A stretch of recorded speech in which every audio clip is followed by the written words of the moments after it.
Ms. Verdugo Peralta, can you hear me? Yes, sir, I can, Mr. Chair.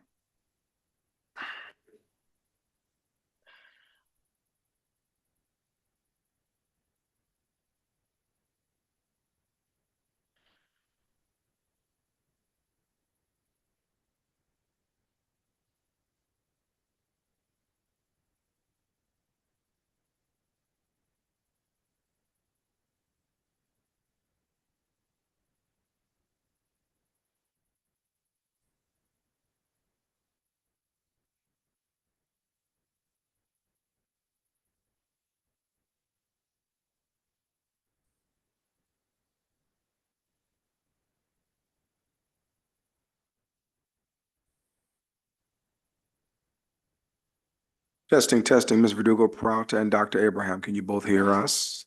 Yes, we Correct. can. What did you say, sir? Dr. Abraham? No one is available to take your call. Please leave a message. I said correct. All right, we can't hear you. We cannot hear either of you. Can you hear me now? Testing, testing, can you hear us? I can hear you. Ostensibly, they cannot hear us. I can hear you. But can you speak back, Dr. Abraham? Hello? We can't hear you. Okay, I have a little technical difficulty.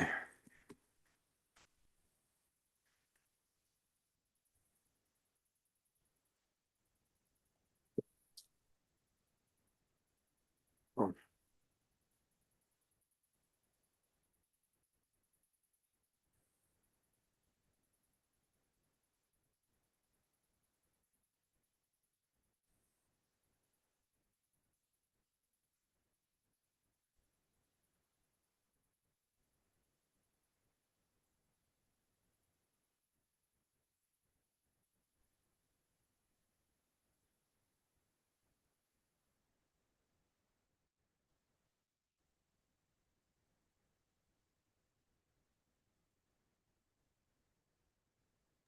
1, 2. Can you hear me? Yes. The hearing board, can they hear me? Chair? I don't think the volume's up in the room. That's what I'm thinking too. If James is the clerk, maybe we can ask.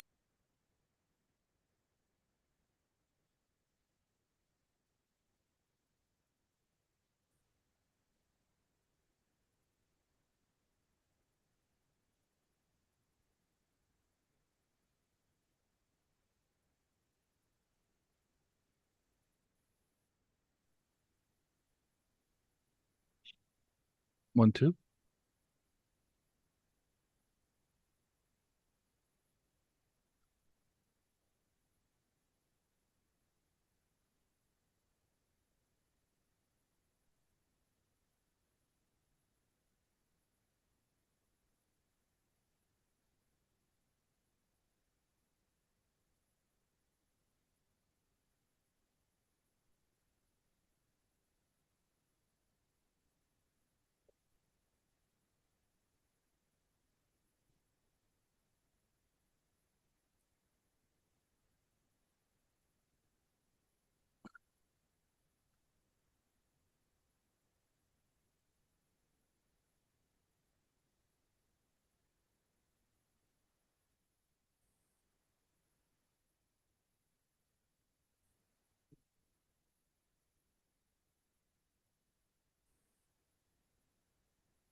Is it the hearing board cannot hear us or we can't hear them?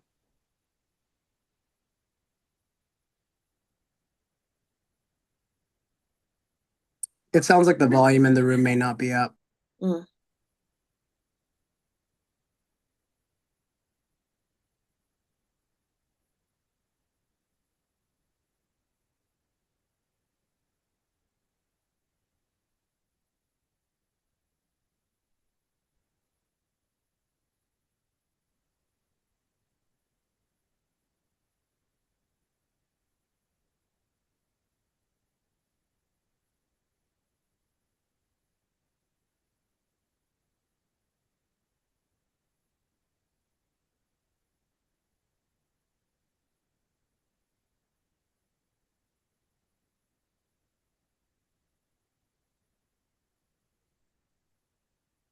Have they been made aware of that? Repeat that, Cynthia. Have they been made aware that their volume may not? Yes, I called Mackay and also IT knows. Okay.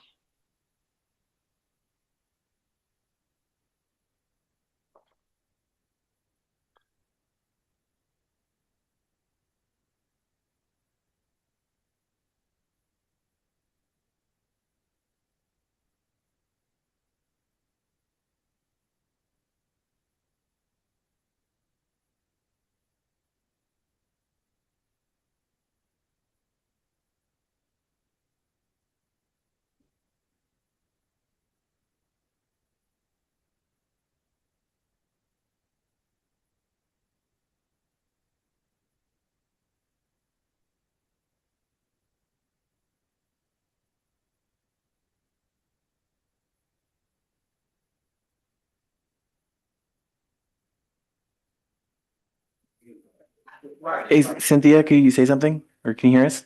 Good morning. Can you hear me? I can hear you guys. Dr. Abraham, can you? Yes, I can hear you guys There as we well. go. There we go. There we go. Do we have any do we have any witnesses coming on via Zoom? No. Okay. Okay, very well.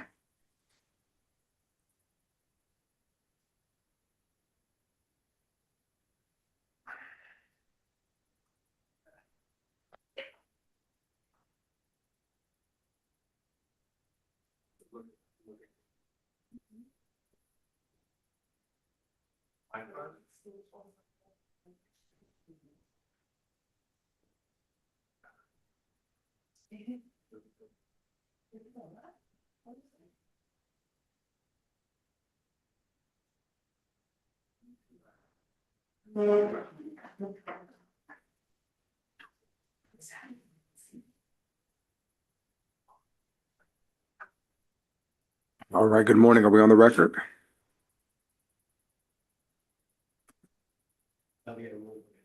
Okay, all right, we're recording. Good morning. I would like to call today's hearing to order. We are actually last week, we continued the hearing that we're in. And so the hearing, of course, involves South Coast Air Quality Management versus Chiquita Canyon LLC, cases 61774. So at this time, I would like to lay a motion upon the table to allow Ms. Verdugo Peralta to participate remotely under the emergency circumstances of AB 2449. Ms. Verdugo Peralta, can you briefly provide a description of the circumstances? Yes, Mr. Chair, my doctor has not released me to be in a vehicle or in a sitting position more than like 20 minutes, half an hour tops. So you're going to see me getting up and down, but that's at the doctor's orders. Okay, and just to be very clear, is there anyone present with you in the room? No. Okay, and it's also apparent that the district has provided remote access as well as access via telephony.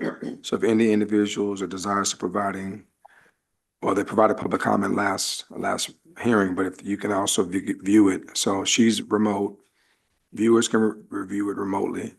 And so we're good there. Any other questions or comments? Is there a second to the motion? Second. Second by Dr. Abraham. Any further question or discussion? Dr. Abraham, your vote? Aye. Ms. Verdugo Peralta, I assume you're abstaining? Yes, sir.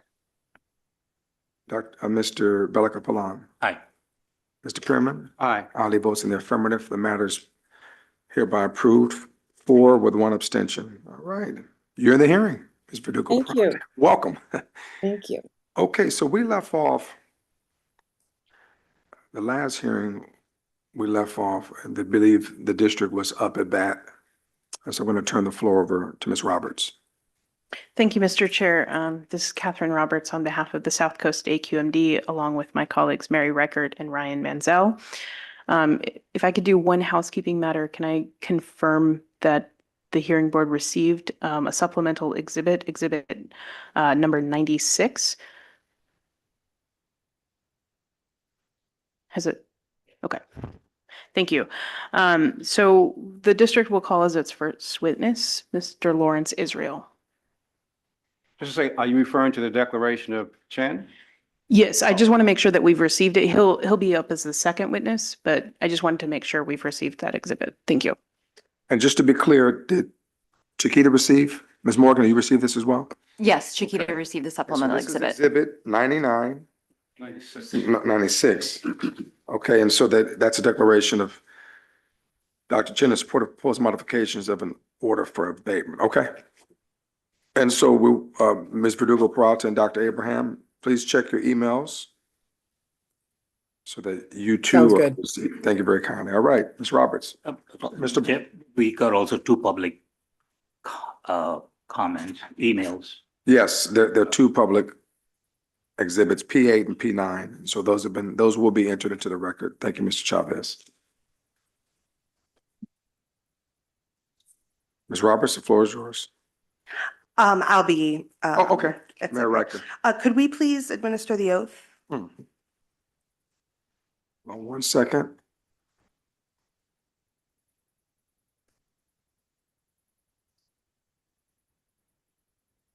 Yeah, so all of those individuals who will provide testimony today, please stand. All right.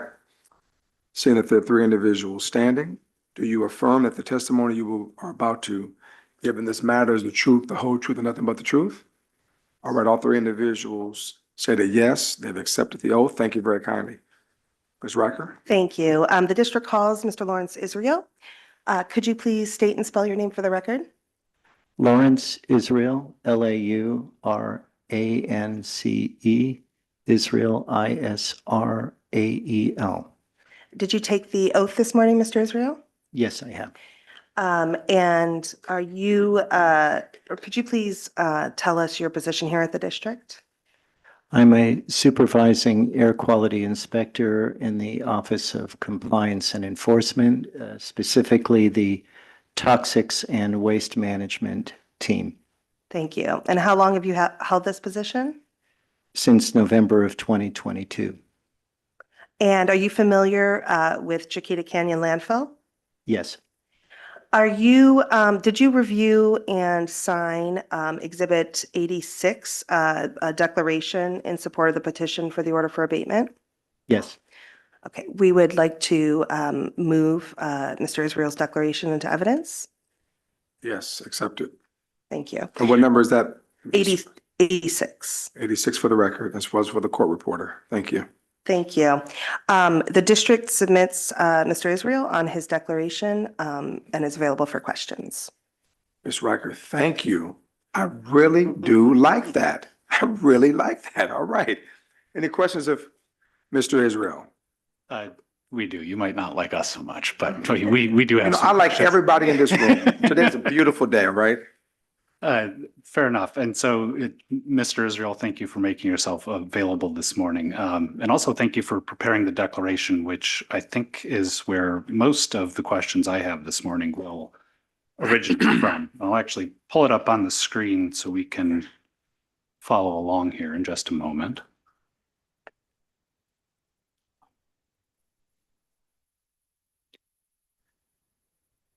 So is this, I'll scroll through the declaration that you submitted as Exhibit 86? Yes, it is. Okay. And so I'd like to start off with paragraph 4 of your declaration. It states that in residential areas like the neighborhoods bordering CCL, I understand that to be referring to the Chiquita Canyon landfill, South Coast AQMD's existing internal policy threshold for issuance of a notice of violation for public nuisance is met when 6 individual complaints are verified by an inspector within a 24-hour period. Did I read that correctly? That's correct. And further down in paragraph 5, it states, let me find the language here.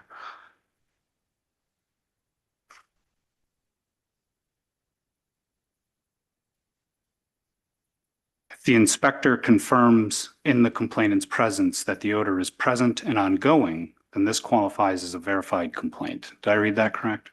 Correct. And so I may have misunderstood this throughout our entire conversations around this process, but we verify complaints before we have determined the source of the odors for which those complaints are verified. That's correct.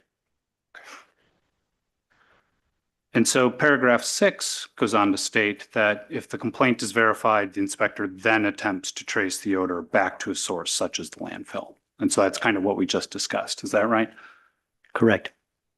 And so is this what I'll call a source tracing process done for each verified complaint individually? Well, the way it normally works is that the inspector is investigating odor complaints, and most of the inspectors are familiar with the landfill, or all of them are, and the types of odors.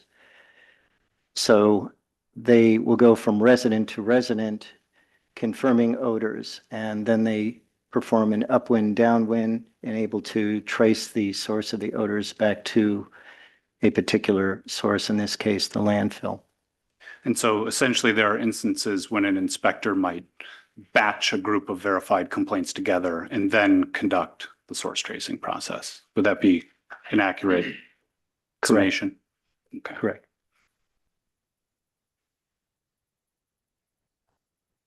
So in paragraph 6 here, your declaration also states that an inspector typically traces the source of an odor by measuring the wind speed and direction where the odor was confirmed, and then seeking the same odor at locations up and downwind, narrowing this range until a single source is identified.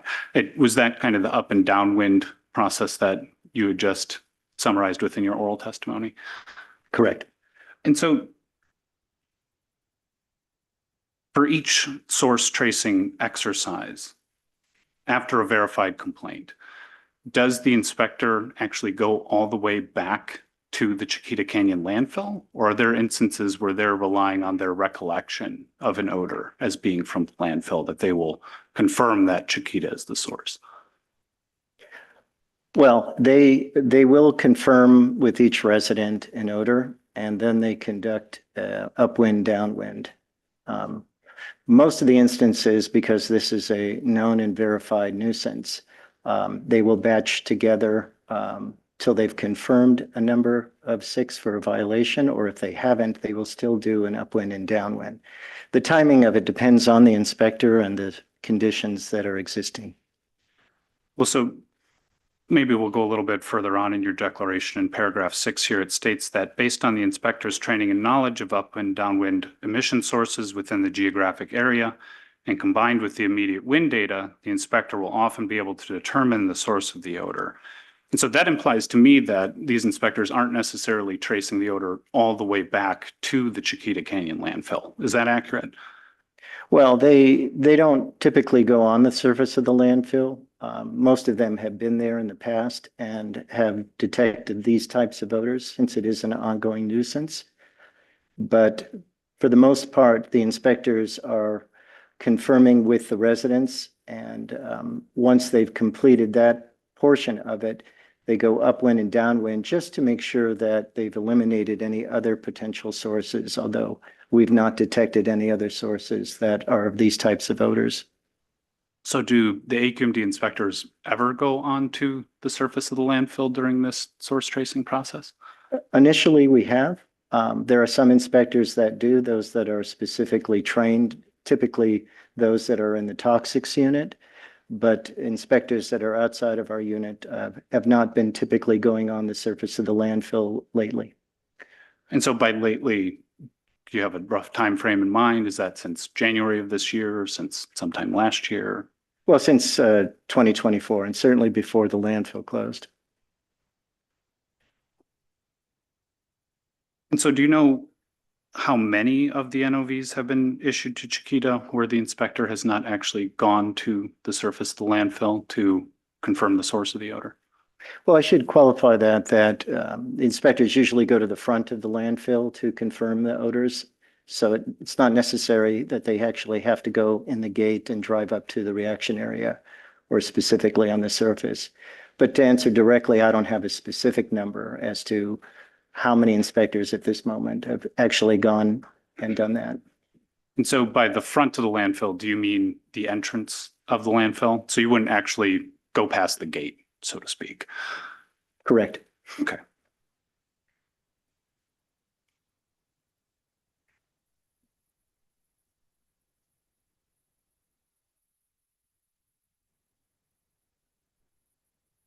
So I believe the last time we discussed this process, we had discussed that, there are a number of new inspectors, and I think you just, indicated that there are some inspectors that are not a part of your toxics unit. Let's say from January to now, how many newer inspectors does AQMD have as part of its force investigating Chiquita? I'm going to object and ask to clarify the question. Are you asking how many are not in the toxics unit or how many are newer? And if newer, what is defining newer? So hold on before you answer. I want to overrule the objection, but she did provide context, so perhaps you can answer based upon. Perfectly fine. I'll clarify. So since January of this year, how many inspectors have been newly inspecting the Chiquita Canyon landfill? Those that haven't done that before January of this year? I don't recall any. They've all been assigned and have been doing this for the last 2 years. And so how many inspectors are not part of the toxics unit? I'm going to object that it's ambiguous. Can you just clarify the scope of the inspectors? You just said how many inspectors are not in the toxics unit? You So testify. Hold on 1 second. I want to overrule the objection. She did provide context for you to clarify, so I would ask you to do that. Certainly. Your previous testimony is that you have individuals amongst the inspectors investigating Chiquita that are part of the toxics unit, correct? Correct. And how many of those individuals are there? So those that are in the toxics unit that have gone to the landfill, there's probably approximately 7, 8 different inspectors, and it's approximately the same number that are outside the unit.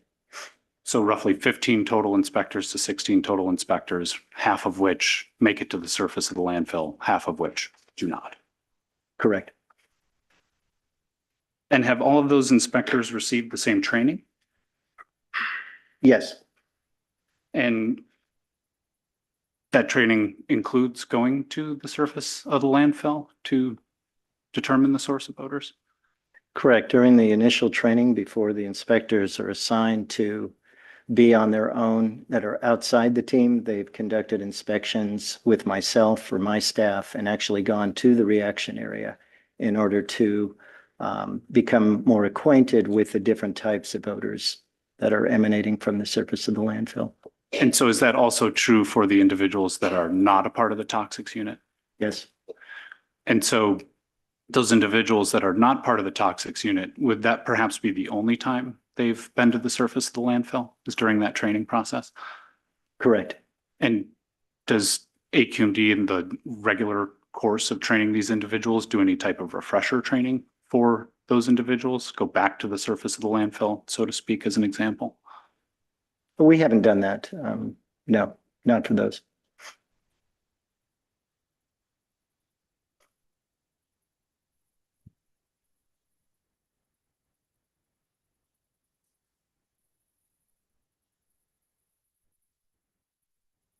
So I'd like to go up to paragraph 5 of your declaration again.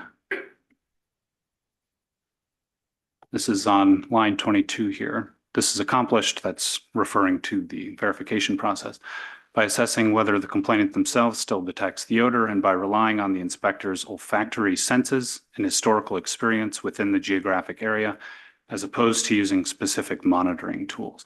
What specific monitoring tools are you referring to there? Well, anything that's other than your nose. So like a nasal ranger, for example, nothing like that's being used? No, not at all. I believe you had previously testified, though, that sometimes AQMD inspectors might take samples. Has that happened in your recent memory? Correct. When was the last time any air samples were taken during the course of an odor nuisance investigation for Chiquita?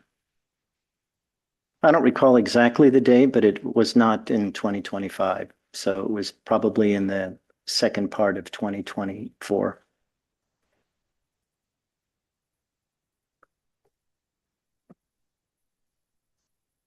And so if the verification, as I understand it, is happening in a kind of face-to-face interaction between the complainant and an AQMD inspector, we never have verified complaints when the interaction with the complainant is occurring over the phone, do we? No, not at all.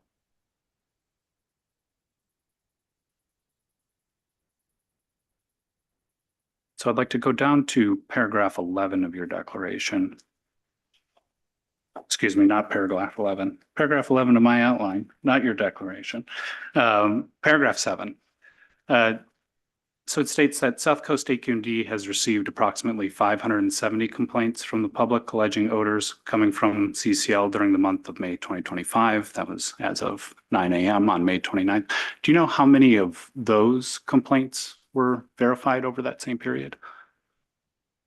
Oh, I don't have an exact number. All I can tell you is that the number of notices of violation that were issued for the month, and at a minimum, there would be 6. So if there were, for example, 12 issued in the month of May, you would have that number multiplied by 6. And do you ever have complaints that are verified that don't result in a notice of violation? Yes.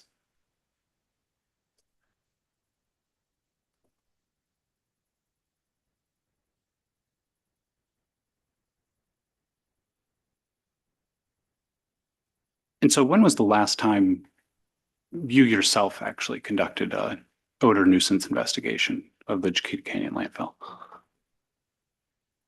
I think it was late February. And you haven't been there since that time? I'm sorry, the question was, what last time that I conducted odor myself was in February, but I was at the landfill less than 10 days ago. And Go every 2 weeks. each time when you go, regardless of whether or not you're investigating for odor or conducting some other type of inspection, are you making observations on the intensity of odor, you know, kind of the general odor experience, if you will, while you're there?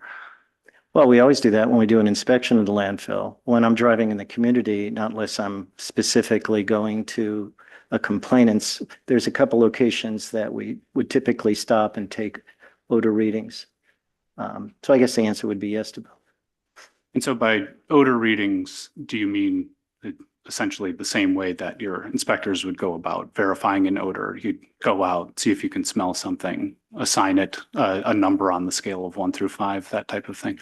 Yeah, typically you get out of the car and you walk around and you take a wind reading and you detect, if you're detecting odors, you make a note. Is it on a scale of 1 to 5? Very faint, distinct, strong, very strong, and what the wind reading is and what you're detecting.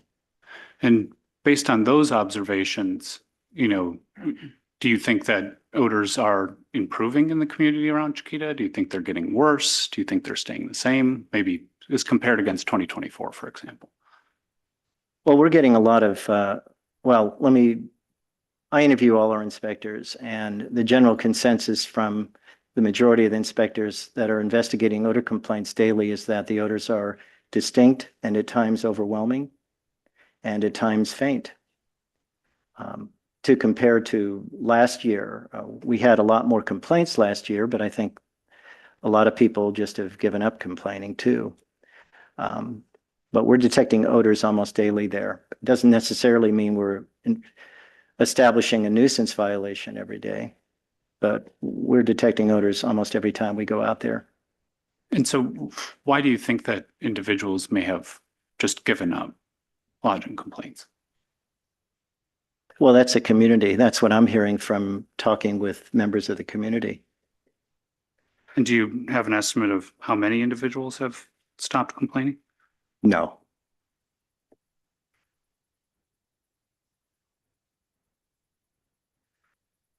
But in your estimation and based upon your interviews with your inspectors, at the very least, you have less complaints this year, but the odors have stayed the same.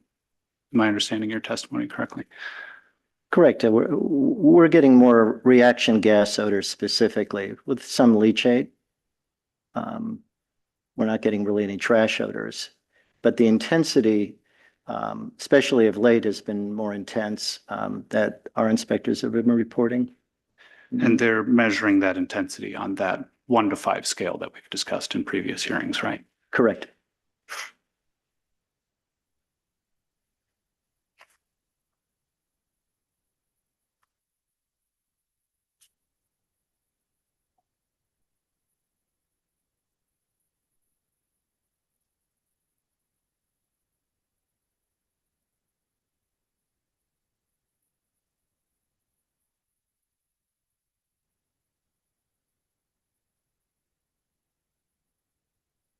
I have no further questions for you, Mr. Israel. Thank you. Members of the hearing board. Mr. Perman? All right. Let's see. You were here for Mr. Dick's testimony of June 4th. Correct. So trying to understand some of the issues on proposed condition 75, the contested one.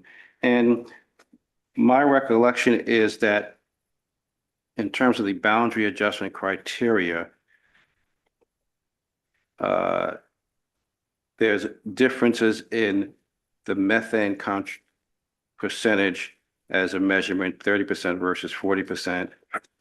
The temperature, 160 degrees versus a range of 131 to 145.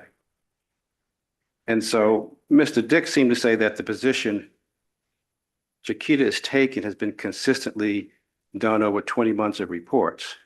So if that's true, I'm trying to find out why it seems belatedly the district is changing its tune in terms of those criteria, if that's the case. I just wanted to let the board know this might not be the right witness for this. We do have an engineer and a source testing witness coming up. Okay, well, if anything's out of your area, just say so. Yeah, I was going to say it's a little outside my lane. Okay. Are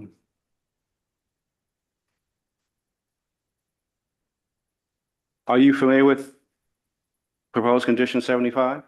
Yeah, I've read the condition, yes. So is it your position that the purpose of that, or one purpose of that, is to just get the reaction area properly defined and then apply the existing mitigation measures to that new area?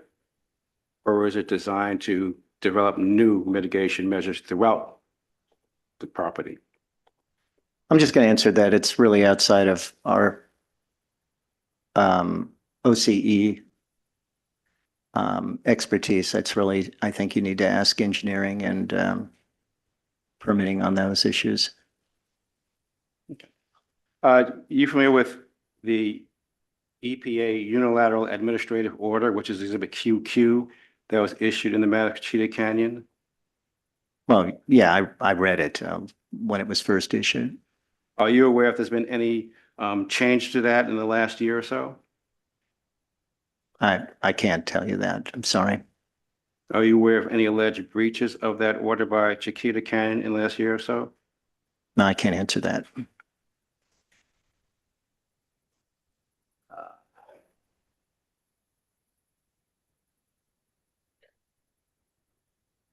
So are you familiar with the position that was expressed by District Witness Cal Recycle that the reaction committee had previously disregarded CR results in setting the boundary area, the reaction area, I should say? No, I heard the testimony, but it's really outside our boundary. Boundary meaning your area of responsibility? Yeah, I'm sorry. Okay. There might be someone else in the district who can comment on that. Yes. So in the beginning of these hearings a couple of years ago, it seemed that removing the gas and leachate was thought of as a way to resolve the elevated temperature. Has your position or district position changed that removal is no longer a sufficient way to resolve the reaction happening below? Well, again, we're still getting a lot of complaints, over 3,000. this year. So it's still a significant issue. Even with all these tools and all these measures that have been implemented, apparently we're still having serious issues. So I guess from your position, not necessarily scientific analysis, just apparently it hasn't worked, so therefore maybe there's another solution out there. Is that the way to put it? I would hope there would be. Now, Mr. Dick felt that condition 75 would in fact reduce gas collection and methane collection, which would be a negative thing in terms of ending the air quality adverse effects. What's your opinion of that statement? Well, I heard that. Really, it's outside of my area of expertise. I don't have anything to comment on. So you're quite useless to me. Thank you, sir. No further questions. Any additional, Mr. Palaka-Palan? Yes. Morning, Mr. Israel. Morning. Just when the inspectors go out, they do document the wind direction, wind speed. Yes. Do they, and is there a table that that has been created that shows, when the complaints are received, the daytime, nighttime, and then the intensity, any kind of visual representation of the complaint, the areas, the time of the day, the wind direction, wind speed? Well, we have a case file that we prepare that it's internal for documenting or tracking all the notices of violation and odor descriptions. And then when the complaints are generated, there's a specific time that they're received, time that they're dispatched, and the inspector writes the report, which identifies the times that they're out there investigating. I don't think that specific part of it is put in any type of table. So no analysis is done of that data then, to your knowledge? I am not aware of any particular analysis that's done. Because you have stated the complaints are increasing, and we haven't really heard anything regarding the complaints and the area of the complaints and and what are the sources of the complaints, except that it's all from the landfill, maybe the reaction area versus a non-reaction area. So let me ask you this. I think you testified the last time, the wind direction, the prevailing wind now is still north to south, or has it changed? Almost daily, it seems to be south to north. South to north? This time of year especially. This time south to north. So that means it's going towards the community then? Correct. Because the last time when you testified, I think it was the other direction, north to south.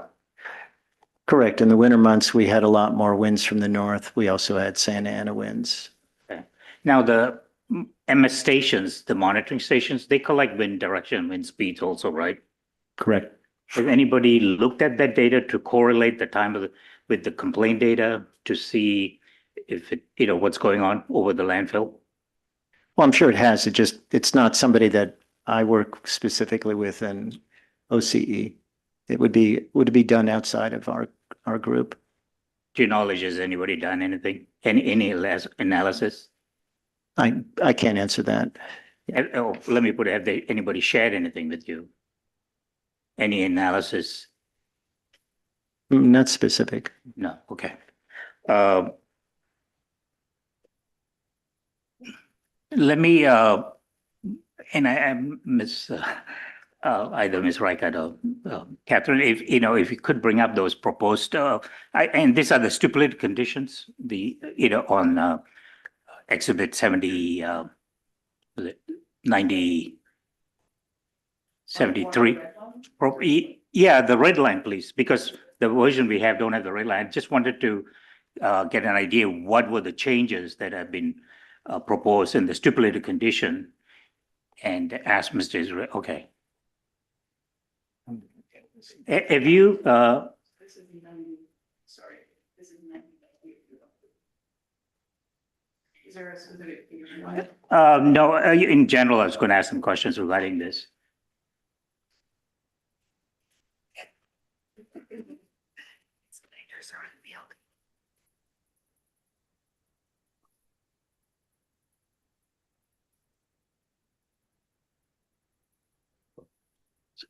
So, Mr. Israel, have you seen these conditions before in the red line version? Yes.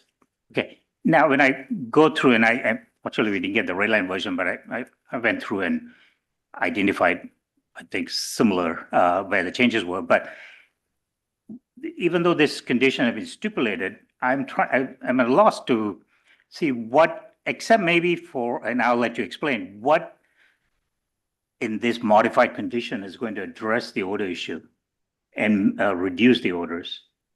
Can you identify some specific condition maybe that would do that?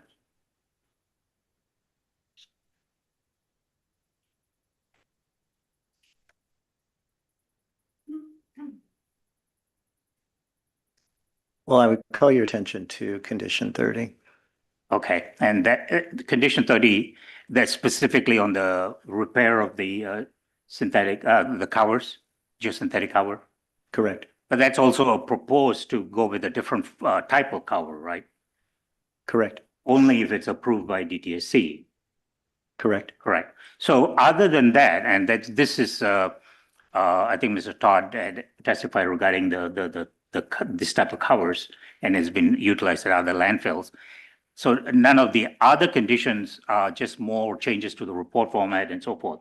So condition 30 may do something to address the odors, but so that's the only condition here that has been modified and that's stipulated by both parties that would address any odor or reduce. I'm looking for, we get all these complaints, we got measures, and I think Mr. Pittman asked, Mr. Todd had said that he didn't think that the collection, the covers and the collection system are actually helping, even though he kind of indicated it's necessary, but he thought that might be causing the problem, the drawing of the gas and the covers. So what is the district proposing to address to reduce odors? Can I just ask a clarification? You're referring only among the stipulated conditions? For now, and Okay. I'll go to the thank you. the not stipulated condition also after that. But for right now, on this, I'm looking for something, or so the community is aware, okay. The district is really looking at this issue of odors, and these are some of the, we got 100 conditions now, and it's overwhelming. But which one specifically now that has been modified to address this issue, except for 30, which I agree, is a different type of cover, but that's only down the road in the future for the repair and not even for new covers, but just to repair. So, Right. Anything else you can point out? Well, this, I don't know if I can tell you any other particular issues. This one, the focus was because if you've seen photographs or exhibits of the condition of this geomembrane, the way locations where it's been torn or damaged, we've gone out to multiple times with equipment and actually observed emissions or measured emissions. So that was our primary focus, and that's why you see these red lines. Now that there's information that it's expanded outside those areas, especially in Tank Farm 9 with cracks and fissures, and certainly a lot of odors in those areas, that's one reason why they're extending it. So there's a lot on the table trying to, bringing in another tox unit, for example. But this one specifically is related to the issues by our observations that we've made, the times that we've gone out there. That a different type of membrane might be. Right. I mean, correct. This membrane, if you go there now, there's areas that are white and there's areas that are completely discolored. Now, there's no guarantee that this EV OH or high density geomembrane won't have cracks and, right? It's just a thicker membrane, correct? Well, to be honest with you, I'm not an expert in geomembrane, so okay, it's twice as thick. Hopefully it'll be better than pre-existing. So looking at that, any repair of the cover includes additional material to add or replace the existing cover. So they have to use this new type of membrane, which is thicker, provided they get the approval. Correct. Okay. And, okay. And how significant you think this will aid in reducing odors? Because we heard from, I think also when, Mr. Baitong and Mr. Todd had said that the membrane is not working, that is actually helping move the gas towards the areas that don't have membrane. Is that your observation too, or? Well, yeah, we've measured and we've observed emissions outside that area. But to answer the bigger question, I hope to come to the next status hearing and tell you that the odor complaints have greatly diminished from the way they've been the first 6 months. That will be the real proof that condition 30, amongst others, are really working. But do you know if the DTSC will approve it, or? I cannot answer that. So if I can add context, you've seen a previous exhibit that's an imminent and substantial endangerment order issued by the DTSC. It requires the same type of cover over a different remainder of the landfill. So I don't want Mr. Israel to be able to, he can't speak for DTSC, but that document would essentially be DTSC's position.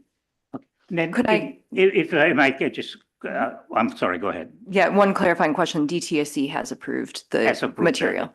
If that's the case, why wasn't this used in the first place? Why was if this was known, why wasn't the type of geomembrane being required in the first place? I cannot answer that. Okay. So, all right. So you're saying when you come for the next status update, if they do repairs and cover some areas, we don't know which area, because there's no condition here saying to cover the areas that are not without geomembrane, correct, right now? Correct. So there's no requirement to cover anything except to repair. Is that correct? I would just clarify again, there's no requirement from AQMD, but that does not necessarily mean there's not requirements from another entity. Right. Okay. But I'm looking at the conditions that are, in this order that you're asking the board to approve. And I'm trying to get some level of comfort that some of these conditions are going to actually improve the situation. Because we heard time and time again, and the better gas collection and the geomembrane will do that. And we're hearing that maybe not so now. And I just wanted to let you know that we do have other witnesses that might be better able to address this. But the inspector is the one who's out in the field, and he's the one who is first-hand experience. So I'd like to get his thought on that. I appreciate the expertise of the next witness. Yes. I just hope that I can come back here in the fall and tell you a different story, that things have definitely gotten better. We've seen a reduction in odor complaints verified, and same thing goes especially with nuisance violations. If I can report that, then I think we're on the right track, especially if the wind conditions are the same. Which is going south. Impacting, yeah. Back to, okay. South to north primarily. Okay. Before I go to the disputed, and I think I won't go to the contested condition because I think Mr. Piven asked and you deferred those responses to 75 and 77. So I won't ask that. And I did see in your declaration that there were smoke, what do you call, burning odors, or what was that word? Let me pull up which I haven't seen before from burning odors. Is that something new? I mean, burning odors sort of implies what, there's a subsurface reaction or something going on. There's combustion, So is this something new, or has that always been the case, burning odors? And this is on, I think, paragraph 7, line 16. Yes. Okay, so I interviewed the inspectors that had reported that. It happened on more than one occasion. And that was a description that they had detected in the community. I don't know I don't believe any of those inspectors went to the landfill and could smell a fire or some sort of burning issue, but that's the way they described it as part of their description on on a particular day. Do the inspectors then try to, I mean, they don't go in the landfill. Correct. Do they talk to the landfill to identify maybe a source or what's going on? What activity is occurring at the landfill at that time or during the period of the complaint? Do they do any follow-up with the landfill operators on that? Yeah, they typically notify the landfill that there's a nuisance violation coming, but they don't typically describe, I don't believe they describe specifically outside of our team what the odor was, other than it was confirmed. Yeah. But the burning is something that I've not detected before myself. Yeah, I've not seen you in your, past. This is new. Okay. All right. Thank you. I have no further questions, Mr. Ray. Just a quick question of you, Mr. Balakapalan. So is it your professional belief that the inspector would know some of the questions that you're asking? Which Yeah, one the ones that he regarding said that the? he could not, he stated he could not answer some questions, or he was the wrong. Yeah, no, I don't disagree with that, because I think there's different roles in the agency, and the inspector would not necessarily know some of the especially in conditions 75, 77, but I expect the inspector, well, not some analysis of the data. There's a lot of data been collected, the time of the day, the direction of the wind and all that. And we see here the odor complaints from the residential communities identified, and we know the wind direction, but it again, I don't know say anything right now, beyond to answer your question, but so I have no further question, Mr. Israel. Thank you. Thank you, Ms. Verdugo Peralta. Thank you, Mr. Chair. Mr. Israel, thank you very much for all the years of being the eyes and ears of the AQMD and having to also experience what the residential population out there is experiencing.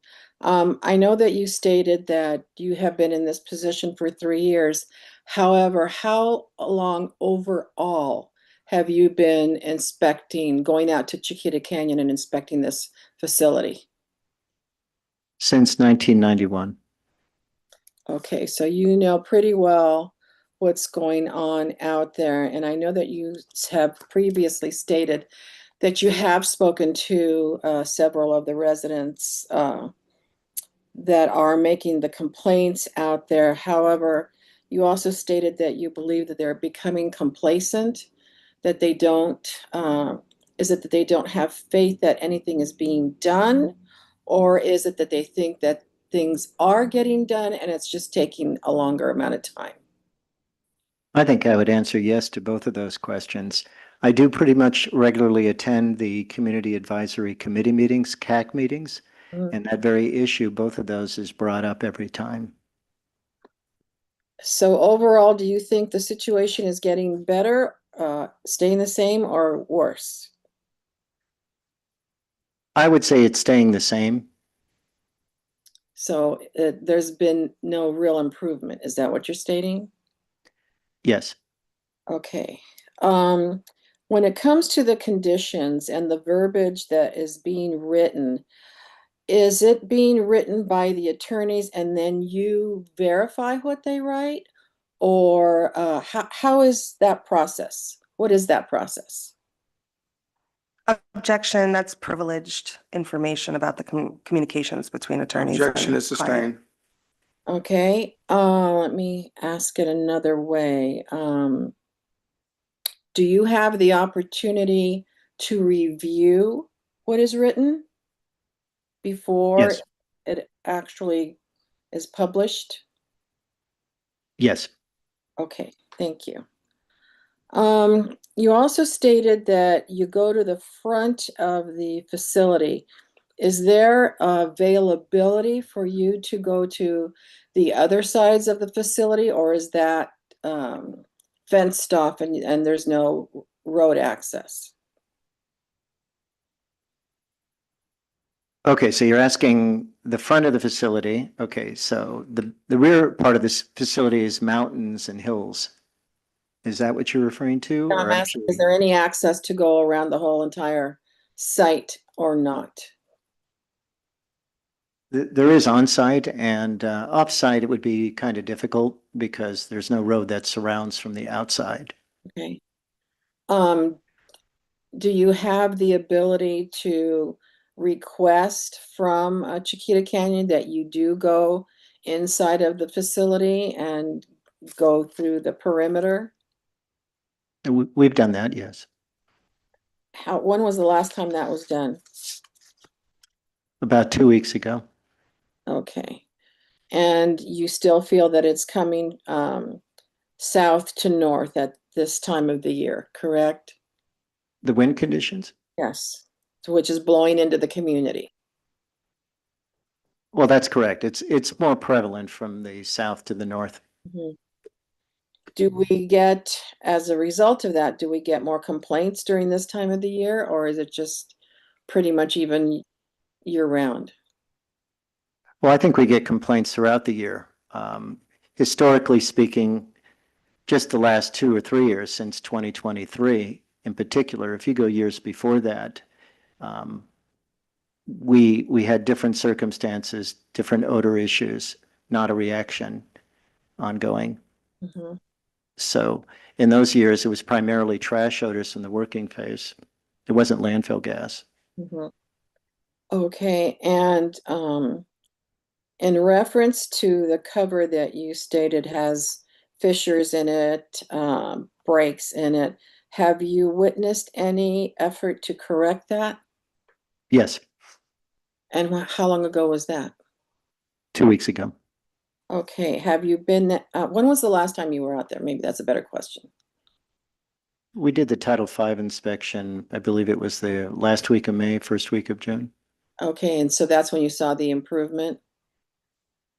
Well, we didn't see any huge fissures or anything like that. In previous inspections, we have, but they're repaired fairly promptly. Okay, all right. Um, I believe those are all my questions, other than when was the last time that you actually spoke to any of the residents there? In At the reference, last CAC meeting, which was last Tuesday evening. okay, and they're still, I'm assuming, very upset and still concerned about their health? That's correct. Okay, thank you, Mr. Israel. All right, Ms. Riker. Could I have a brief redirect? Absolutely. Thank you very much. Mr. Israel, can you just describe the general seasonal trends that you observe regarding the wind direction? Well, it's typically in the winter months, we have more northerly winds, winds from especially Santa Ana conditions. This year was kind of unusual. We had a lot of Santa Ana conditions from December through the horrible fire period in January into February. So there may have been a number of weeks where the odor complaints were down from the previous year. But typically, as we've seen, especially starting with March and April and into the summer months, we get more of an unfavorable wind condition situation, winds from the south, southeast, or southwest. So if we have that, the winds from the southeast in particular would likely impact those in the Val Verde, Hasley Canyon areas, Hillcrest Parkway areas. And then if it's more southwest, we have Live Oak and other areas that are impacted. So it kind of switches. So what we've seen, especially in the last month or so, we've seen a number of complaints in the morning, but we're getting a lot more odor complaints in the evening hours and into the late evening hours, sometimes as high as 30, 40 complaints, where we're not seeing that in the morning hours. Do you have any idea why there is that switch to more complaints in the evening? I think people are detecting it more because there's more odors being generated.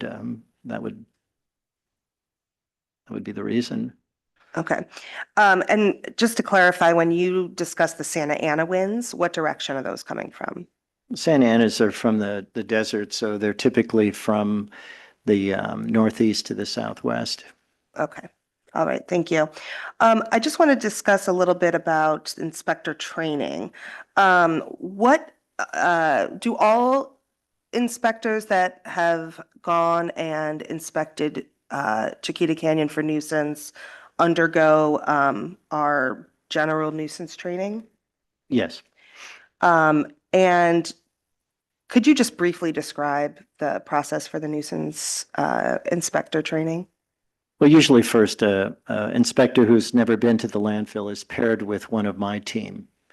And the team will spend all day with them in the field, going through the various communities, responding to complaints, and then go to the landfill and go to the various areas, including the reaction areas, so that they can identify the types of odors, whether it be leachate or reactionary gas odors. And in the case, for the most part, when the landfill was still operating, working phase odors or trash odors, so they would go to the working phase too. So that's been fairly the common practice that was done. And this started in the latter part of 2022, I believe. I'm sorry, 23. So is this unique, this training of going on to the landfill, is that unique to Chiquita as opposed to when inspectors are just generally trained how to investigate nuisance? Well, our group, we have the most nuisance complaint sites. So we're not typically training other teams to go to our nuisance sites, except for Chiquita. Okay. And you had mentioned that you might need special equipment or training to go onto the surface of the landfill. Is that accurate? Well, to go onto the surface of the landfill, especially when we're out there monitoring, we wear respirators, half full face respirators. So you have to be fit tested for that, and the majority of inspectors are fit tested, as well as HACCP training, which is the OSHA approved training. So Okay. that's an annual thing. And do you need to be on the surface of the landfill to detect odors, or can you detect odors from outside the landfill? No, you can detect outside the landfill. And just to circle back to the upwind, downwind discussion, when the inspector determines that the odor is coming from the landfill, they're detecting that odor based on the wind condition or the wind direction and the location of the landfill as it compares to where the complaint was verified. Is that correct? Correct. And then they would go upwind so that of the landfill to determine that the odor is not detected from that direction. Correct. Okay, thank you. Are you aware of who has primary jurisdiction over the type of cover the landfill is required to use? Well, usually that's the local enforcement agency, LEA, which is part of public health, LA County. Okay, so while AQMD is requiring certain things and working with these agencies, we don't have the primary jurisdiction to dictate what type of cover they use. Is that correct? That's correct. Okay, thank you. Just one second. That's all the questions we have. Thank you. Next witness, Ms. Thank you, Mr. Chair. The district will call Dr. Baitong Chen. Okay, before Mr. Chen comes, do we need a break? This question? Okay, we need a break? Yeah. So why don't we do 10 minutes? We're gonna go off the record and then we'll prepare my good friend, Mr. Chen, off the record for 10 minutes.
Oh my gosh.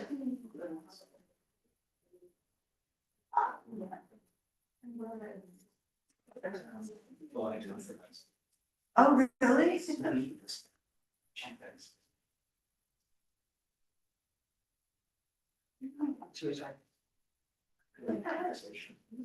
I met somebody when I was in Hawaii and they were talking about how like one of their couple works for Hilton and one works for an airline. So they can get the cheap airfare and then cheap rates on Hilton. So I was like, that's the way to do that.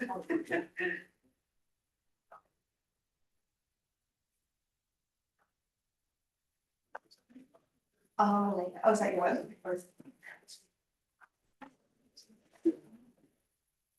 That. Wait, is this, oh, that one's for? That's what it is. Oh, that's what this is for. Oh, okay.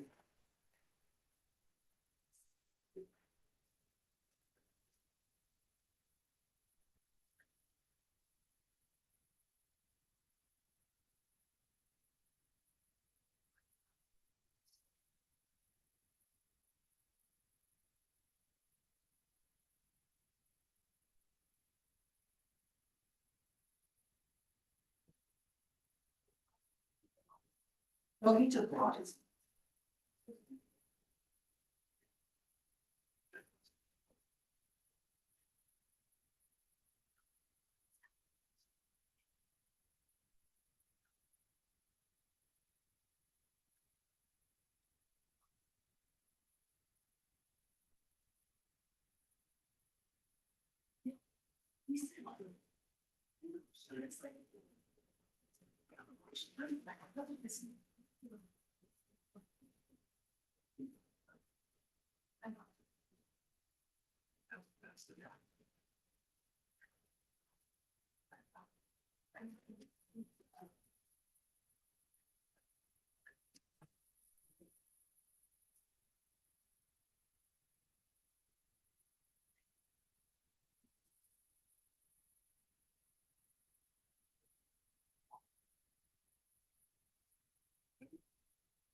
So there is an element to that.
To extract years, you know, the fact that that.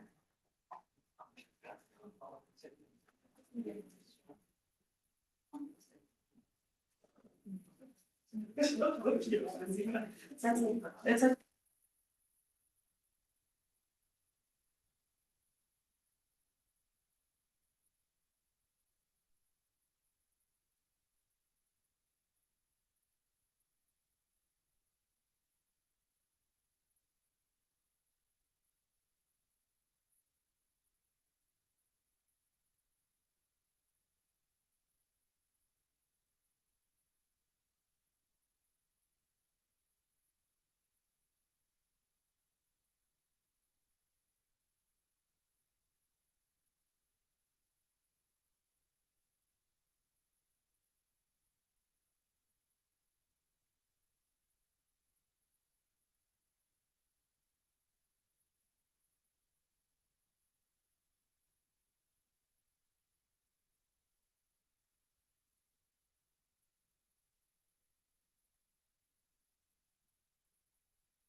So am I.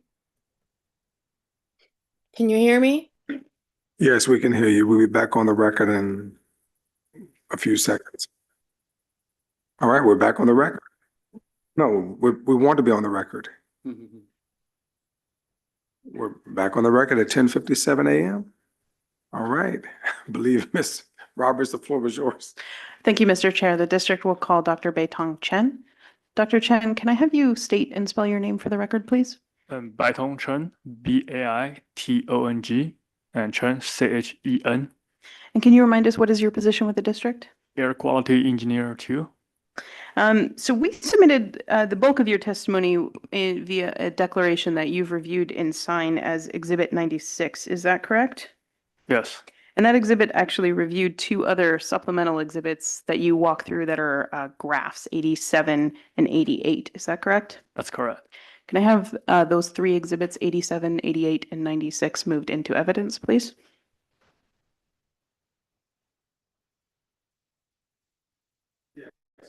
Thank you, Mr. Chair. Yes, they're in, and they'll be on the record. Thank you. Dr. Chen, I want to talk briefly with you beyond a little bit past what your declaration went into. And I want to ask you specifically about a report that was submitted for the April hearing, but we didn't unfortunately have time to talk about in testimony at the April hearing. So I'm going to pull this up on screen. This is Exhibit A to the declaration of Patrick Sullivan, which was submitted as Exhibit JJJ. And it's specifically entitled Landfill Operations Air Impact Study, Chiquita Canyon Landfill. Are you familiar with this study? Yes, I reviewed it. This study was submitted pursuant to Condition 83 of this order for abatement. Is that correct? Yes. Can you guys summarize what did Condition 83 actually require Chiquita to do?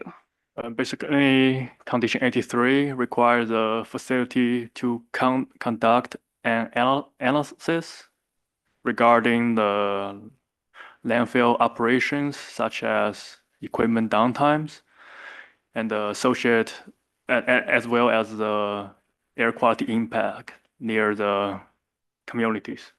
So is it fair to say that this is essentially looking at what we might call upset conditions, not the normal ideal operations at Chiquita, but essentially when something goes wrong, maybe with their equipment, and then the impact that might have on emissions? Mainly something goes wrong, like the upset condition, but it also include planned downtime, which might be like normal maintenance. Okay. And when did Chiquita Canyon submit this report?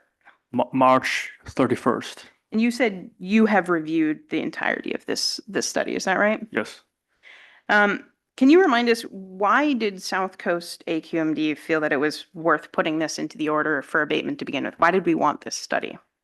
Because we do believe, or we do think those events, such as equipment downtime spells, are contribute to the odor that are impacting the communities. So is it fair to say that we've seen a fair bit of these downtimes of equipment, whether planned or an upset condition? We've seen them with fair regularity at Chiquita and wanted to understand better the impact of what that would mean for the community? That is correct. Okay. So among the different types of downtime or upset conditions, did this study specifically look at any part of the landfill gas system? Right. Mainly the collection, yeah, and the combustion, yeah. Okay. So I'm going to turn to that portion of the report so that we can discuss it. For the landfill gas portion of the event, starting at subsection 2.3 in this report, what level of decrease or what was the sort of parameters that we were looking at to see downtime or upset of conditions? Yeah, based on the report, is anywhere is below 11,000 SCFM, or if it's above 11,000 SCFM, is whenever there is 10% or more reduction.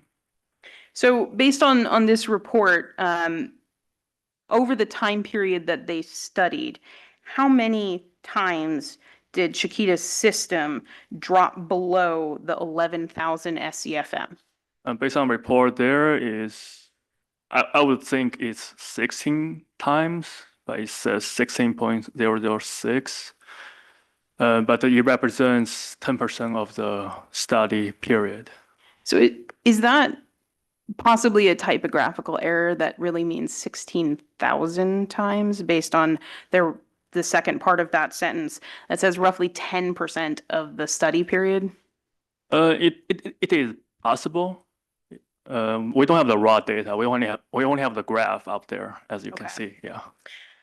So then the other part of what you mentioned, separate from the 10% reduction, was, separate from the dropping below 11,000 SCFM, how many times did they have a 10% drop in flow rate? I think the table summarizes it to be 77 times, Sorry, let me a go total of back. 77 times. 77 times. Okay. So the study focuses then specifically on some of those, the 5 most significant of those 77. Is that right? Correct. And each of those events were fairly long lasting. Is that right? Right. I think the shortest was 12 hours, And what was the longest of those events? over 80 hours. Okay. So the 5 most significant, we're looking at downtime between 12 hours and 83 hours. Is that right? Yes. Okay. So what did the report ultimately conclude with respect to the evaluation of those events? Those downtimes or the reduction of flow might be contributed to the nearby communities. So it's fair to say that they actually measured what they called a correlation between downtime of the landfill gas system and then actual increases in emissions being monitored at those MS1 through MS12 stations. Correct. Yes. So the OA also has a requirement specifically built into it that the South Coast AQMD is notified anytime there is any kind of significant downtime for one or more of the combustion devices, so the flares or the thermal oxidizers. Is that correct? Right. They will notify us if it's above 30 minutes, I would say. And do you review those notices? Yes. Have there been any of those notifications of downtime in 2025? Yes.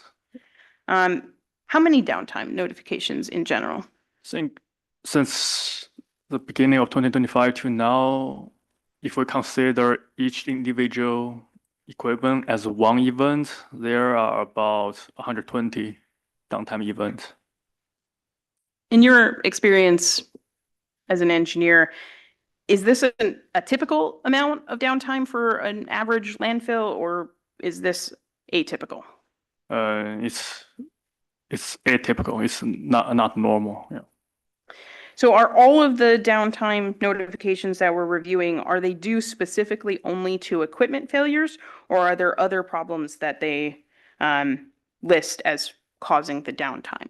I think there are a handful of problems we have seen. There are, for example, like low temperature. There are issues with blower, breakthrough with headers, but flame failures. Yeah, there are a variety of issues. Yeah.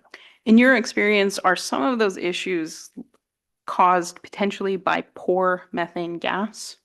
Yes. How would you know that? For example, for low temperature issues or flame failures, so flare is designed to burn methane. And if there is lots of air or low methane qualities, the flame will fail or the temperature will won't be high enough, and which means the construction efficiency will drop, which that will cause emission issues as well. Yeah. So In your declaration, which we're not going to review, we've already submitted that in, but in your declaration, you did walk through why the South Coast AQMD thinks that condition 75 is necessary. But I want to ask more specifically in light of this report, would, in your opinion, optimizing the gas collection to focus on healthy gas, the way that condition 75 requires Chiquita to consider doing, could that potentially limit some of the downtime notices we're seeing in their combustion? Yes.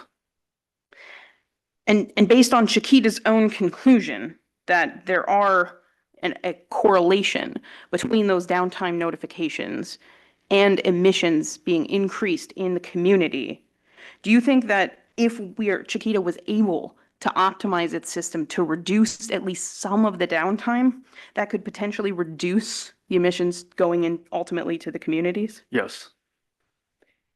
So, in your opinion, just based on this study and the amount of upset conditions that we've talked about this morning and that they've had with their landfill gas system overall, is that further support, when we look at this report, further support for the need for a condition like condition 75? I think so, yeah. So I want to ask you just kind of one last question. You've heard a few questions from some of the board members, and I expect they'll kind of walk through with you condition 75.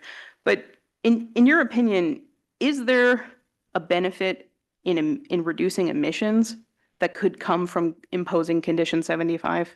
Yeah, for sure. And the odor impacting the community mainly caused by the emissions from the landfill. And we think a lot of those emissions from the landfill are from the landfill surfaces. If we correctly or best optimizing managing those landfill collection systems especially as the areas we have seen exceedances right now, that might lead to a reduction of the surface emission and automatically and then lead to the reduction of the odor impacting the communities. Thank you, Dr. Chen. Those are all of my questions. Ms. Roberts? On cross? Yes, thank you.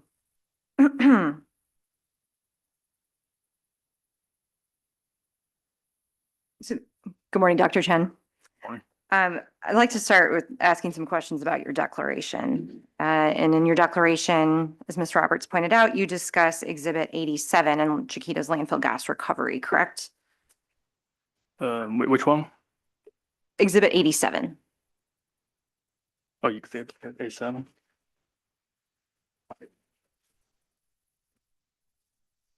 Yes. And you would agree that Chiquita's landfill gas combustion capacity has increased over time. Is that right? Yes. In general, yes, yeah. Your declaration states that through the first 4 months of 2025, Chiquita has averaged landfill gas combustion rate of around 11,000 SCFM. Is that right? Yes, I do recall that. How did you calculate that average? That's average, and that's so Chiquita provide the landfill gas flow rate data to us on a monthly basis, and I just average it, average the 4 months. And you looked at January through April data. Right. We deducted the niche vapor flow rate. Okay. Your graph did not include May. Is that right? In Exhibit 87? Yeah, we have not received the monthly report for May yet. You received these materials for each of the monthly reaction committee meetings. Is that right? Yes. And you did receive Chiquita's recovery rate for the last meeting in May, correct? Can I ask that you're clarifying? He testified to he hasn't received the May monthly Is that an report? objection, or are we talking? I'm just trying to clarify the question because it seems like we're talking about two different submissions. And I just want to make sure the witness is clear he's being asked. Well, he began to answer, so are you clear with respect to her question? I think she's asking me if I received the Pat Sullivan's pre-meeting Excel. Were you asking him that? Yes, that is what I intended to ask. So then go right ahead and answer, sir. I think we might have, but I do have to double check. Yeah. So are you familiar with May's average recovery? No, I don't recall. Yeah. So I'll represent to you that May's average recovery, which is in the materials. Objection, Ms. Morgan is testifying. Ms. Morgan hadn't had a chance to even finish her statement. So were you asking a question or what were you doing? I was going to, or I am representing to him the content of the data he testified he received, and then I was going to ask him a question on that. I object to her testifying to that because he can't attest to whether that's accurate or I not. want to overrule the objection and I want to hear where you're going with this. And I'm quite sure the other folks want to hear as well. Of course. So what I want to understand, Dr. Chen, is how Chiquita's recovery rate has improved further since the time of your graph that you made, which did not have May data, but we now have May data, which you testified you have received those materials, correct? I said we might have because I created this figure based on the monthly report data, which is that one is required under the OA. And during the biweekly meeting, they do provide some materials, but it's not as detailed as the monthly report flow rate. There is only a number, a value. They provide the value. And in the monthly report, it provided the flow rate per minute. So Ms. Roberts, you still want to object? Are there any concerns with respect to this line of questioning? I want to be clear because I want to make sure he seems to understand what's No, I was transpiring. just trying to make the clarification. I think Dr. Chen walked through it, the difference between the monthly report or the Mr. Sullivan's submissions. Okay, Ms. Morgan? So, Mr. Sullivan's submissions related to the monthly reaction committee meeting are submitted directly to you by email as required by the stipulated order, correct? correct, And you had a meeting in May, correct? correct. May's average, as stated in Mr. Sullivan's materials, was 14,000 SCFM. Does that sound familiar now that I've refreshed your recollection? Maybe, but I don't know if that value is included the niche vapor. So I'm again going to have to object to this because that value is not attested to by any witness and Ms. Morgan cannot testify to it. Well, my only concern is the gentleman just started answering the question. So he answered, then you objected, so kind of. So my objection is to a line of questioning inquiring into a value that can't be attested to. And so as Dr. Chen just said, he's not aware if that is the correct value. So Yeah, he's I don't- established that he cannot attest to it. Ms. Morgan is not testifying. So there is nobody currently who could attest to that value. So I object to a line of questioning inquiring about that value. So Mr. Pearman, just for my own edification and that of individuals watching, wouldn't a no, I don't have any information to provide, wouldn't that be his testimony? Well, it could be, although maybe his answer is based on the assumption the representation is accurate. We find out it was inaccurate, then you would ignore his testimony later. So I'll allow that line of questioning, but if he doesn't know, he just simply does not know. Okay. Dr. Chen, are you aware that Chiquita added another tox in March? Correct.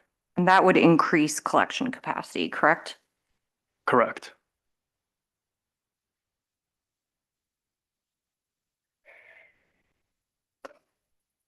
You also state in your declaration that Chiquita is not collecting all of the landfill gas being generated. Is that right? Yes. There's no regulatory requirement to collect all landfill gas that is generated. Is that right? That is correct. Yeah. Are you aware that the industry and EPA, the US federal EPA that is, use a default of 75% as a target capture rate for a typical landfill? I heard the consultants for Chiquita has mentioned that value to us. Yes. With respect to generation, you're aware that Chiquita uses the land gem model to estimate generation? Yes. Excuse me. The actual amount of gas generated is an unknown value, correct? Correct. That's why models are required. They estimate, right? Yes. And there's multiple different models that can be used. Sure. And land gem is one of those models. Yes. Are there significant uncertainties and assumptions built into those models? Yeah, all model has uncertainties. Yeah. Those models don't provide enough precision to use their estimates to calculate surface emissions. Is that right? Can you rephrase your question? Sure. Those models don't provide enough precision to use their estimations to calculate surface emissions. Is that right? Land gen? Are we talking about land gen? Correct. No, yeah. You looked at the amount of estimated generation and the amount collected and assumed the rest is surface emissions. Is that right? Objection misstates his testimony in his declaration. I'm going to sustain the objection. Well, I'm asking if that is what you assumed. If it's not, I'd like to understand what you did assume. Well, let me ask you a question, Ms. Morgan. What about rephrasing so that we're not attempting to ascertain predicated upon his assumption, but more the facts? So if I might, this is the paragraph that I think she's referring to, and I would point you to the last sentence of paragraph 14. And if you want to refer to that and ask a question.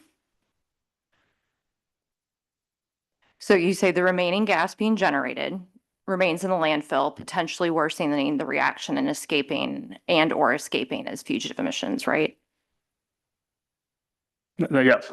So do you know how much is escaping as fugitive emissions? No, but based on the Rule 1150.1 monitoring results, it seems like a lot. Well, you're referring to how much is generated, how much is collected in that portion of your declaration, the paragraph we're just looking at, correct? Right. And you said it could stay in the landfill or it could leave via the surface. Is that right? Yes. There's other ways, there's other things that could happen to that gas. Isn't that right? Not necessarily, or migrating to the nearby land, eventually released from the surface. Yeah. And so it could migrate, like you said, it could migrate as well.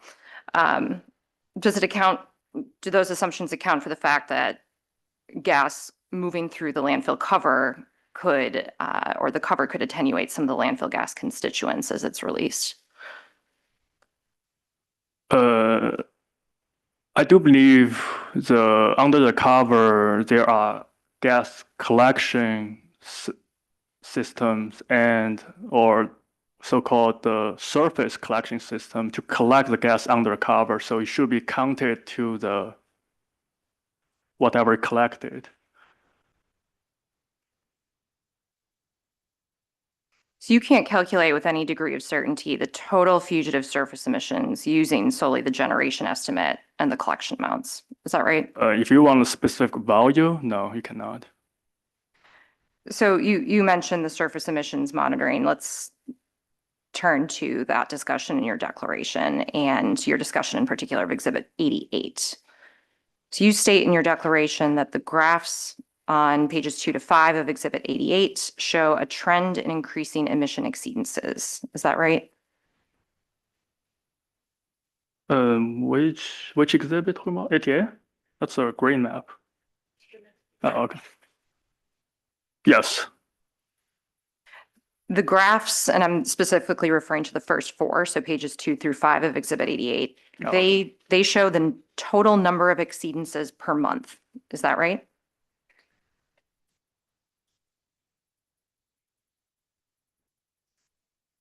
Yeah, that's a count of the two types of exceedances per each month. You didn't normalize those on a per SEM event basis, correct? No. Chiquita conducts more SEM events in some months than others, right? That is correct. And you'd agree that on months when Chiquita conducts more SEM events, it wouldn't be unreasonable that Chiquita might find more exceedances simply because there's more testing. Is that right? In a way, it is true, but if we look at the integrated February, or no, not February, integrated 2022 data, there are hardly ever any exceedances. But you didn't normalize that, correct? Correct. Like trying to answer your question basically means if you go out there in 2022, you might not find any exceedances. And that was when monitoring was monthly, correct? Correct. Yeah.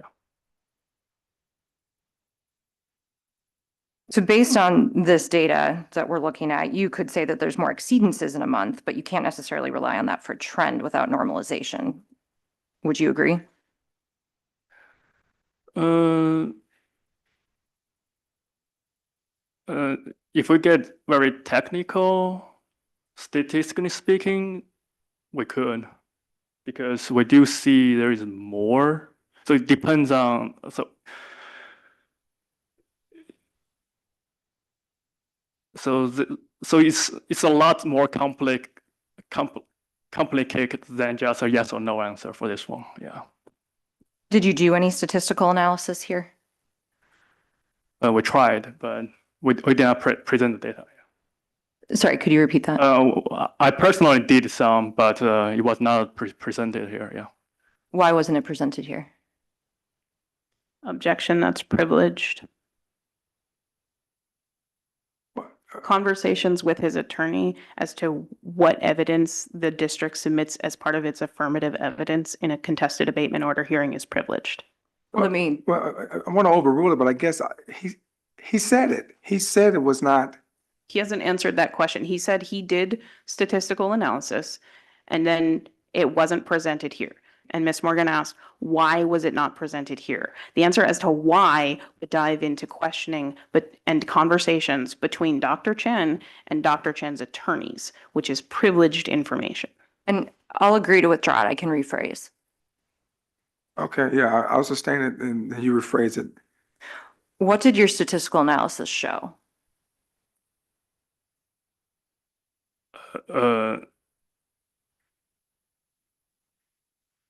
So due to the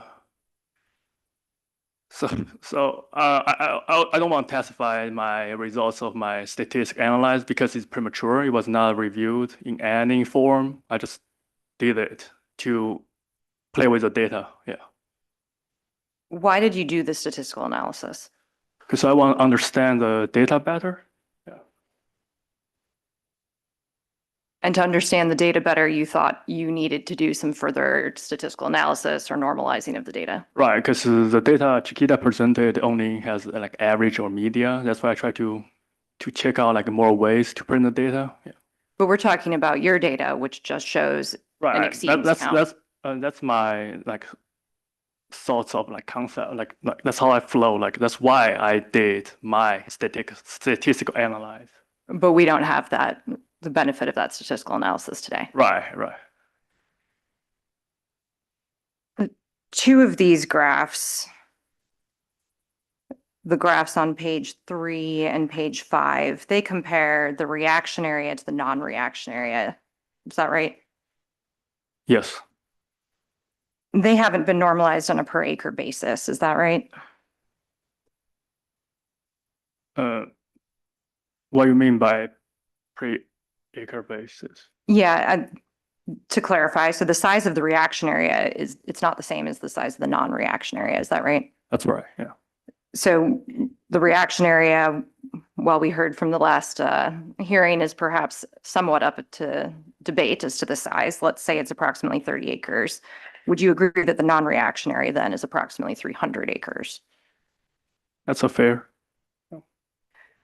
You'd agree that when Chiquita, or would you agree that when Chiquita conducts monitoring over the non-reaction area, it may find more exceedances simply because it's tested over a larger area? That's not necessarily true because when you compare those two areas are under very different circumstance. One is reaction area, one is not reaction area. So I don't know if I can say yes or no on that one question either. And the reaction area also has a geosynthetic cover over it, correct? Yes. And these graphs, talking broadly about these first 4 graphs, they haven't been normalized on a per grid basis, have they? What do you mean by per acre basis? Basically divide by the acres? Yeah, there's a number of different grids that are tested during each SEM event. Is that right? You test more than one grid in a SEM event. Yes. And at different SEM monitoring events, you may test different numbers of grids due to activities that might be occurring at the landfill. Is that right? Yes. So for example, during a sampling event, testing may have to be conducted around certain well or cover installation activities, right? Yeah. And you didn't take that into account or normalize the data to reflect the number of grids per SEM event. No. Would you agree that if Chiquita is able to test more grids during a testing event, it may find more exceedances simply because it's testing more grids? Also, again, that's not necessarily true. If a grade is healthy, then there is no exceedances. There's other factors that could affect the data and SEM exceedances as well, like barometric changes. Is that right? Yes. Or wind data? Yes. So taking all of these various factors and parameters into account, is it really possible to create a trend line from this non-normalized data? Can you repeat the question? Yeah, taking all of these various parameters into account, is it possible to create a trend line of exceedances without normalizing this data? I don't know. These exceedances by themselves do not represent a violation of a rule. Is that right? No. But they do have to take corrective actions. And as far as you know, Chiquita has been conducting the corrective actions as required, right? Yes. And those corrective actions have addressed the identified exceedances? Yes. At the time, yes. Sorry, what was that? At the time, yes. At the But time. later on, it might exceed again. Understood. So let's look now at the graphs that were on pages 6 through 9 of Exhibit 88. And these have on the y-axis TOC as methane. And you state in your declaration that these show how much actual emissions are being put into the air at any given exceedance. Is that right?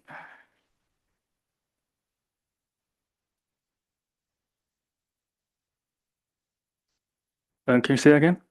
Yeah, you state in your declaration that these graphs show how much actual emissions are being put into the air at any given exceedance. Is that right? Right. This shows the magnitude of the concentration of TOCs they measured at the time. So concentration, though, is different than a rate, correct? Correct. So you could have a leak containing a high concentration of a constituent, but the volume of the leak is small. Is that right? Right. Depending on the flow rate. And sort of flipping that around, you could have a leak with a low concentration, but a large volume, right?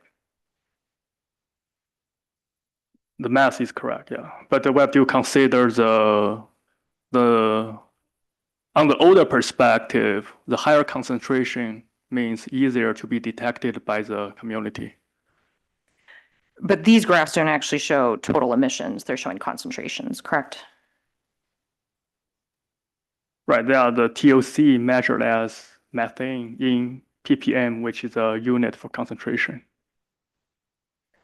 You also state in your declaration that the completion of the geosynthetic cover may be contributing to an increase in the magnitude of excess emissions. Is that right? Yes, that's what I'm thinking is because it is possible, because where the landfill gas goes, it will tend to go to where there is least resistance. Since there is a cover on top of the reaction area, it might concentrate the methane or the TOC in somewhere else more. Yeah, that's So when you say magnitude, again, you're referring to concentration, not rate. correct. So again, not a measurement of actual emissions. Right. Are you familiar with condition 30 of the stipulated order, which requires Chiquita to visually inspect the geosynthetic cover each operating day? Yes. And that condition also requires Chiquita to promptly repair issues identified, right? Yes. It requires Chiquita to perform interim repair of the geosynthetic cover within 2 hours of identification during the inspection, safety permitting. Yes. Yes. permanent repair must be scheduled immediately and take place as soon as possible, correct? Yes. Condition 30 also requires Chiquita to maintain a log of these issues and repairs, correct? Yes. And Chiquita submits those logs in its monthly condition 8 reports, right? Yes. Do you review those reports? I do. Since the beginning of the year, is it fair to say that issues with the geosynthetic cover have not been identified every week? Yeah, there are some weeks better than the other. Yeah. And even on weeks where issues are identified, it's not necessarily a tear is identified every day. Is that right? Yeah, that's correct. Yeah. Would you agree that the majority of the issues reported have been small? In what sense? Like, what do you mean by small? Yeah.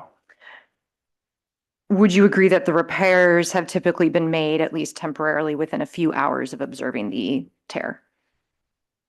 I think in most of cases, yeah. And based on your review, permanent repairs have typically been made the next day or the day after if there was a delay due to weather. Is that accurate? That's fair, yeah. So would you say it's fair to say that any surface emissions related to geosynthetic cover rips or tears have been promptly addressed and repaired in large part due to that requirement of the stipulated order?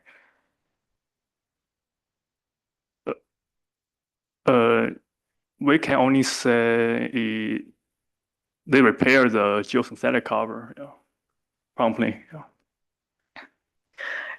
So I'm going to move now to your discussion of trends in surface emissions. You state in your declaration that Chiquita has not returned to its pre-reaction baseline and that to date, excess emissions of landfill gas remain elevated. Is that right? Right. So when you refer to pre-reaction baseline, you're referring to the 2022 surface emissions data? Yes. Now, at that time, Chiquita monitored based on the regulatory requirement only monthly. Is that right? Yes. Chiquita monitors now at a enhanced frequency. Is that right? Yes. So Chiquita hasn't returned to the pre-reaction baseline for monitoring, right? No. You also state that the drone and flux chamber data show that emissions at Chiquita are much higher than would be at a normally operating landfill. Is that right? Yes. What do you consider a normally operating landfill in this context? Compare with the Chiquita itself in 2022. So you weren't looking at other landfills to make a comparison? We do, but the main baseline for Chiquita we consider is their 2022. So you didn't look at landfills of similar size in the South Coast Basin. Is that accurate?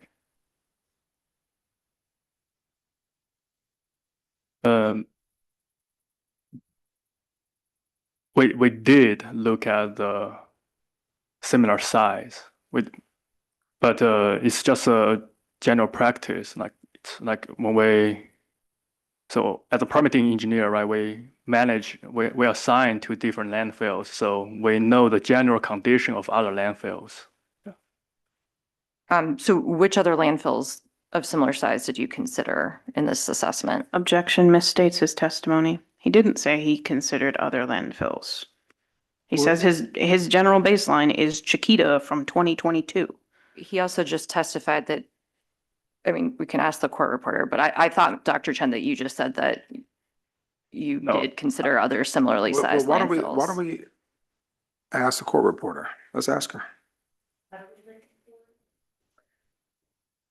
Go back 2 questions. Yeah, about 2 questions back. I thought Dr. Chen had said something about similar size landfills.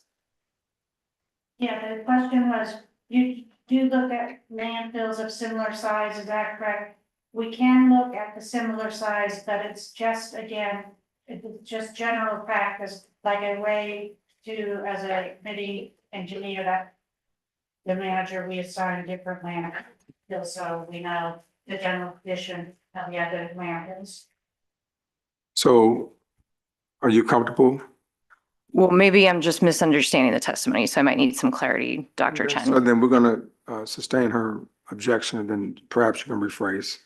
Yeah, so when you made the statement that the drone and flux chamber data show emissions at Chiquita are much higher than would be at a normally operating landfill, were you considering other landfills or just Chiquita? If we, if we never compare, like I personally did not compare Chiquita with other landfill, but like especially if we're talking about the data presented here, no, we did not compare with other landfill. So you didn't compare Chiquita for that purpose, but you did testify that you, or I don't want to misstate what you said, but you do work on other landfills in Correct. the area, correct? Are you familiar with how Chiquita compares to other large landfills in Southern California with respect to methane emissions?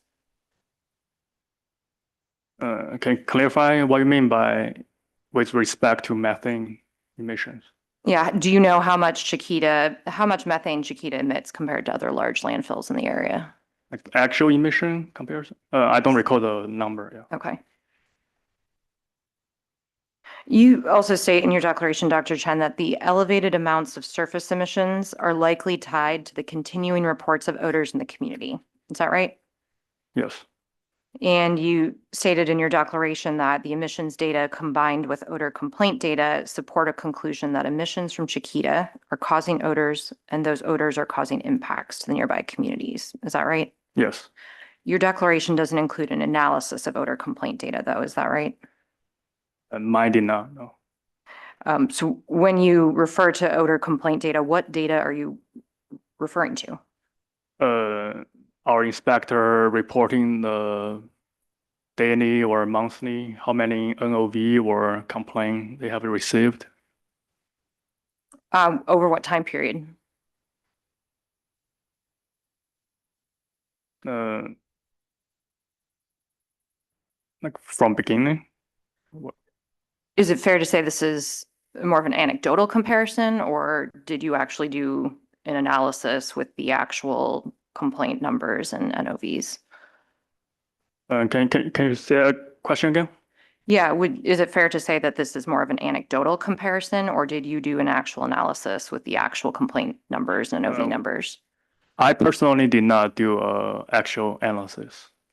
So you didn't conduct any correlation analysis between emissions data that you showed in Exhibit 88 and odor complaint data? I did not. No. Were you present at, or did you watch the April 16th, 2025 hearing in this matter? Yes. Do you recall that Mr. Israel discussed a graph of odor complaint counts in 2023 and 2025?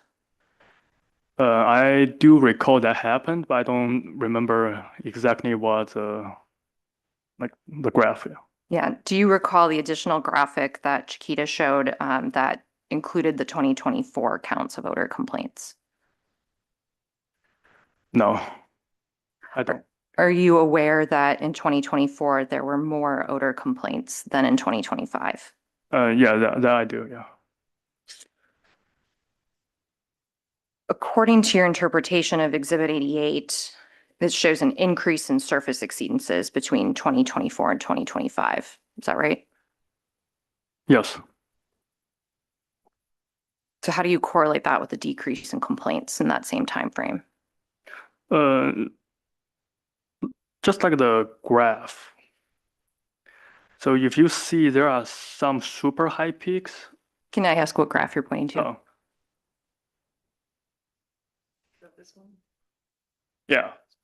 So if you see there are somewhat super high tall peaks, sometimes you cannot just use that to compare to say it's a lot less or there's a decreased trend. A trend, you have to have more data to confirm, to verify there is a trend.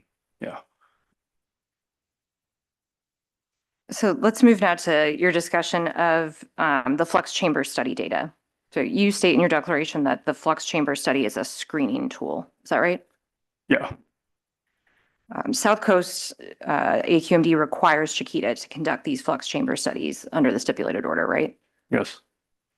And are you aware that the EPA considers flux chamber technology to be an in-depth analysis, especially when using SEM data for screening purposes? Objection, Ms. Morgan is testifying. We're going to sustain the objection and ask that you would reword your question, Ms. Morgan. Excuse me. Are you familiar with EPA's emission inventory criteria and guidelines for the air toxics hotspots program? I do know about the program, yes. Appendix D requires a two-step process and protocol for qualitative screening and quantitative testing. Is that right? That I'm not sure. Yeah.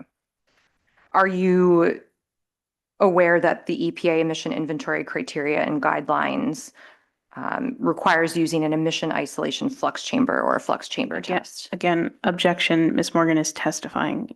Well, the witness stated he was familiar with that guidance document, so I'm trying to understand what he knows about it. I'm going to overrule that and ask that the witness answer.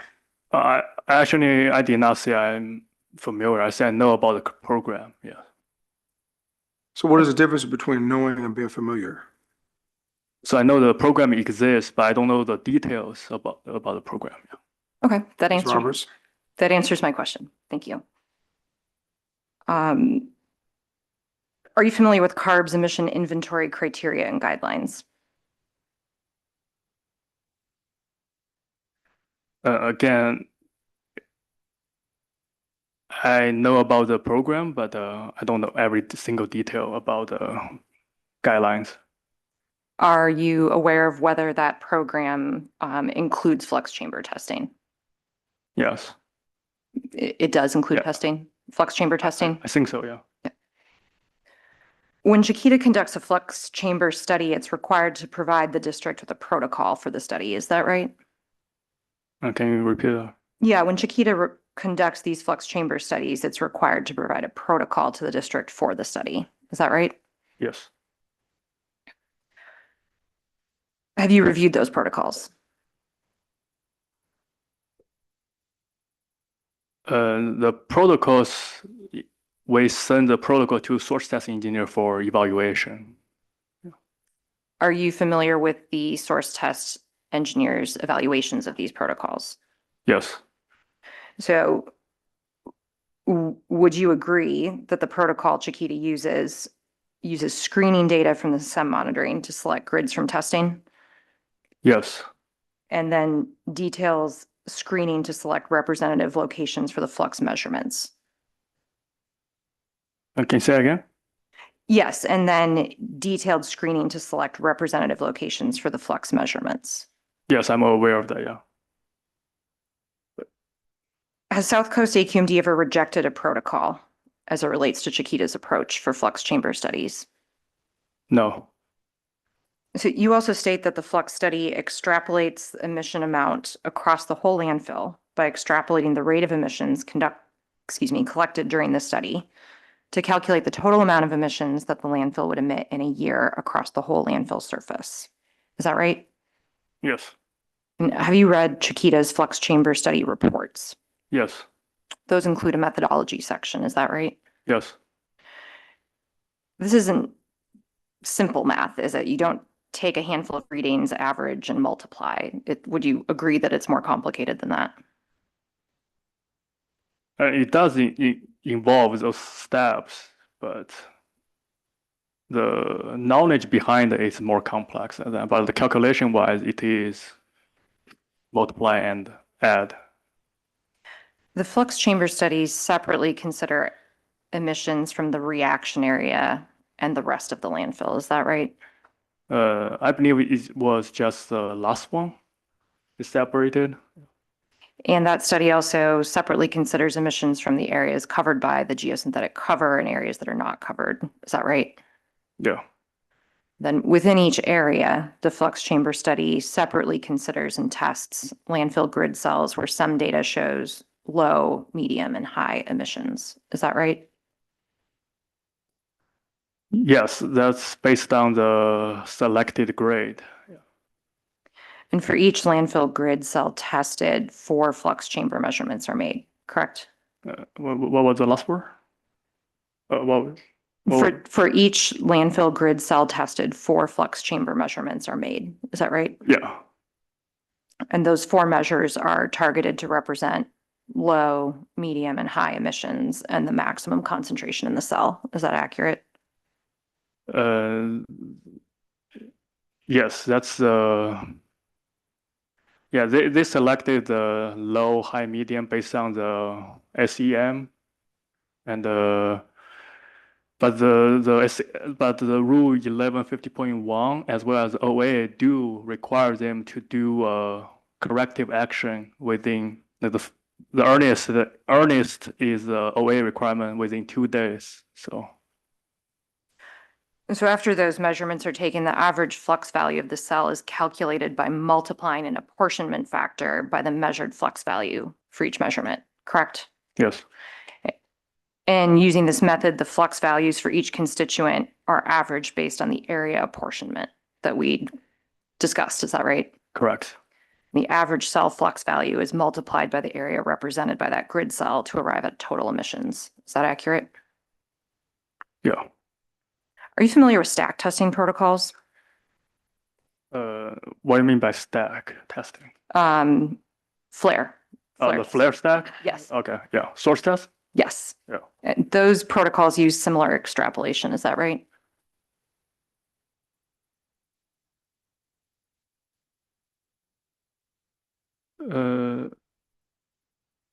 Actually, I don't recall exactly the procedure, but how do they measure the stack? Yeah.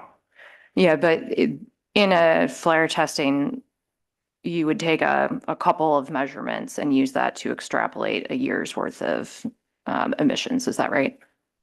Correct, but it's measuring in the stack. Yeah. So I don't think those two can be compared.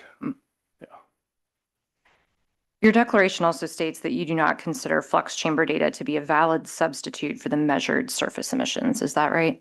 That's correct, especially for landfill like this, like Chiquita. And you point to in your declaration to Chiquita's state of the landfill report and technical addendum. Is that right? Yes. And both of those documents point to multiple lines of evidence, not just flux chamber studies, correct? Yeah, there are more data to flux chamber. That is correct, yeah. Flux chamber study measures hundreds of constituents of Chiquita's landfill and reaction gas. Is that fair to say? Yeah, they do the TO15 as well, yeah. Methane's just one constituent, right? Yeah. And SEM data only measures methane emissions. Is that right? Yeah. So let's move now to your discussion of Chiquita's use of drone-based surveillance in your declaration. Again, you mentioned in that discussion in your declaration a graph from Chiquita's technical addendum. Is that right? Yeah. So is it fair to say you've read Chiquita's technical addendum? Yeah, I do. Do you agree that the technical addendum acknowledges that there have been elevated surface emissions in discrete areas of the landfill? Yes. And the technical addendum also discusses why Chiquita presents both the mean and median values of methane measurements. Is that right? Yeah. Chiquita's technical addendum also acknowledges that the landfill surface is not heterogeneous. Is that right? Yeah. Did you read in Chiquita's technical addendum that it uses OTM 51 for its drone-based surveillance?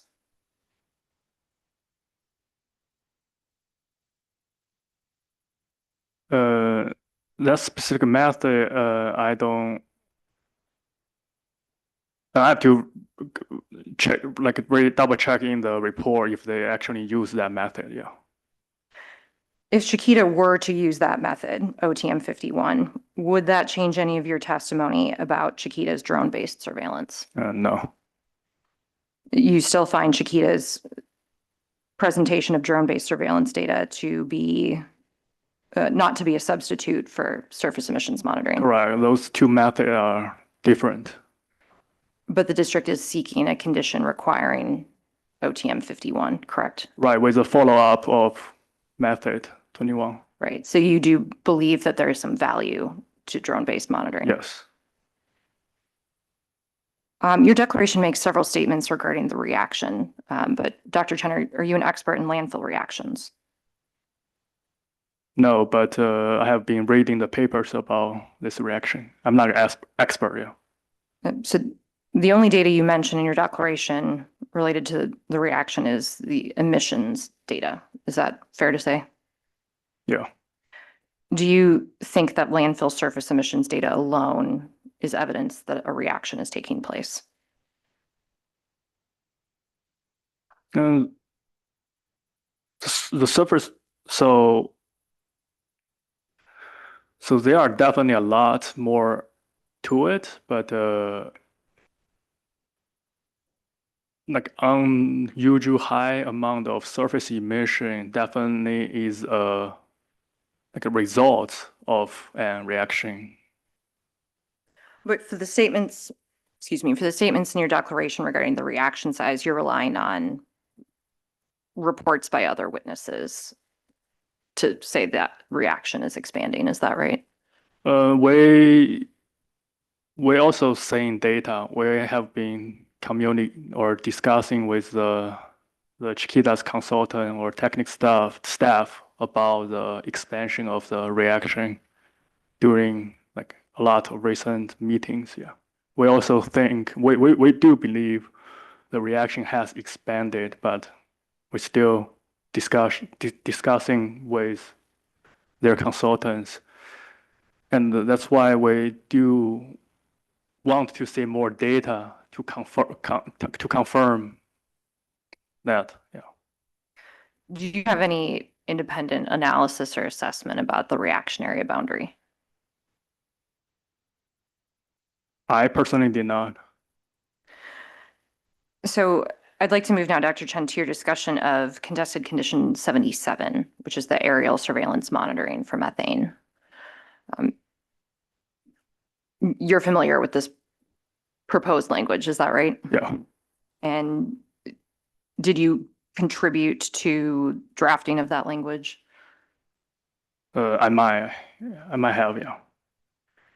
So you were not solely responsible for drafting the language, is that fair to No. say? Okay. Are you familiar with Chiquita's competing proposal for contested condition number 77? I do. Would you agree that at the highest level, both proposals require drone methane surveillance over the landfill? Can you say again? Yeah, would you agree that at a high level, both proposals require drone methane surveillance over the landfill? In general, yes, but there are a lot condition to it. Yeah. Yes, there's certainly differences, but fundamental premise, they both would add drone Right. surveillance monitoring. Right, but for different period of time though, yeah, Yes, and different frequency. correct. So you claim in your declaration that drone surveillance is faster at initial identification of potential hotspots. Is that fair? Correct, yeah. And that position is that based on your research from the sniffer website? Also from the meeting from Chiquita's consultant, they told us it's a lot faster. Are you referring to the technical addendum or something else? Bi-weekly meeting. Yeah. The biweekly meetings, thank you. Sniffer is the only company that's currently approved to perform OTM 51 monitoring. Is that right? I know they have the approval, but I don't know if they're the only one. Have you ever flown one of these drones? No, I have not flown. Sniffer's website doesn't discuss how long it takes to conduct instantaneous monitoring at Chiquita Canyon landfill specifically. Is that fair? Yeah. Do you know how long it takes Chiquita's contractor to perform the ground-based SEM monitoring at Chiquita? 1 to 3 days. 1 to 3 days? Right, that's based on the data I have seen, yeah. Do you know how long it takes Sniffer to perform the drone surveillance? A few hours. Is that just the drone-based portion of the monitoring? Can you elaborate on that? Yeah, when you say a few hours, you're referring to just the drone-based portion of that monitoring. Is that right? Correct, yeah. But under OTM 51, the actual monitoring isn't complete until there's follow-up ground-based monitoring to confirm exceedances. Is that correct? Right, the method 21, yeah. So you need to consider the total time, right, in order to identify exceedances? Yeah, that's correct, yeah. Do you know about how long that takes? And that will depend on how many hotspot the drone finds. So I do not know. Your proposal, and excuse me, when I say your, the district's proposal includes only instantaneous monitoring. Is that right? Can you elaborate on that? Yeah, the method the district identifies in condition 70, its proposed condition 77 would include instantaneous monitoring via drone. Is that Yes, right? that's correct, yeah. Or would you agree that issues identified with instantaneous monitoring are largely due to things like surface cracks or a crack in the cover, or tear, I should say? Yeah, instantaneous is for to spot leakages from the surface, yeah.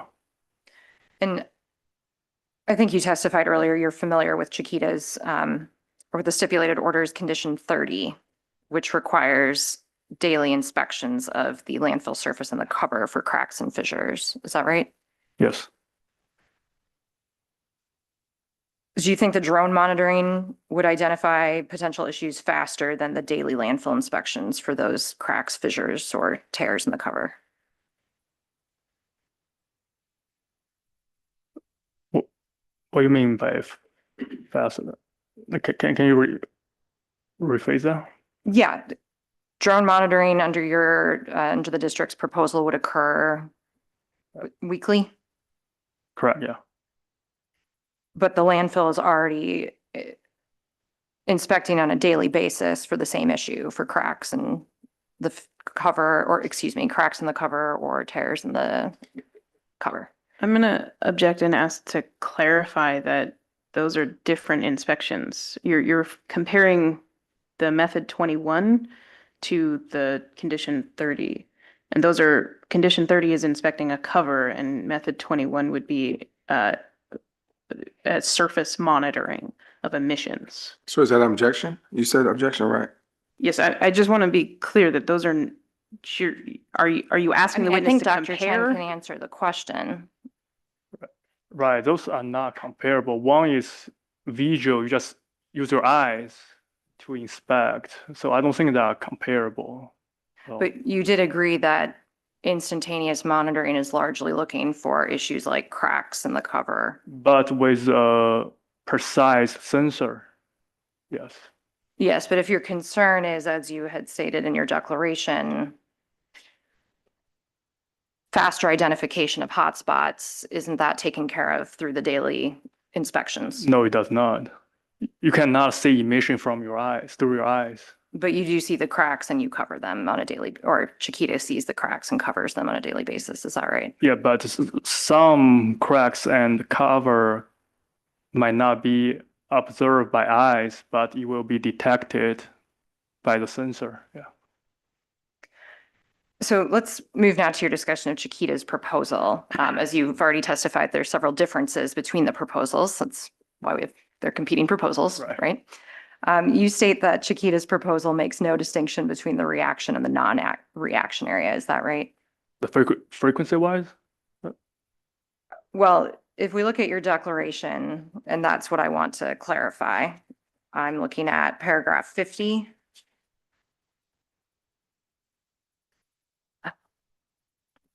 We'll pull it up. Thank you, Ms. Roberts.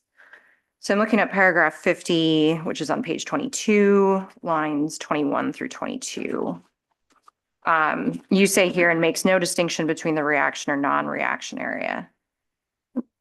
Right, that means the frequency. We want the reaction area to be weekly. That's in our proposal. So those are tied together. When you say it lessens the frequency of monitoring to monthly and makes no distinction between the reaction area or non-reaction area, your concern is that Chiquita is proposal is to measure the reaction area and the non-reaction area at the same frequency. There wasn't a different concern there? Correct, yeah. Okay. Does Chiquita's proposal say how it will assess the data received by the drone? And say again? Does Chiquita's proposal state exactly how it will assess the data received by the drone?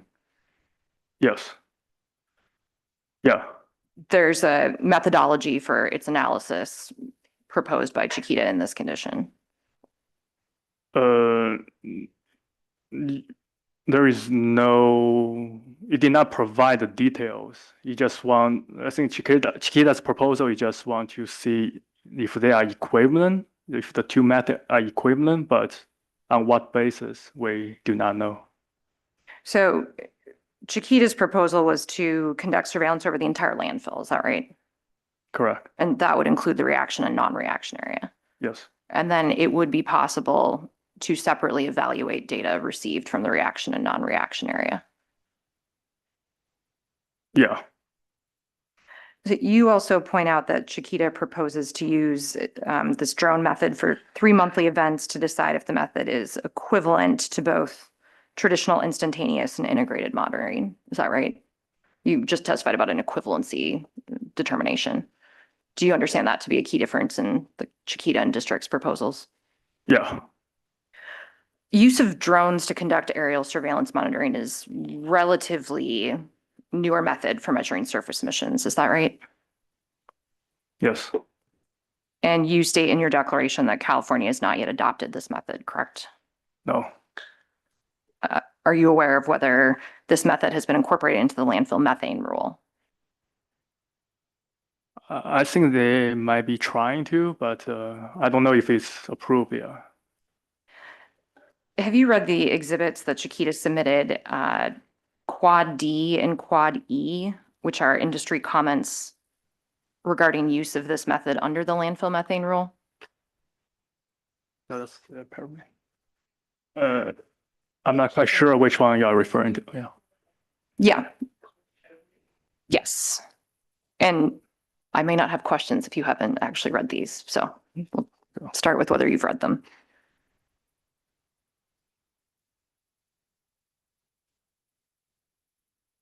This is Quad D. Yeah, I don't think I have seen those, yeah. And we'll pull up Quad E.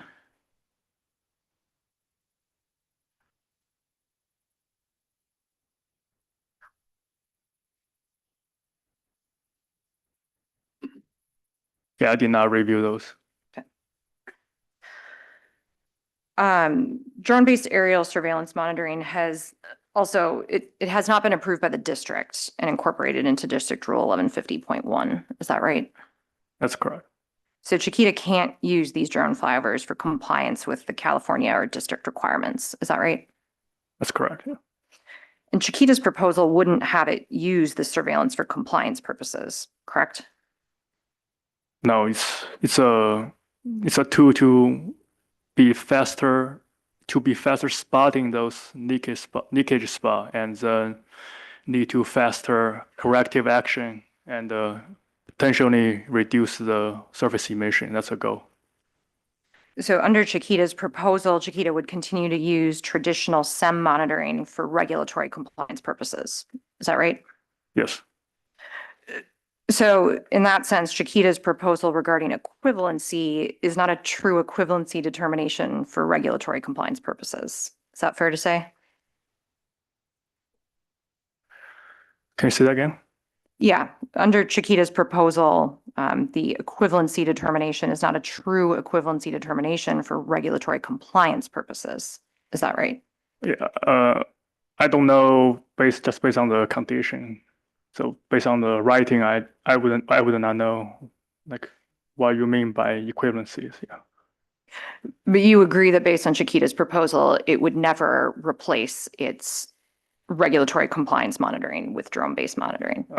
I don't think I know that as the when I review the how you write how has been written. Yeah, Yeah, let's pull up that condition then, which I think this contested ones are 74.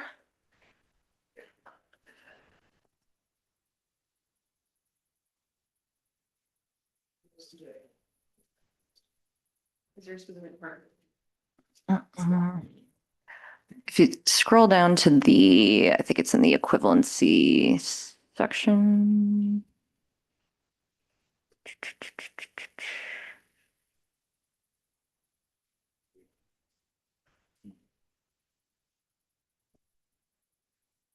I feel like I need glasses. 4 lines down.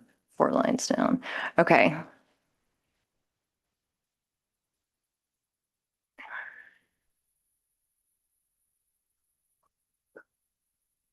So this says that if the reaction committee finds the 2 monitoring methods are equivalent, respondent may conduct the surface emissions monitoring required by conditions number 9 and 10 of this stipulated order using OTM 51. Do you see where it says that? Yes. So that doesn't say that Chiquita would use the drone monitoring for its regulatory compliance obligations, correct?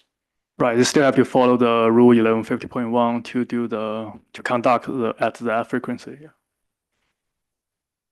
So Chiquita, your declaration talks a lot about the equivalency proposal, and Chiquita's language does not include any methodology specifically for evaluating equivalency. Is that right? Correct. If Chiquita had prepared a methodology, would that alleviate your concerns?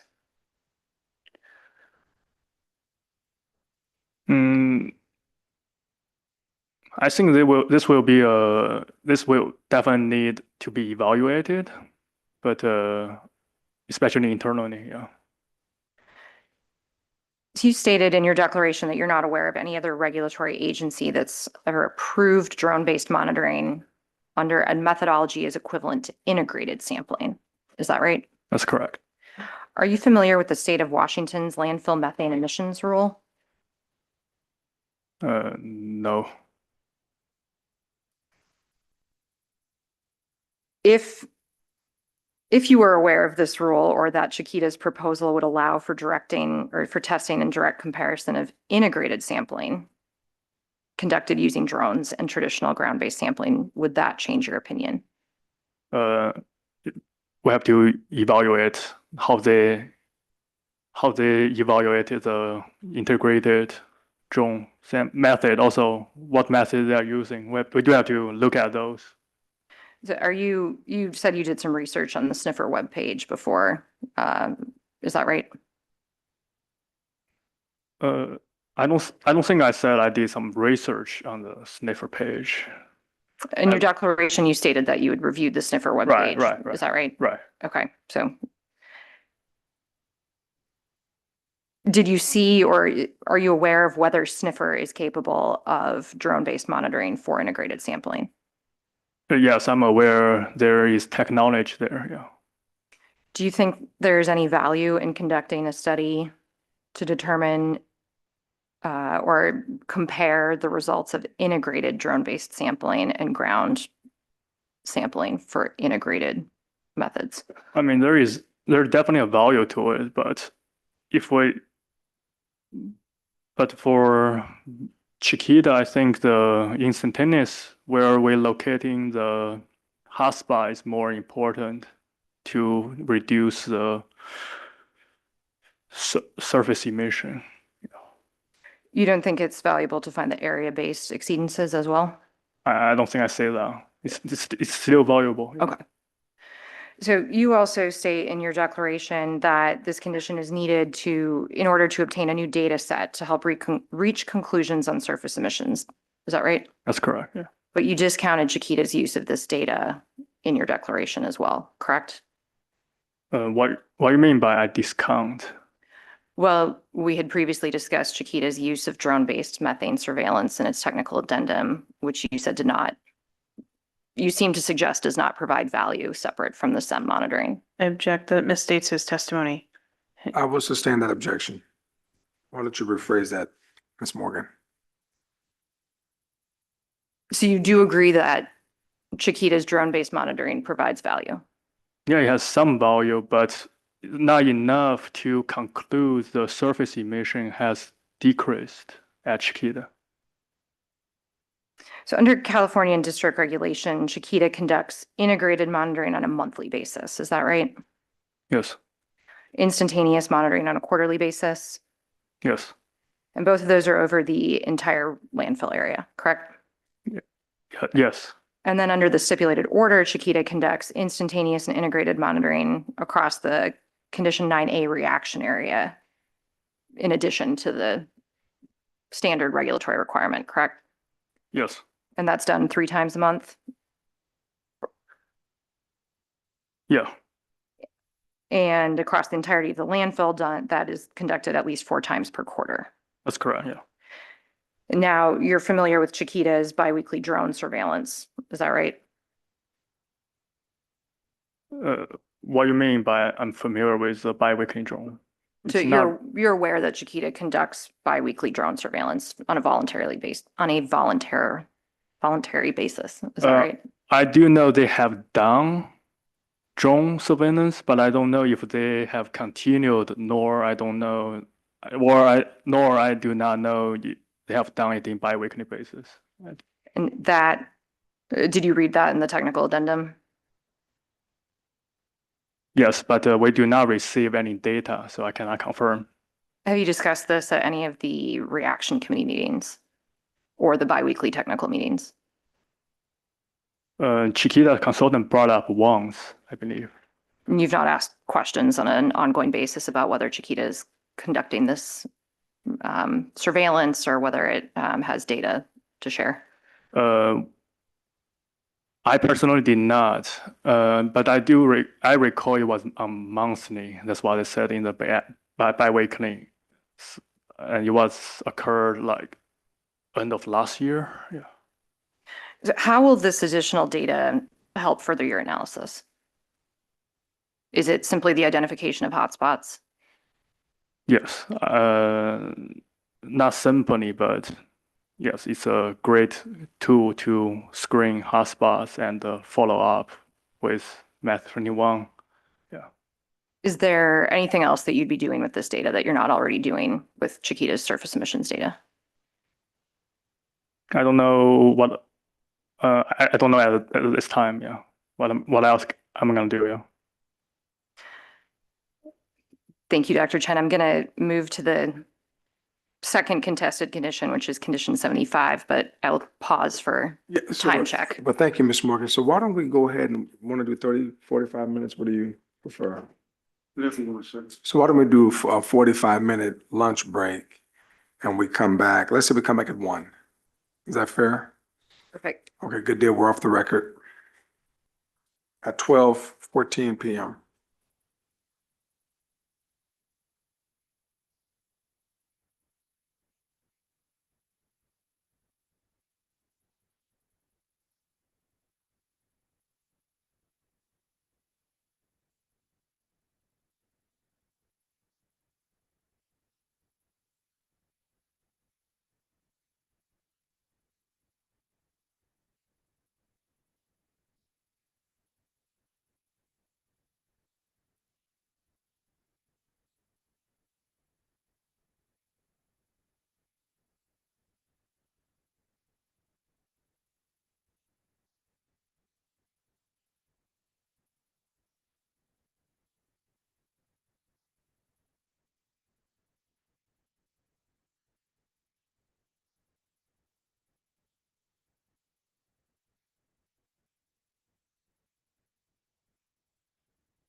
We're back on the record. It is 1:01 PM and we're back on the record. Want to make sure that all hearing board members are present. Present. Ms. Verdugo Peralta.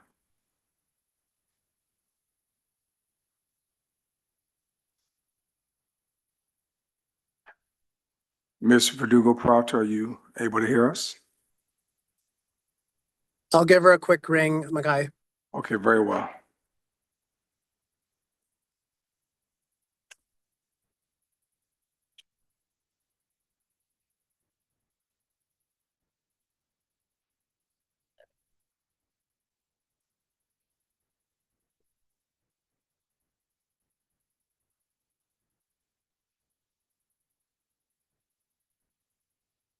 While we are waiting word from Ms. Verdugo Peralta, we do believe that we'll be able to come to an agreement today, correct? I think, I do believe the district should conclude its testimony today. Ms. Morgan? Yes, we've got, after coordination with the district, one witness here today, our remaining two witnesses for next week after our cross-examination of the fourth district witness. Okay, and next week being the 24th. The 24th. 24th is what it's currently set up. yes.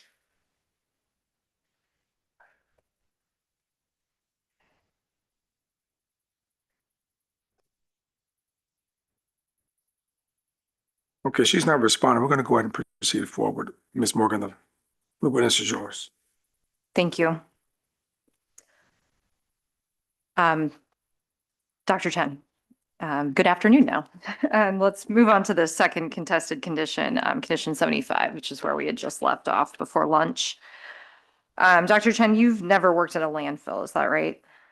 No, So you don't have experience operating a landfill gas collection and control system, correct? correct. Do you have any experience tuning a well?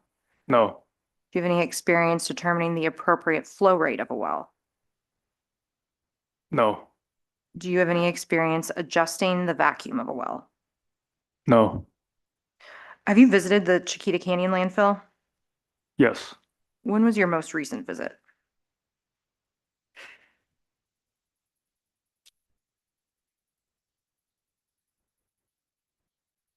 Um, a while ago, I don't recall the exact day. Yeah, When you say a while ago, a year ago, any estimate? yeah, probably over a year. How many times have you visited the landfill? I would say about three, 4 times. Well, you visited the landfill. Were you ever in the field when Chiquita was tuning a well?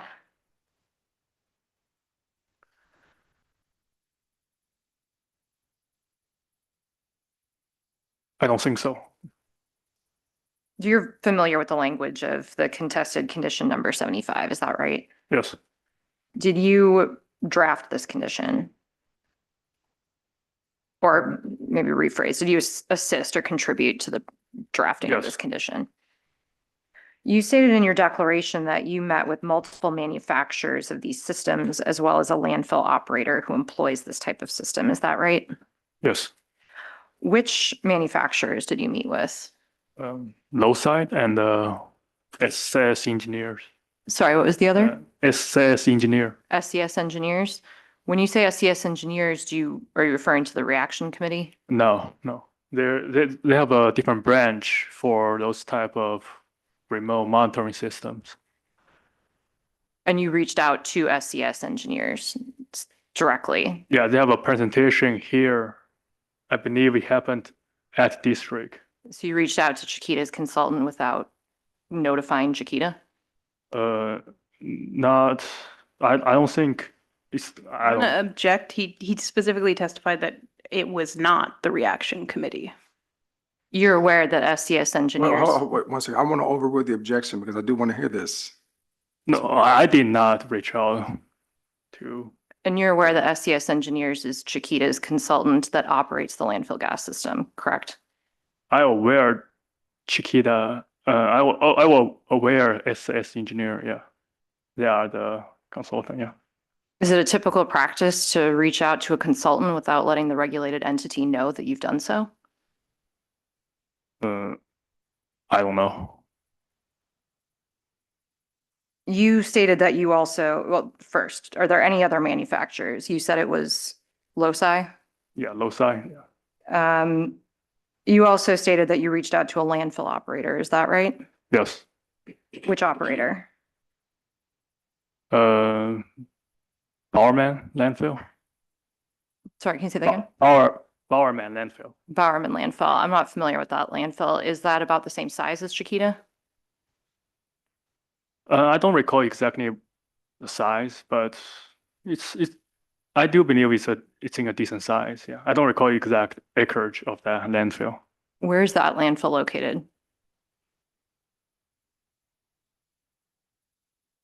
I don't recall. Yeah. Is it in California? Yes. In Southern California? Yes. Is it about the same age of waste mass as Chiquita? That I don't know. Is it experiencing an elevated temperature landfill event? No. When you discuss these systems with the vendors and the operator, let's start with Loci. Were you discussing a remote monitoring system Remote monitoring and control system. Yes. and control? Were you discussing an automated control system? No. What about the landfill operator? What kind of system were you discussing with the landfill Remote operator? monitoring control system. And is that system that is set up in the landfill designed to automatically change at certain parameters? No, it does not. I don't know if they can do it, but we did not talk about automation as the landfill. We just mainly talk about the monitoring and remote control. In these discussions, did you ask whether any of these systems were designed for elevated temperature landfill events?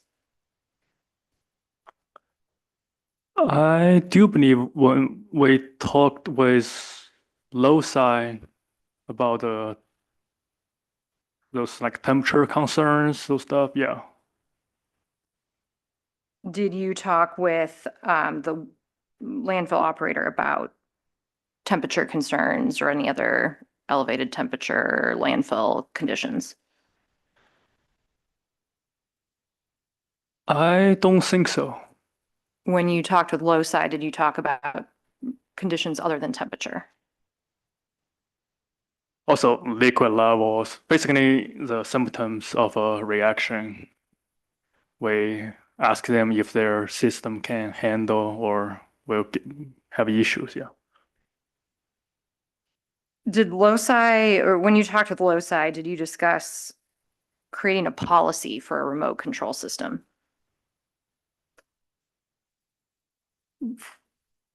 For Loci, no. When you talked to the landfill operator, did you talk about a policy for their system or whether they had a policy in place?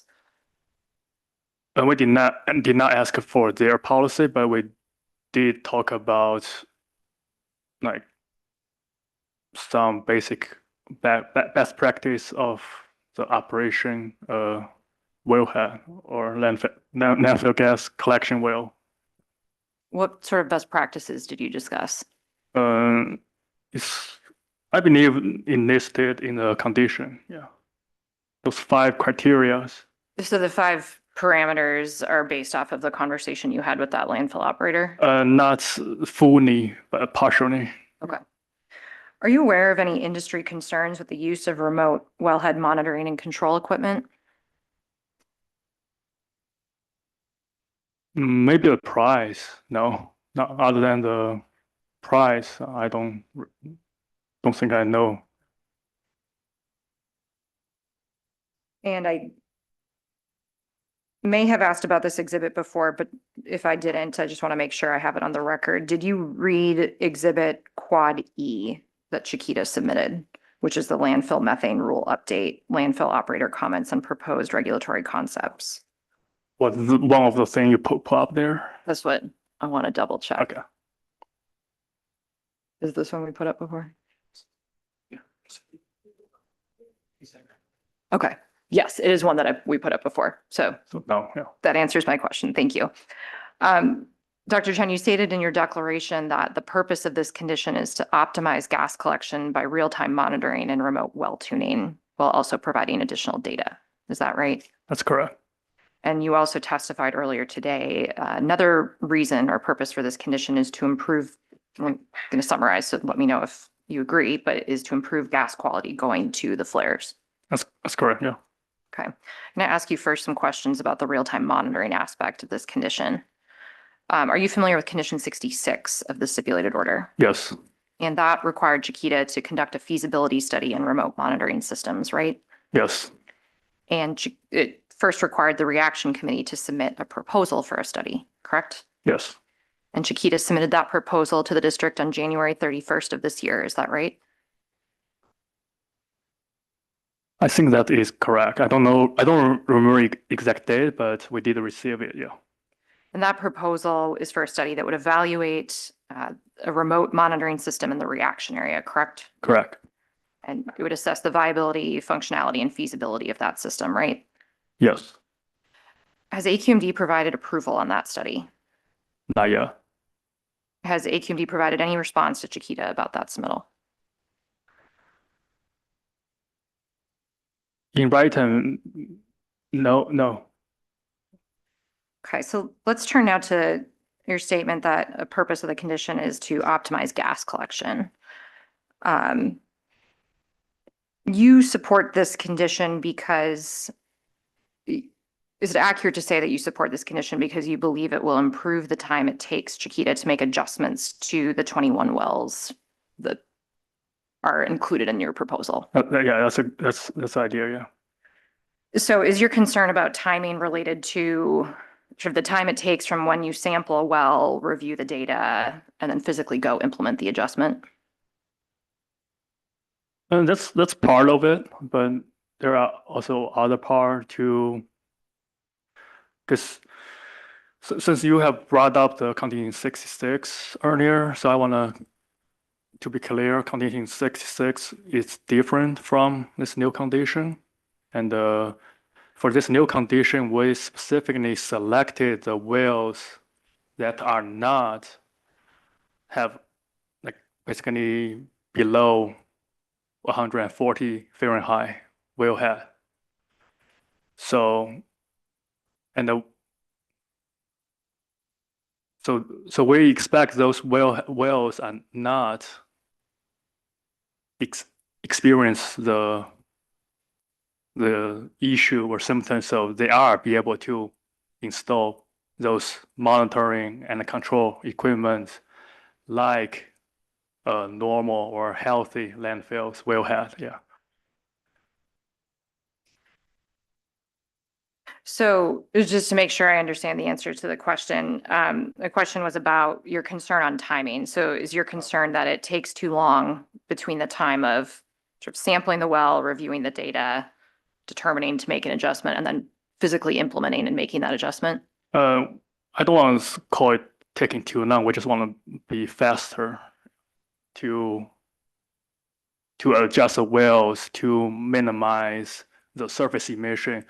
When Chiquita or when a landfill find a surface emission using Rule 1150.1, they have to conduct corrective actions.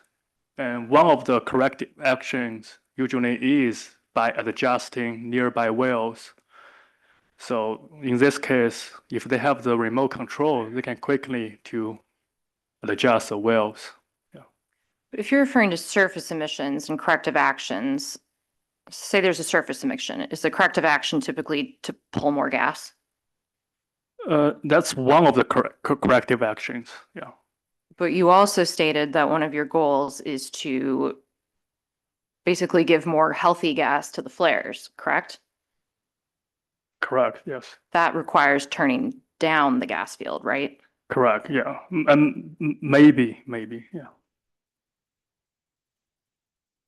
What adjustment would you make if you're trying to improve the methane quality of gas? I think it's case by case, really. So you don't agree that the standard industry procedure for increasing methane content is to turn down the gas system. Objection, Ms. Morgan is testifying as to what the standard industry procedure is. Yeah, I will sustain that objection and ask that you rephrase, Ms. Morgan. Let's go back to the time it takes to actually make an adjustment. How long does it take Chiquita right now from the time it sees a change that needs to be made to make that change? That I necessarily don't know, but I do know they usually monitor those wells at a frequency from weeks to months. So if the issue was timing, if I told you that a technician takes a reading from a well, makes visual observations, and then immediately adjusts that well, does that change any of your testimony? No, that's just part of my testimony, right? I also talk about like surface emission, like surface exceedances. If you need to adjust remotely, you can. And if you find out there is a exceedances in a spa, and you can check the wellhead gas comp on your phone and then adjust accordingly there. You also testified earlier that Chiquita has taken corrective actions as required based on SEM exceedances, correct? Correct. That's why I say I don't want to call it too long, but we would like to be faster. But you don't know how long it actually takes, right? What? You don't know how long it actually takes Chiquita to make the adjustment now without the system in place. Correct, yeah.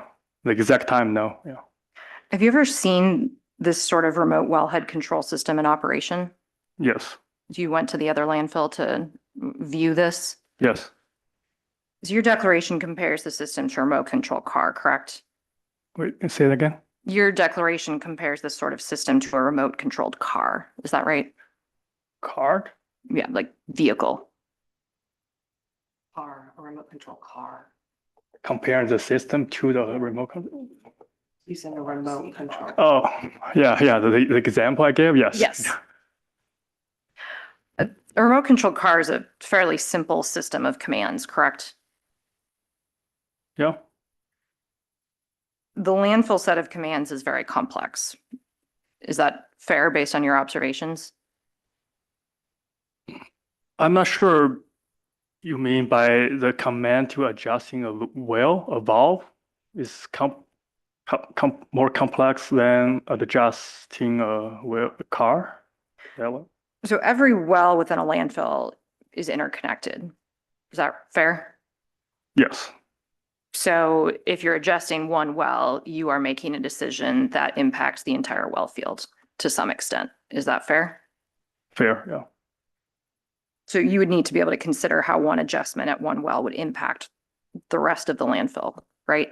Correct. That's why we did not propose just install one monitoring. We want like at least 20 so we can see the map. Do you know how many wells are in Chiquita? About 300 now? 300 new vertical. Yeah. Yeah, not, that's on top of what was already there before the reaction, right? When tuning a well, would you agree that there are benefits to being at the wellhead in person?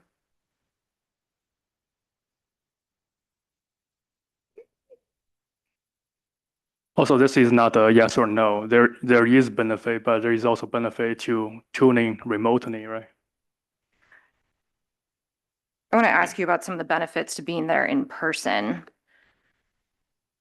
There's auditory aspects involved in tuning a well that a machine, a remote control machine wouldn't pick up on, right? Yeah. So a remote technician wouldn't be able to hear when they're making an adjustment to a well if the well had a damaged casing, correct? Correct. What happens if you make an adjustment to a well with a damaged casing? Air intrusions, possible. An air intrusion is a bad thing, right? Correct.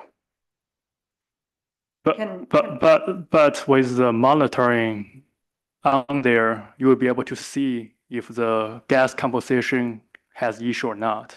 So So a remote technician wouldn't be able to judge surging of liquids in a well. Is that fair? It's also, it depends. It can be depends on the flow rate, right? If the flow rate for that well, gas flow rate, I mean, or pressure is odd to the operator or the field staff, that might be the reason. That might be because of the liquid within the well head. So in a way, the monitoring system can also tell the field staff whether it's impacted by liquid or not. And a remote technician wouldn't be able to assess olfactory aspects involved in tuning a well, different types of odors. Is that fair? That's fair. So your declaration states that a remote technician would be monitoring the selected wells once every 3 hours. Is that right? Correct. So is it AQMD's intention for this condition to require an around-the-clock monitoring by a trained technician? What do you mean? Every 3 hours, You have to send 7 days a week, 24 hours a day? using the remote monitoring system. So that's AQMD's intention. No, I don't get your question.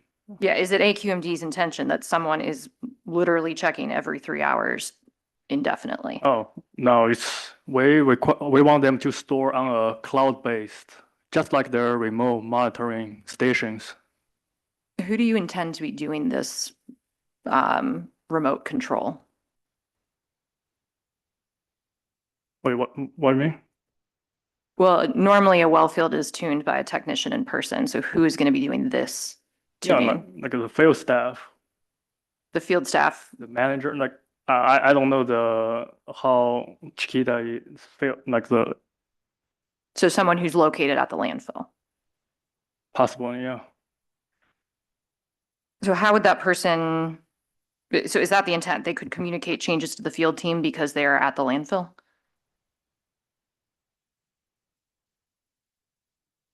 What do you mean by that? Well, do you agree that it's important when making an adjustment to a well to communicate those changes to the field staff? Yeah, I think they should know, yeah. So the person who would be doing this adjustment, you think they'd be on site so that they could appropriately make those communications?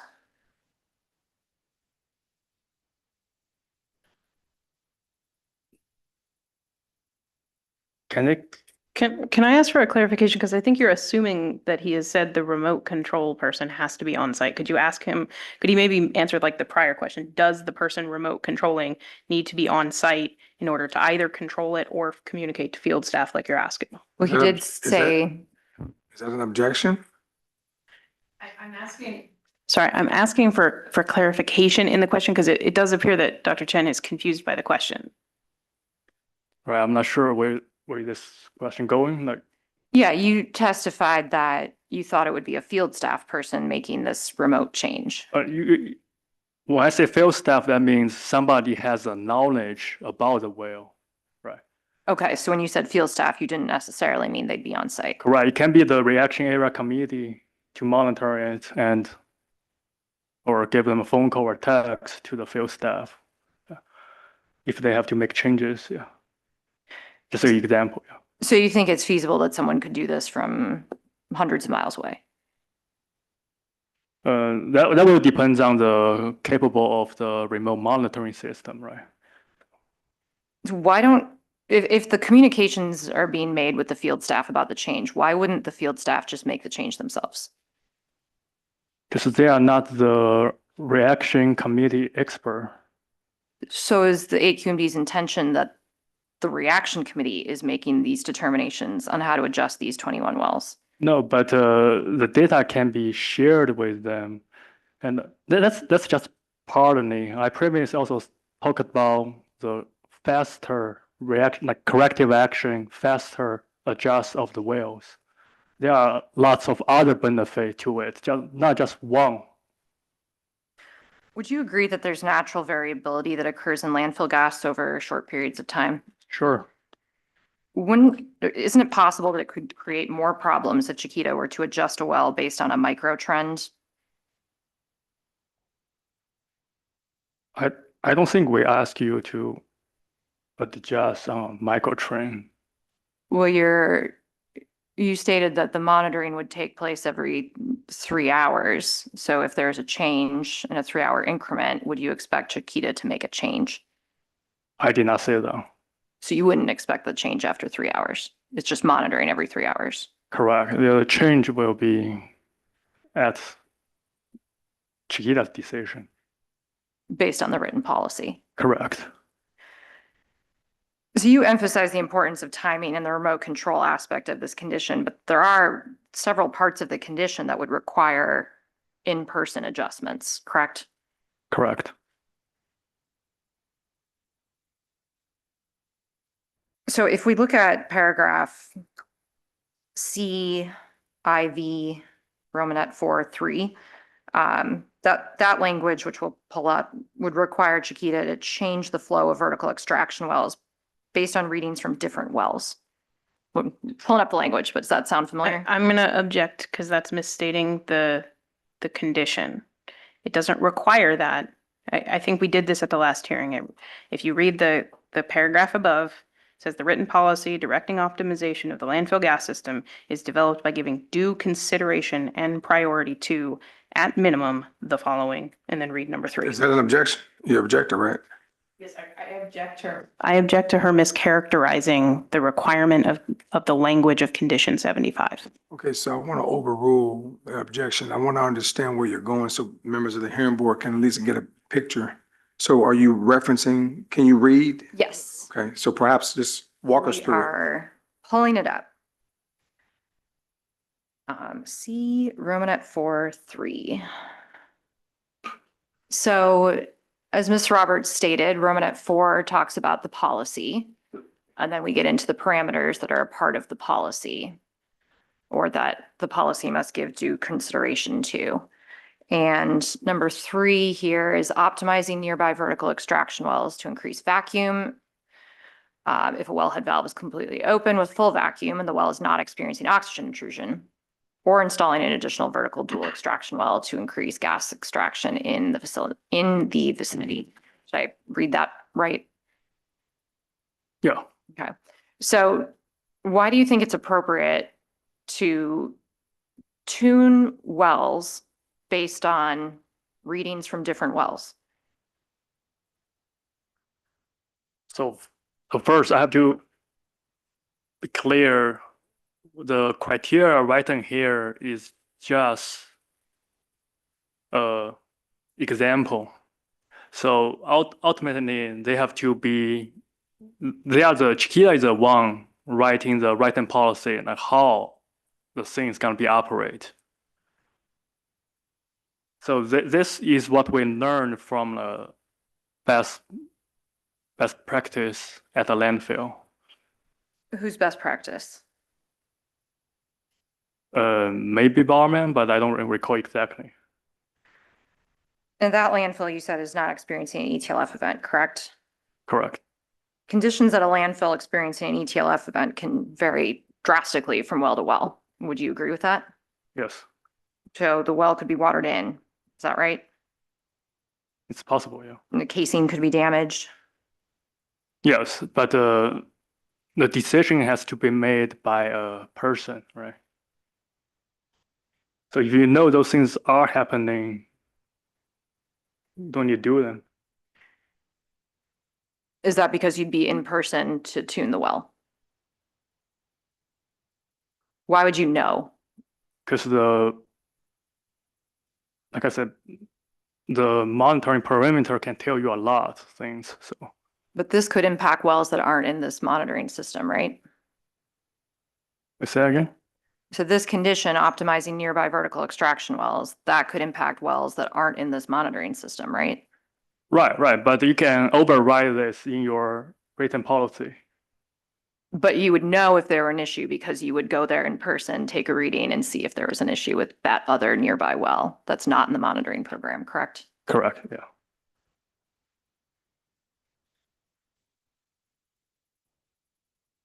So if we look now at number 4, right below that, it requires an inspection and appropriate measures to address controller unit, wellhead, upstream, downstream conveyance piping when there is an unexpected or unexplained decrease in gas flow of 15% or more over a 1-week period, or decrease in vacuum at the wellhead of 5% or more over a 1-week period.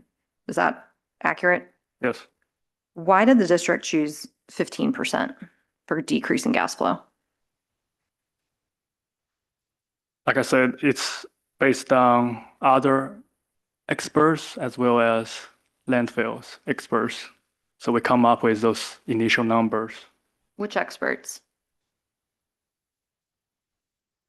I don't really recall exactly who, maybe another landfill or even maybe Mr.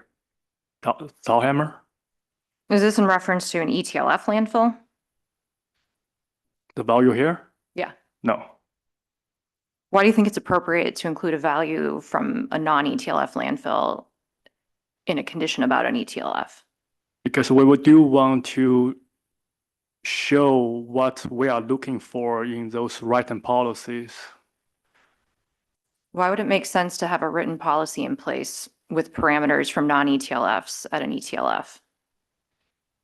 No, the written policy you guys will drafting will be for Chiquita. Thus, it's for So if Chiquita submitted a written policy that had a number other than 15% there, is it possible that AQMD would approve that?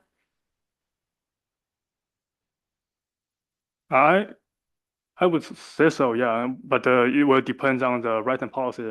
First, we need to review it first. Would you agree that well fields can experience a decrease in flow of 15% due to barometric pressure? It's a possible. Is it possible for a gas well to feel pull from vacuum in 2 different directions? What do you mean by pull from 2 different directions? Like vacuum pull coming from opposite directions at the same time? Of a landfill of spa? Yeah, it's possible, yeah. So in that instance, gas flow would decrease, right? Possible, yeah. Would someone observing data remotely be able to determine that that was the cause for the flow decrease as opposed to like a blockage or another issue? That I don't know. How did you come up with the 5% decrease in vacuum in this condition? Similar as the 15%. So experts, but you don't necessarily recall who. Right, because I don't think I'm the one reach out to the expert, yeah. And you don't believe that this is specific to an ETLF. It's a normal landfill, for lack of a better term. That's that's how I recalled it, yeah. This part of the condition would require action on upstream or downstream conveyance piping. Is that right? Or could, I should say. Yeah, the number 5? Number 4. Oh, yeah, yes. So that can't be controlled remotely, correct?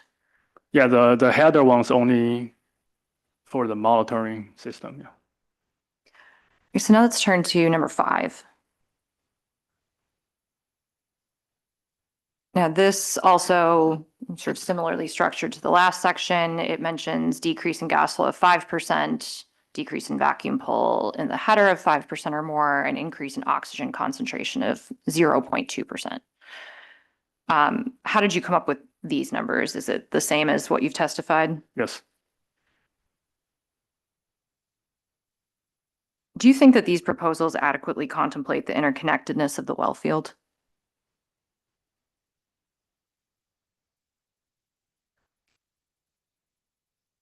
Do you mind rephrase that?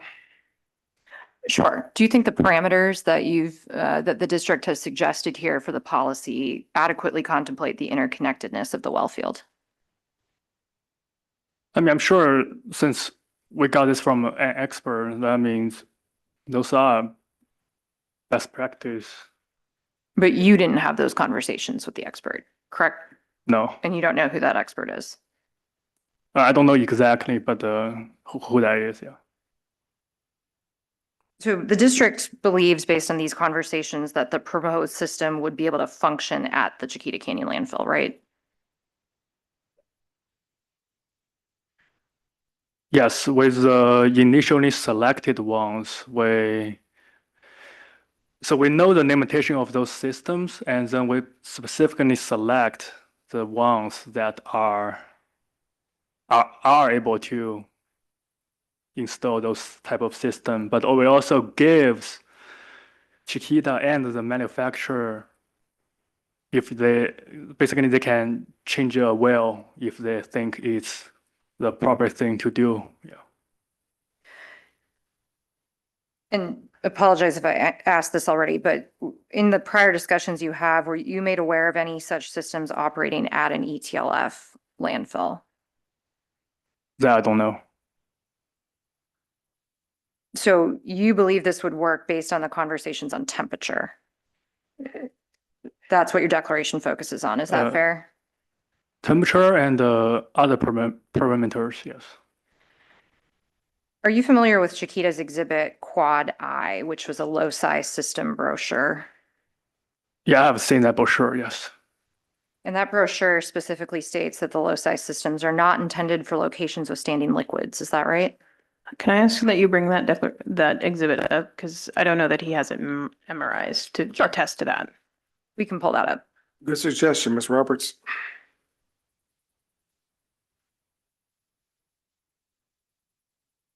While we're pulling that up, would you agree that Chiquita as a landfill has significant liquid levels? From what I heard from the consultants, it's getting better. And if there are, so first we have to know what is a standing liquid. Is it over flooded the wellhead, or it's just 10 feet, 30 feet below the collection or below the wells? So this is not very clear to us what it means by standing liquid. So you reached out to Loci to discuss their system, right? Yes, Did you ask about this? yes. What did they say? They said it will be only, so the monitoring system won't be affected at all, but the remote control will be if the well is flooded with liquid. Basically, the well is not even gonna be able to operate.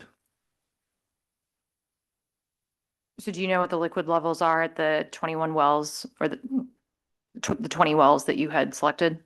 Those wells we do not, but we do give them the right to change to a different well locations.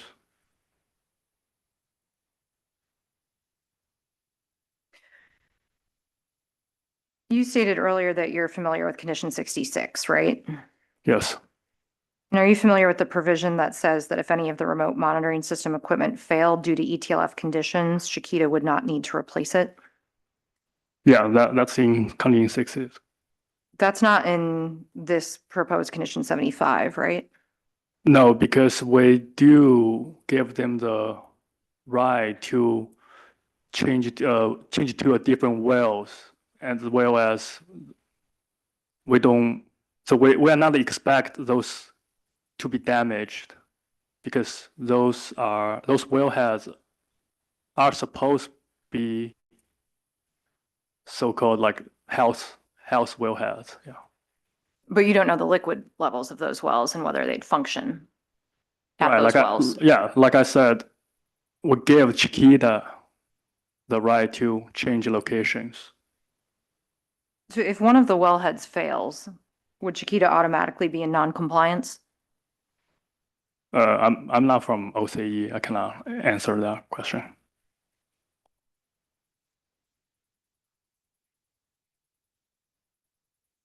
To install the equipment in the well field, it would need to meet electrical hazard classifications.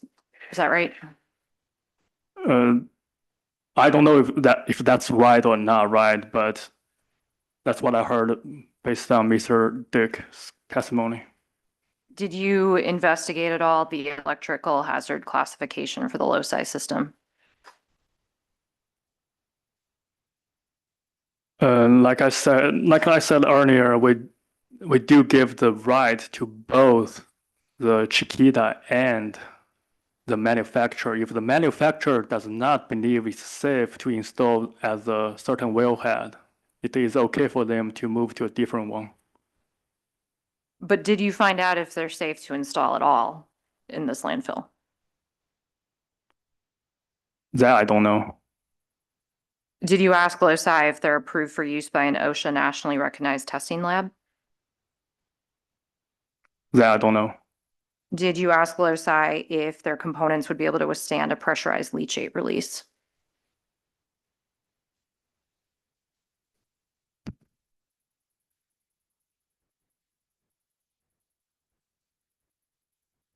That I don't know.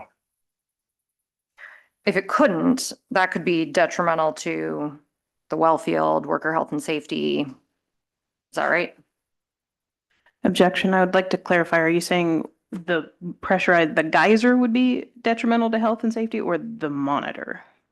The objection is sustained, but go right ahead, Ms. Roberts. I'm sorry, Ms. Morgan. Yes. No problem. So if the component could not withstand a pressurized leachate release, would that incident then be risking health and safety of the landfill?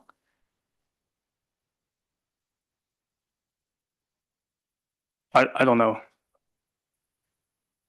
Do you talk to loci about maintenance for their product?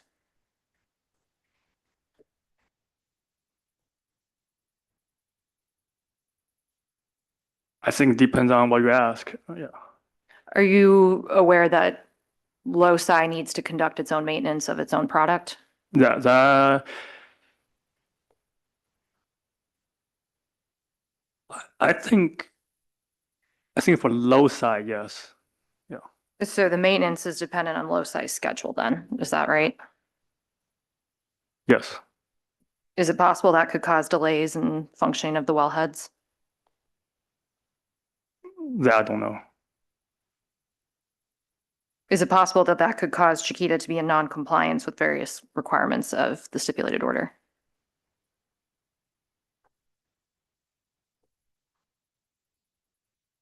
Can you say that again? Yeah, is it possible that the fact that loci needs to do the maintenance on these control units, would that possibly cause non-compliance for Chiquita with various requirements of the stipulated order? Objection. He's testified that he can't speak to compliance issues because he's not in the compliance division. Right. But Hold on, I want to overrule because he's talking. So overrule, go right Okay. ahead and answer. okay, but I do know their remote monitoring systems are also like need maintenance by the third party, sir. Like I said, I cannot talk about whether it's compliance or not compliance, but that's just what I know. There are third party services, their remote monitoring systems. No, stations. When you say third-party servicers, that's loci, is that? No, what no, you're no, referring no. I'm talking about the remote air monitoring system located near the communities. But not the loci control system. But loci has to conduct maintenance on its own units, correct? Right, but what I'm saying is those air monitoring system located within the communities are also sometimes require the services by the manufacturers. So I know on that side it worked, but I'm not sure Mm. the compliance wise, I cannot speak on that. This condition requires installation and operation of the system by October 31st of this year, unless otherwise approved by the district. Is that right? And we can pull that up. It's condition 75B, Romanet 2.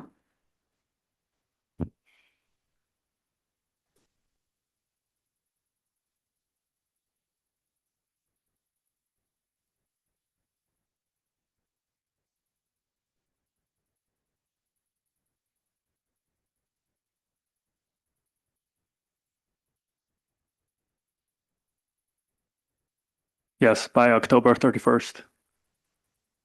Why did the district select October 31st?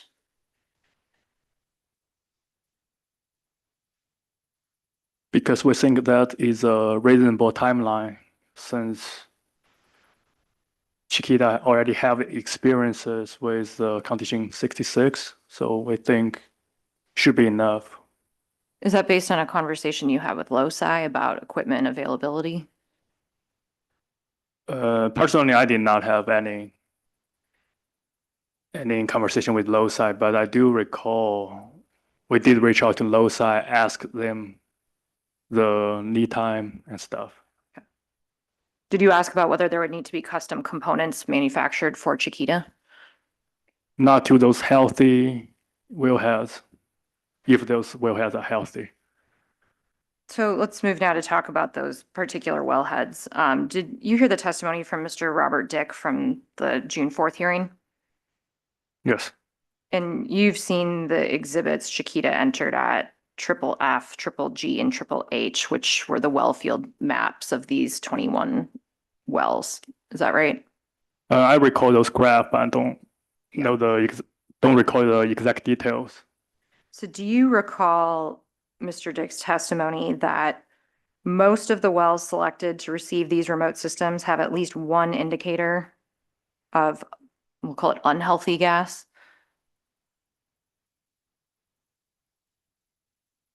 I don't think those. Yeah, I don't recall that. Okay, can we pull up? Good question. Quad, we'll go with quad. F.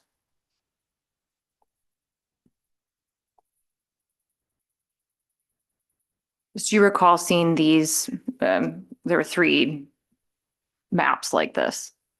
Yes, So this map looks at oxygen above 2% and oxygen below 2%, is that right? yes, And the parameter in the proposed condition references tuning a well at 2%, is that right? correct. And if you look here, it shows a number of wells would be adjusted, would need to be adjusted, because they're above 2%. Okay, so first I have to say it's based on the written policy of Chiquitas, and second, I don't believe the 2% will damage the remote monitoring and control system, based on the LoSci thing. Well, I'm not asking about whether it would damage the system. You said that these wells have healthy gas. Would you agree, like, do you maintain that testimony after looking at this map? So let me clarify when I say health gas means they are capable to install those remote monitoring systems, not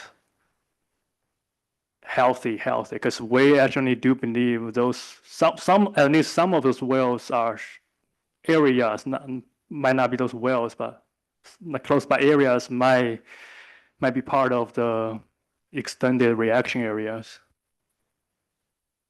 So the wells are capable of receiving the controllers because they meet the temperature criteria. Is that right? And the low size basically meeting the installation criteria based on the low side. So do you agree that the implication of this condition is that these wells would be tuned down? Still, based on the written policy of Chiquitas. If the wells were tuned down, that would mean they would extract less gas. Is that right? If a well being tuned down, yes. Your declaration states that extracting landfill gas, extracting leachate, that's an important mitigation measure. Do you still agree with that? Yes. If you were to turn these wells down, is it possible that you'd come into non-compliance with SEM requirements or have SEM exceedances? What do you mean? Can you please clarify on that? Yeah, if you're turning the wells down, the gas has to go somewhere, right? Correct. Is it possible that it would increase fugitive surface emissions such that there'd be SEM exceedances? It is possible, but so that's why this thing is very complicated. I think you guys all heard of the testimony from Mr. Dahlhammer.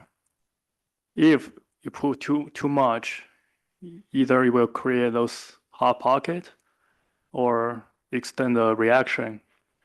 But if you don't put, so basically to summarize it, you have to find a balance. That's why those remote monitoring system can help because you have more data to find the balance. And do you think the parameters the district has proposed are the appropriate parameters to find that balance? Like I said, it needs a right-hand policy from Chiquita. Would you agree that if you tuned the wells down, extracted less gas, that could cause increased odors in the community? It depends. It's a case-by-case scenarios. It's not a yes or no answer. You testified earlier today about your concern with flare downtime, is that right? Yes, And you're familiar with the toxes that are on site, is that right? correct. So when you were talking through the flare downtime issues particularly, you were talking about the permanent flare stations, right? Like the main three flares. All three, all the combustion equipments has downtimes reporting to us. The downtimes caused by poor gas quality, those are unique to the main flares, correct? That I don't know if it's true, necessarily true, because we do receive first, I think early June, the flare were down due to the low temperature, and that might be a reason. That might be a result of poor quality. But at the time, they already have three. I believe they have three. When you're referring to the flare, though, you're referring to the permanent flare, not, Right. right. So, Flare 1 and 2, yeah. so the tox, if there's downtime on a tox unit, that's not typically caused by poor gas, correct? I don't know if that's true. The point of the tox units is to process the reaction gas. Is that fair? Correct. But they still have issues. With gas quality? I don't know if it's all the time, but I don't recall because there are hundreds of events. I do have to double check on the log to tell you what are the causes. You would agree, based on your discussions with the reaction committee, that the general concept of bringing in the toxes is that they can process lower methane gas. Correct. That's what they told us. Yes. So you testified earlier that installing this monitoring system would help improve the gas going to the flare station, correct? Correct. Do you know where the gas goes from those 21 wells? Not. I don't at this moment. No. If the gas was going to the toxes, it would have no impact on the flare station, correct? Correct. So let's talk a little bit more about the written policy, which, as we've stated, must be developed giving due consideration and priority to certain parameters that are set forth in this condition, right? Yeah. It's not possible to think about those parameters in isolation, is it?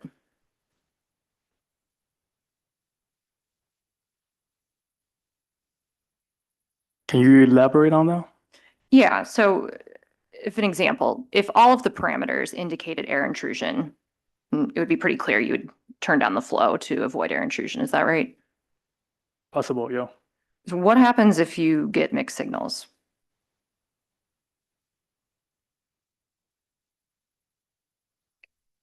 Then someone actually has to make the call, right? But how do you write that in a policy?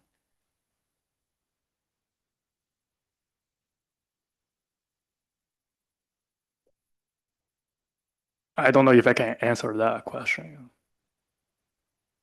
So you stated in your declaration, and I think you've testified today, that these parameters were based on well performance at a normal landfill, not an ETLF, not one experiencing an ETLF event. Is that right?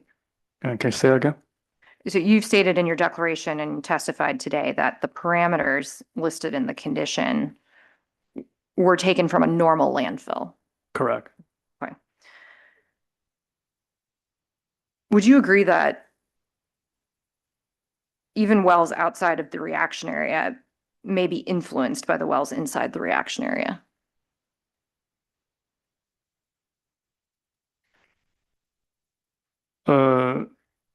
I I don't know if that's true or not true. So it's not yes or no answer. Maybe it's just should be part of the reaction area. What does the district consider a normal landfill? Like when Chiquita back in 2022. So for the purposes of that statement where you said these parameters are based on normal landfill, you're basing it on Chiquita before the reaction? Oh no, every landfill is different for sure. That's why we want a right-hand policy from Chiquita, so they have a decision-making tray and make decision properly. But the district's parameters are taken from a normal landfill, not Chiquita. Correct, but we require a right-hand policy. That's what Chiquita will be following.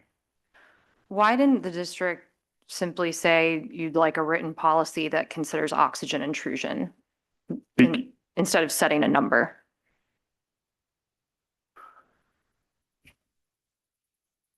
Because we have received, like one example, it was the SOB. It's very not in detail. So we want to show Chiquita what we want to see first, and then they can build on that. Couldn't the district have, if it truly wanted Chiquita to make an independent evaluation, couldn't it have just said, we want Chiquita to select the appropriate criteria for the carbon dioxide to methane ratio, for example? I'm going to object to this entire line of questioning. This is not relevant as to what the district could have done. The question before the board is whether or not this condition that the district actually proposed is going to be adopted by the board. Chiquita has not submitted any competing red lines, so there's no other option currently on the table. So it's not relevant what the district decided not to do. I'll go ahead and sustain that objection, Ms. Morgan. Perhaps a new direction. Yes, of course. So what I'm trying to get at, Dr. Chen, is sort of what's the point of this policy? Once it's approved, Chiquita will have to follow it, right? Yes. You state in your declaration that the policy would allow for recognition of indicators of a reaction that might otherwise be unremarkable for a normal landfill. Is that right? Yeah. What indicators are unremarkable at a normal landfill that Chiquita has seen at its landfill? Can you rephrase that?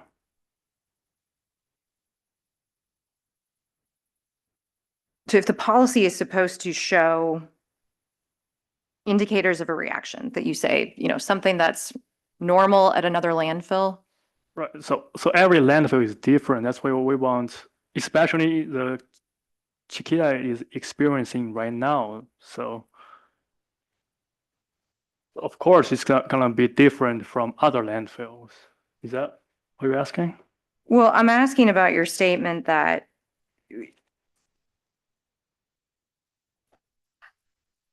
I'm going to try a different question. If Chiquita set a policy that had parameters by which it would consider making adjustments, if there's a situation in the field that required it to differ from those parameters, would that be a violation of the policy? Or is that, if that's something you defer to compliance? Right, I cannot say whether it's a violation, but the policy or the condition do allow Chiquita to update the written policy. That wouldn't allow for the immediate action necessary to address the situation on the ground, though, would it? That I cannot say if it's compliance or not compliance. Yeah. So you state in your declaration that the district has oversight approval, but that doesn't imply that the district would rewrite a plan or to disapprove of Chiquita's submission. Is that right? Correct. We will review it and provide recommendations. And so it's hard to say when if you did not provide a written policy, I really don't know like how are we gonna go from there? Yeah. The language of the proposed condition allows the district to require revisions, correct? Right. If we have recommendations.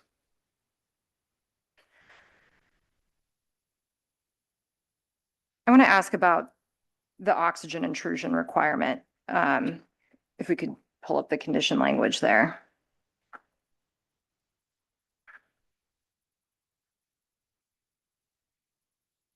So the relevant condition which we're pulling up, the language states that the well will be tuned immediately if oxygen composition reaches or exceeds 2%. Objection misstates the condition. We've done this multiple times. It requires a policy that gives due consideration and priority to, at minimum, the following criteria, including the one she read. I'll sustain the objection.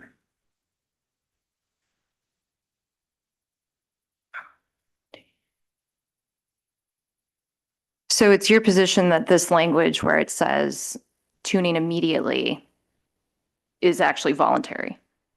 It depends on what's in the policy. Exactly. Okay. The stipulated order already incorporates oxygen standards. Is that right? Do you mind pointing out which one I'm talking about? Yeah. Are you familiar with condition 15K? Oh, okay.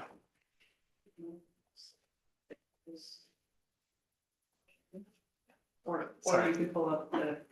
Thank you.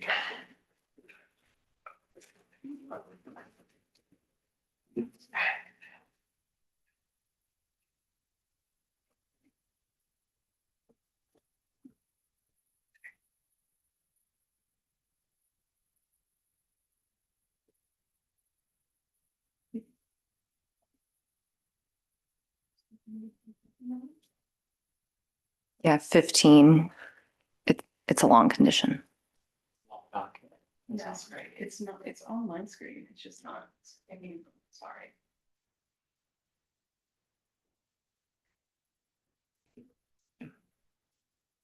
Thank you.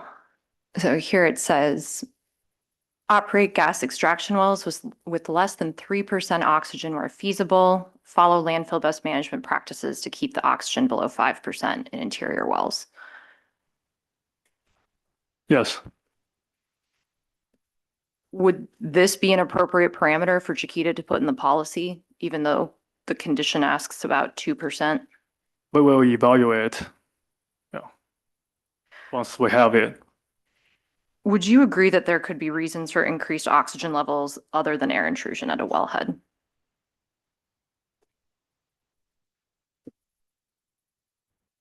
Can you give me an example? Yeah, would there issues with the cover? Could that cause, Not to the wellhead though.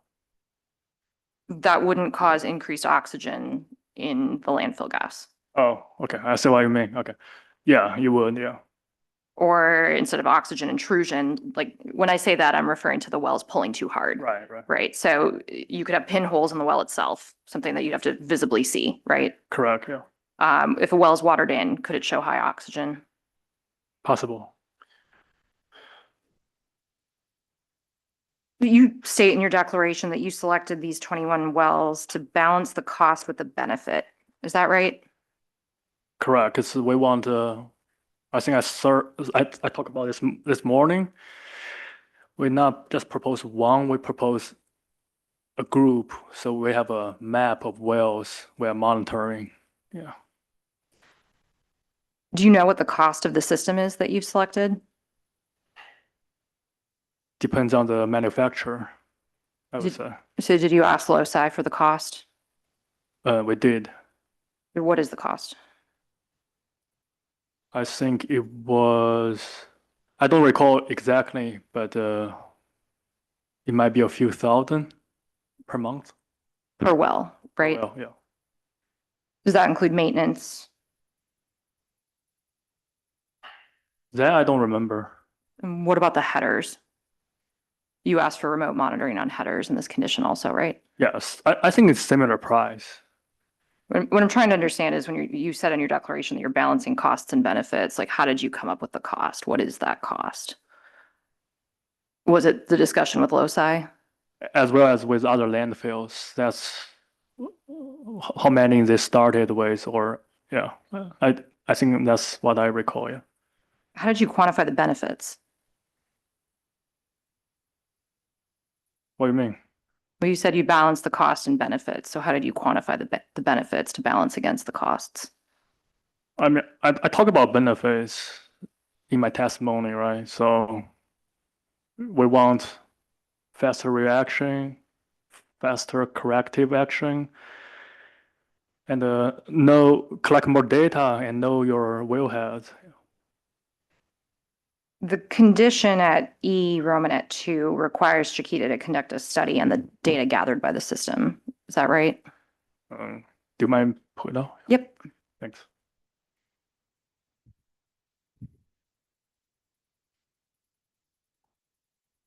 E2. Yep.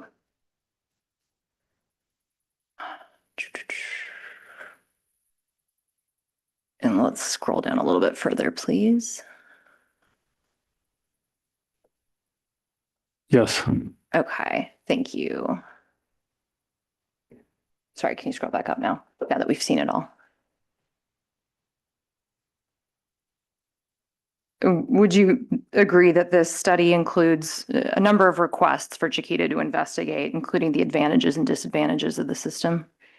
Yes.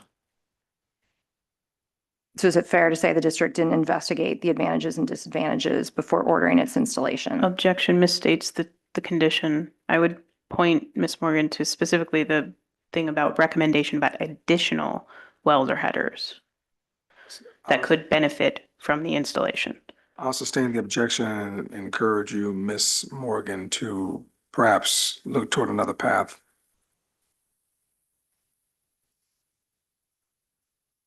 So the benefits you've discussed are simply what you've testified to. There's no quantification of a benefit or a formal cost benefit analysis. Is that accurate? Can you rephrase that? When you talked about the cost benefit, the benefits you've discussed, you haven't quantified them in any way. No. You've got no formal analysis of that. Personally, I did not. And you're not familiar with these in effect at other elevated temperature landfill events. Is that right? I don't know. Yeah. Okay. Thank you, Dr. Chen. Thanks. Members of the hearing board? No, there's no redirect. Balaka Palana, floor is yours. Good afternoon, Dr. Chen. Well, I'll take this condition since we've been discussing this quite a bit. Where do you see the benefit? Let me phrase it another way. How will this help in reducing the odor complaints in the community with this condition specifically? Right. And sorry, let me also add not just the remote monitoring, but the control included component. Right. Like I said, I think I talked about this earlier. When they find out an exceedances, according to the rule 1150.1, instantaneous or integrated monitoring, right? They will have to do a corrective action. Usually, the corrective action is adjust wells. So in that case, if they find out there is exceedances, they can adjust the wells right away. So you need faster corrective action, maybe even faster discovery of issues with those wells. Okay, so is monitoring, which you heard Richard Dick saying they do that. And there's a condition 66 requires a plan for monitoring in the reaction area, correct? Like the A six, plan. yeah, with like hot temperature wells, like with wells with issues. Right, Yeah. and that is monitoring that area, those wells, Correct. Yeah. but no correction, no control, correct? It's monitoring. I mean, there's a big difference in monitoring and control. I Right. saw your example, your remote control. Right. You're doing remote control of a TV. There's just up and down channel, up and down volume. Correct. That's one way, there's no well, it's controlling the volume, controlling the whatever. And the other example you gave of a remote control of a car or a toy thing, it's a unidirectional, go fast, go flip over, whatever it is. But there's a big difference between that type of remote versus remote and control, and where it takes feedback and just adjusts all those parameters, discussing pressure, vacuum, oxygen level, and so forth, right? So you're not saying that this should be done automatically. You still want somebody to go there with the data and do manual adjustment. Not necessarily. They don't have to go there. They can remote adjust it, remote control the valve through the remote control system. Yeah. I think I heard you say you don't have any experience in wellhead management or monitoring, right? Correct. You heard just a question that you need somebody to be there to hear it, to smell it. You can't just go remotely without being I'm going physically to present. object to that question. That's assuming Ms. Morgan's question is testimony, and that's inaccurate. She's not a sworn witness. Well, I want to overrule, and I want to hear Mr. Balakapalan's question. Yeah, so there's value in being at that wellhead, correct? And to do the adjustments. Correct. Yeah, but this condition is not limiting them to go to the wells, right? Like just like the TV, you can always go to the TV to switch channels, increase the volume. It does not stop you doing that. Yeah, but your testimony, your declaration actually says, for the expert, they're doing it every 2 to 3 hours. No, monitoring, that's when we want them to upload the data to the cloud every 2 to 3 hours. So just like a remote monitoring system, although we call it the real time, but there is a frequency. How frequent they are uploading those data to the And why website. are you calling it control also? If it's monitoring, I think we heard Mr. Dick said they don't seem to have an issue. I could be wrong, but you're talking about also control, which means there's some feedback, there's some programming that adjusts it accordingly. So that's a big difference in monitoring and feedback with controls. And which one could you point out which one? Well, the whole thing is it's remote monitoring and control. It's just not remote monitoring. It's remote monitoring and control. That means you have to have some programming in there to have some feedback mechanism for control, to open the valve, shut the valve, turn it down. There has to be some kind of feedback based on the data received to do some kind of control, correct? No, they don't have to do. They will get the feedback, but they don't have to. They don't have to adjust the valve. They just have to adjust it when it's needed. What's the point of having that? Then why have a controller? Because they can remote control. Remotely control? Yes. Okay. Have you the landfill you referred to, Breverman? They've come before us, and as you indicated, it's not an ETLF landfill, correct? So you're trying to apply, I'll call it a non-ETF landfill to a ETF landfill for control. You're trying to take the control mechanism there for I would say for all purposes, a normal operating landfill. They have their issues to ETF type landfill. Do you see all the issues that might be happening with that type of control system, both monitoring and control, from a non-ETF to an ETF landfill? That's why we initially selected wells are or outside of the data-driven reaction area. Chiquita does not consider that portion of landfill as part of a reaction area. But you heard testimony from Mr. Todd that that these temperatures, the reaction area is moving, according to him, and some of these wells that he identified outside are also may be impacted. Correct. Well, we actually agree with that. Yeah, Yes. but you're using the criteria of only the wellhead temperature. The wellhead temperature is right above, right? Correct. The system limitation of the system. Why did we originally have the condition 66? We originally proposed condition 75. We want them to install this type of systems within reaction area, but they brought the concern to us saying that the temperature is too high. It's gonna melt the sensor. It's gonna damage the system. So we said, okay, you guys can conduct a study. So the ones we selected are okay to install those systems. And we also include language to allow manufacturer as well as Chiquita to relocate those wellhead or those sensors. And maybe I'm missing the point here. You're taking a wellhead outside the reaction area based on the wellhead temperature about 140, which is considered normal for a landfill, right? I mean, it's within the regulation. But the midpoint of the landfill, it might be much hotter down below. And there may be leachate and all kinds of other problems going down the rope, right? So you cannot say that is what do you call, or an okay well to monitor for control, because there are other issues going below the surface. No, but they have to monitor those, just like what they're doing now, right? If they are manually adjust it, they already know what's the issue with the wellhead. Instead of manually adjust it, they can remote adjust it.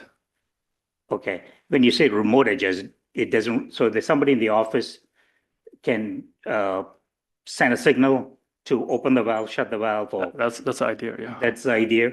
And did you observe that at the moment? That's what they're doing? I don't necessarily recall they did that, but we did see like their website, like their control page. Yeah. Okay. All right. When you gave those examples, I was thinking, you have an irrigation system at home for your landscaping or for your sprinklers? Do you have an irrigation system at home? I don't own, I rent. Okay. Where that goes. Well, okay, I'm basing it, I just had some issues with it. So that even a small amount of material can affect sensors, correct? Some contamination can affect sensors, valves. Possible, yeah. Possible, okay. So let me we are debating quite a lot on condition 75. What is this condition? You have not approved yet. There's condition 66. They have submitted as required a plan to get approval. Why haven't the district approved that plan for the monitoring of for the reaction area, which I would think would be more critical? You're talking about the condition 66? 66, yes. And like I said, like we're discussing here, it's very complex. It's even more complex when we talk about reaction areas. So we do need the time to review, to talk to the experts, to talk to those manufacturers, to make a decision or make recommendations. So shouldn't you go in stages, go through that process, approve it, let them do the monitoring, find out all the issues before going to the next step to not only just monitor, but also control. You're now jumping 2 steps ahead while you haven't finished with the first step. No, those are different wells. Those wells, I understand you are saying there might be issue down within the landfill, but it's not going to impact what has been installed or monitored on top of landfill. And I beg to differ. And just like I said, some issue with the sprinkler system where it did happen, but on that, and now I'm not questioning expertise or your knowledge, I'm just, we got 2 different experts here saying, Richard Dick and you actually in your own admission said you don't have any experience in valet tuning, and it appears you have not observed the operation at the other landfill per se, how they're doing the remote. So you do not know all the aspects involved in tuning a well. Right, but we do give the discretions to Chiquita as well as the manufacturer. Manufacturer, they like they said, they do maintenance those wells. They actually do provide recommendations how to operate those wells as well. Why not just stick to monitoring and then let them take the data and take appropriate action according to their policy? Why do you have included control? No, this is still they do the appropriate action. It's just they are able to remotely control. There are differences in equipment that you put in that do monitoring and control versus just monitoring. Would you agree? There's different programming involved because you're talking control, right? And so there's different programming, different equipment, different sensors involved just in monitoring versus monitoring and control. Would you say there's a difference between those? There are more to the control because they have to set up the electrics to Right. the valve, but the fundamental is the same. Okay. All right.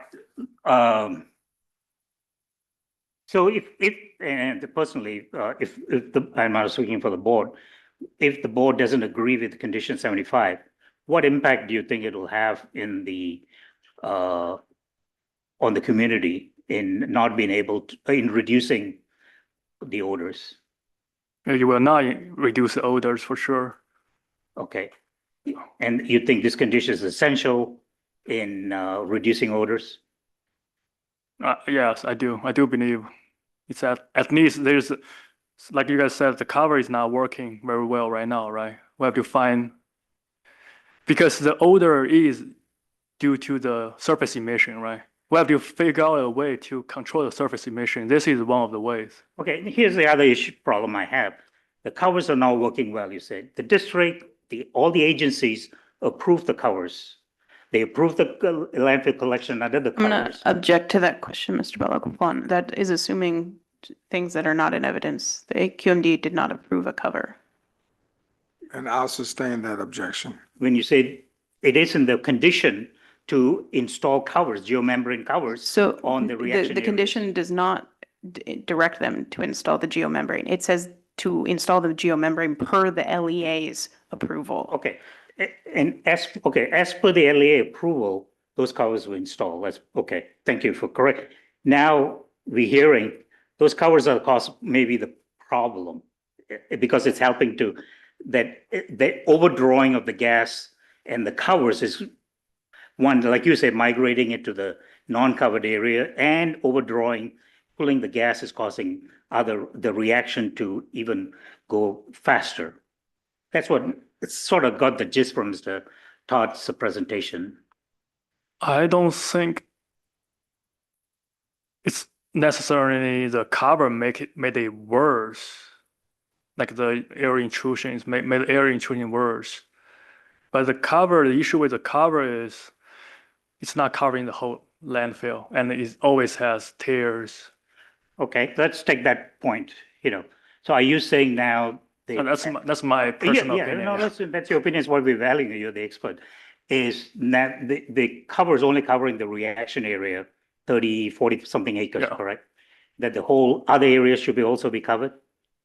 In my opinion, you should. Otherwise, we're saying the push of other, like the higher concentration, right, in outside of the reaction areas. So I don't see a condition here to do that. Is it because it's beyond AQMD's control to require the non-reaction area to be covered, or is it? So I don't know that Dr. Chen can answer. I would point the board to Exhibit 000, which is the DTSC Imminent and Substantial Endangerment Order, which does contain additional requirements as to covering other portions of the landfill. But unfortunately, Dr. Chen cannot testify as to DTSC's requirements. Right. But to continue, so if even though if the gas within the reaction area are pushing out, if the outside wells are functional properly, collecting all the gas, there shouldn't be exceedances, right? Although it's pushing outside of reaction area, but the wells outside of reaction area are collecting all of them. But so you shouldn't have any exceedances or minimize the exceedances, but we are not saying that. That's why we need those real-time monitoring systems and controllers along the, that's why we initially select those 21 along the boundary of the reaction area. You keep saying controllers. What exactly is a controller? Remote controllers, just like the one for TV, yeah. If you want it close, click, it's just, for You example, think it's as simple as that? for that Somebody controller? sitting in the office as a controller saying, okay, this is showing some numbers that, I'm going to shut it down, shut it off. The decision making is not gonna be as simple as that, but the how you adjust it is most likely similar to how you're gonna adjust. Which would require somebody to go out there and check it and see what is going on before you do the control. You wouldn't, would you recommend somebody to do it in the office without knowing what wellheads may be affected, how it affects the other wells, the wellhead, all the adjoining, because they're all interconnected.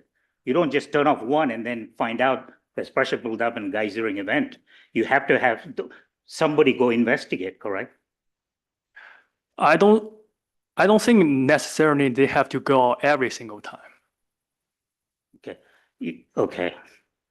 All right. I guess that's the gist of that condition is that they do. Okay. Let's go to the other one, 77, as far as the drone. So it does appear, I've seen the proposal from Chiquita on, the revised proposal. So what is the issue there? I think the OTM method 51 has been approved by EPA, correct? Correct, but the OTM 51 requires follow-up as part of method, requires follow-up but using the method 21. Right, so they will do a side-by-side comparison and then do the analysis for whatever period of time. Now, I do take objection to the fact that the reaction committee will decide that. I'm assuming you want the data to be submitted to all the other agencies, EPA, who is responsible for that method, ARB, and AQMD, before they decide to choose one method or the other. Right, because the Rule 1150.1 allows the plan. You can apply for alternative plan for Rule 1150.1. Yeah, that is correct. But at this point, the district has not approved any. Oh, we did not. Have not, yeah. So for this condition to be implemented, I mean, Chiquita is willing to do the drone monitoring. They're going to do side-by-side comparison method 21 according to their proposal. They only, but what is the results they collect? It has to be peer reviewed basically before it says, well, it's equivalent or not, correct? I don't think I can testify on the method equivalencies. Yeah. It's not math equivalency, whether those two methods are equivalent or not, So I don't think we I will can have another witness who can speak more about the specific methodologies. Okay. Yeah, because I need some clarification on that, whether it's just a unilateral decision from the reaction committee to say, I'm stopping everything, method, whatever was a 9A or a 9B, and we'll just do this instead, unless it's peer reviewed and so forth. But you're not the person to peer review this data. The method? No. No. So it'll be somebody from another group. But you do indicate that's a necessity for approval of that. But so to be clear, the method for drone is only doing the instantaneous, and the condition either 9 or A, one of the conditions is for integrated. That's not the same at all. So Right. And the drone doesn't do the integrated so the EPA approved part is only for instantaneous. instantaneous? Okay. All right.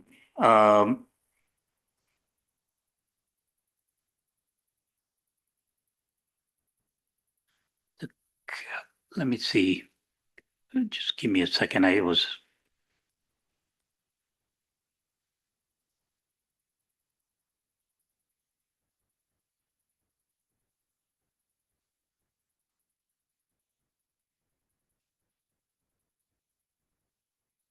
I'm sorry, I just wanted to, um,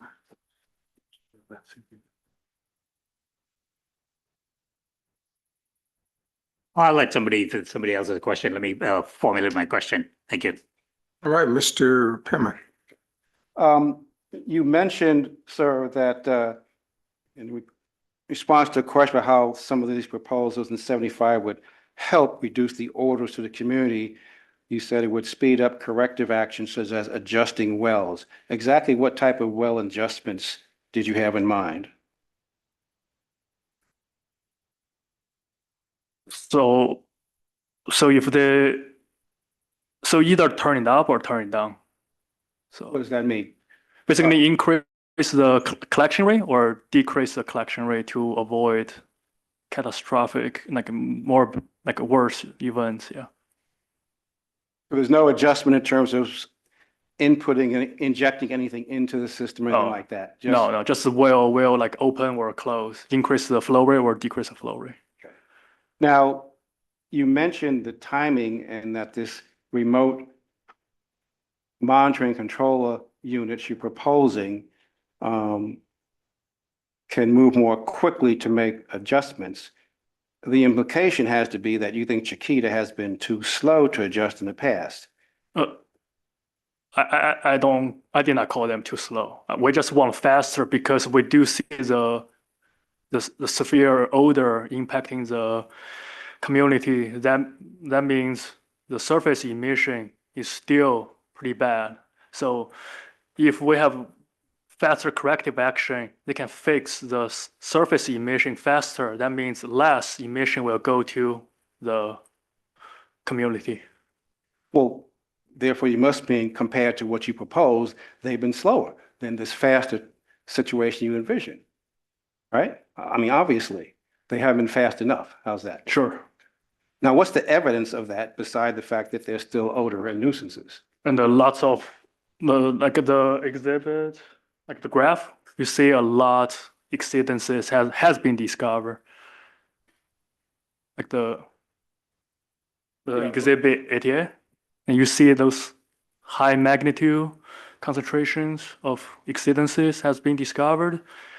High count of exceedances, both integrated and instantaneous exceedances, has been still has been found at the landfill. Okay, but so you have a logical proof that if they had moved quicker, those numbers would have been lower than as they turned out to be?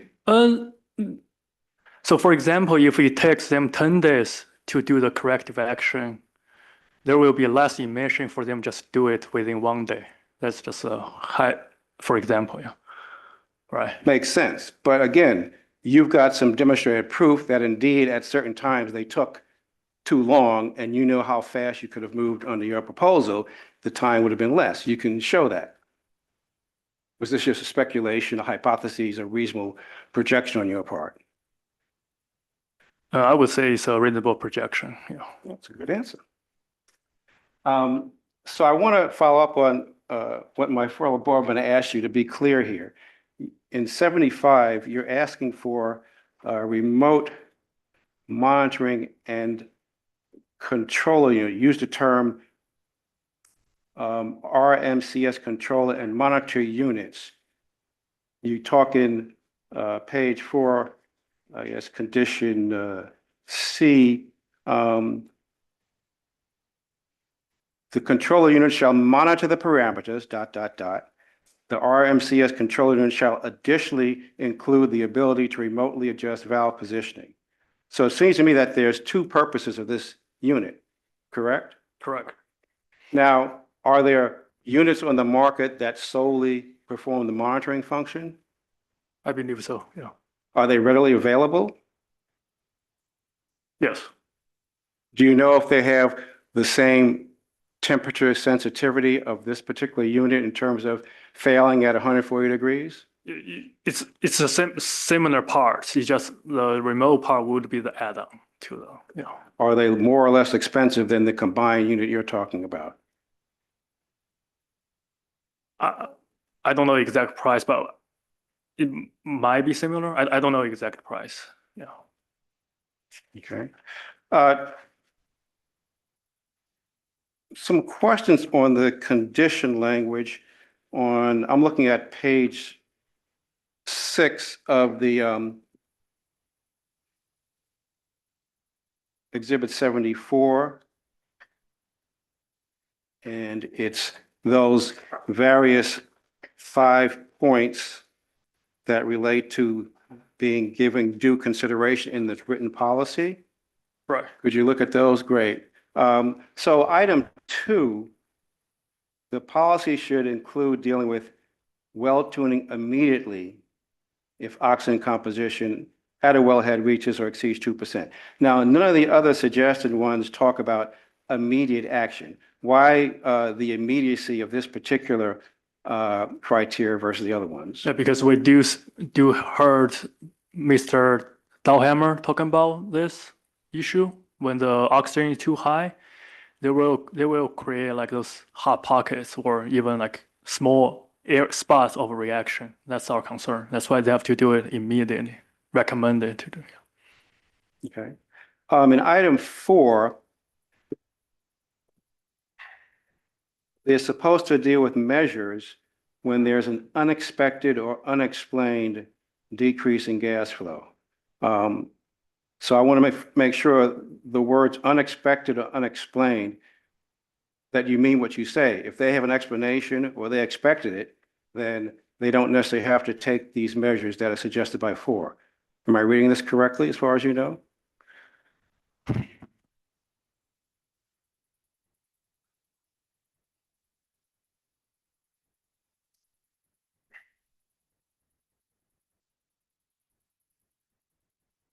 Yeah, that's what it reads like. Yeah. And a further question for you, or perhaps legal counsel. They've got the phrase unexpected, unexplained regarding the decrease in gas flow. It's not before the next clause of decrease in vacuum. Should I assume this should be read that unexpected or unexplained also applies to the latter clause, decrease in vacuum at a wellhead of 5% or more?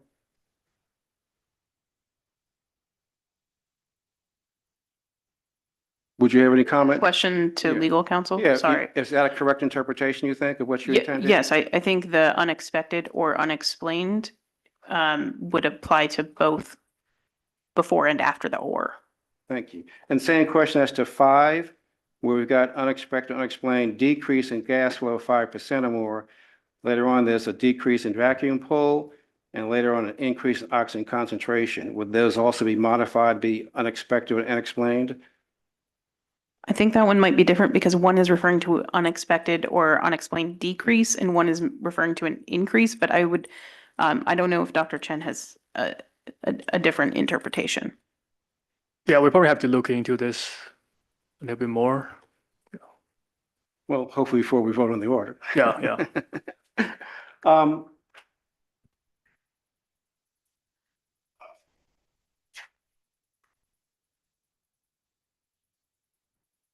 Now, in your declaration at paragraph 51 on page 23, one problem you had with Chiquita's opposition, if you would, was about no standard or metrics to evaluate the equivalency, I guess dealing with the 1150.1 equivalency, so to speak.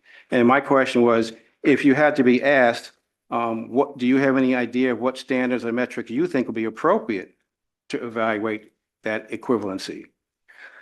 I don't think I'm qualified to talk about the method equivalencies. You think someone else who might be testifying could? Yes, we will have another witness on that. Okay. We'll ask he or she. And then at paragraph 60, so on page 26, line 14 to 16, if the reaction is expanding, further efforts to address the landfill gas system, ... will be needed. Do you have an example of what those further efforts might be? Just give me a minute. Mhm.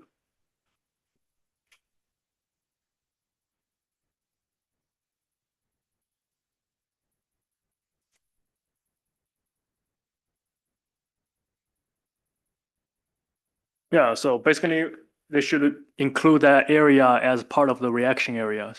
Yeah. And whatever applies to the reaction area should apply to the new area. Very good.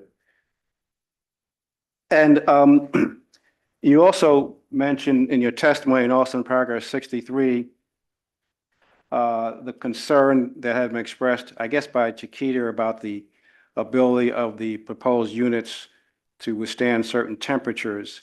And so I want to make sure that your understanding is their claim is that above, say, 140, the unit would be damaged as opposed to simply being rendered ineffective. Your understanding is it would actually physically damage the unit, is what they told you.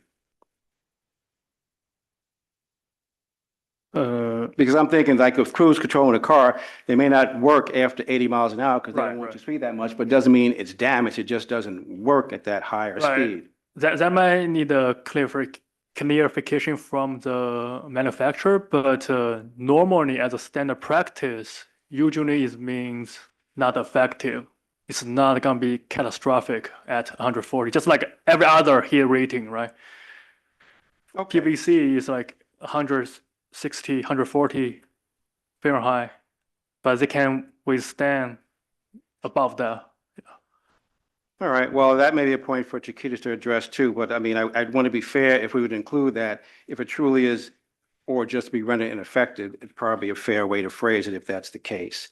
The last question is, you heard perhaps Mr. Dick in his charts at UUU basically said that some of the proposals in condition 75 would reduce methane and gas collection, and you stated an adjustment might be to reduce the flow through the well. So do you agree it's potentially the case that implementing some of condition 75 might, at least in the short term, lead to reduction in gas collection? It is possible, but it's to prevent from more severe condition at Chiquita. All right, thank you, sir. Nothing else. Any additional questions from members of the board, meaning Ms. Verdugo Peralta or Dr. Abraham? And if not, we're gonna cycle back over to Mr. Balakapalan. Floor is yours, sir. Okay, yeah, when I heard, terms like immediately, what does that mean? That means the system should be, right, you're not waiting for an operator to look at the data. So there's some programming involved. Immediately, what does that mean immediately? Immediately means, just for example, once they absorb the data required, once they review the data and the decision has been made, the well needs adjustment, they can immediately use the remote controller system to adjust the well, whether it's open or closed. Okay, and let's say that's the case. Should they be doing that just based on, one point? No, like I said, it's gonna depend on what's in their written policy, right? Okay. Yeah.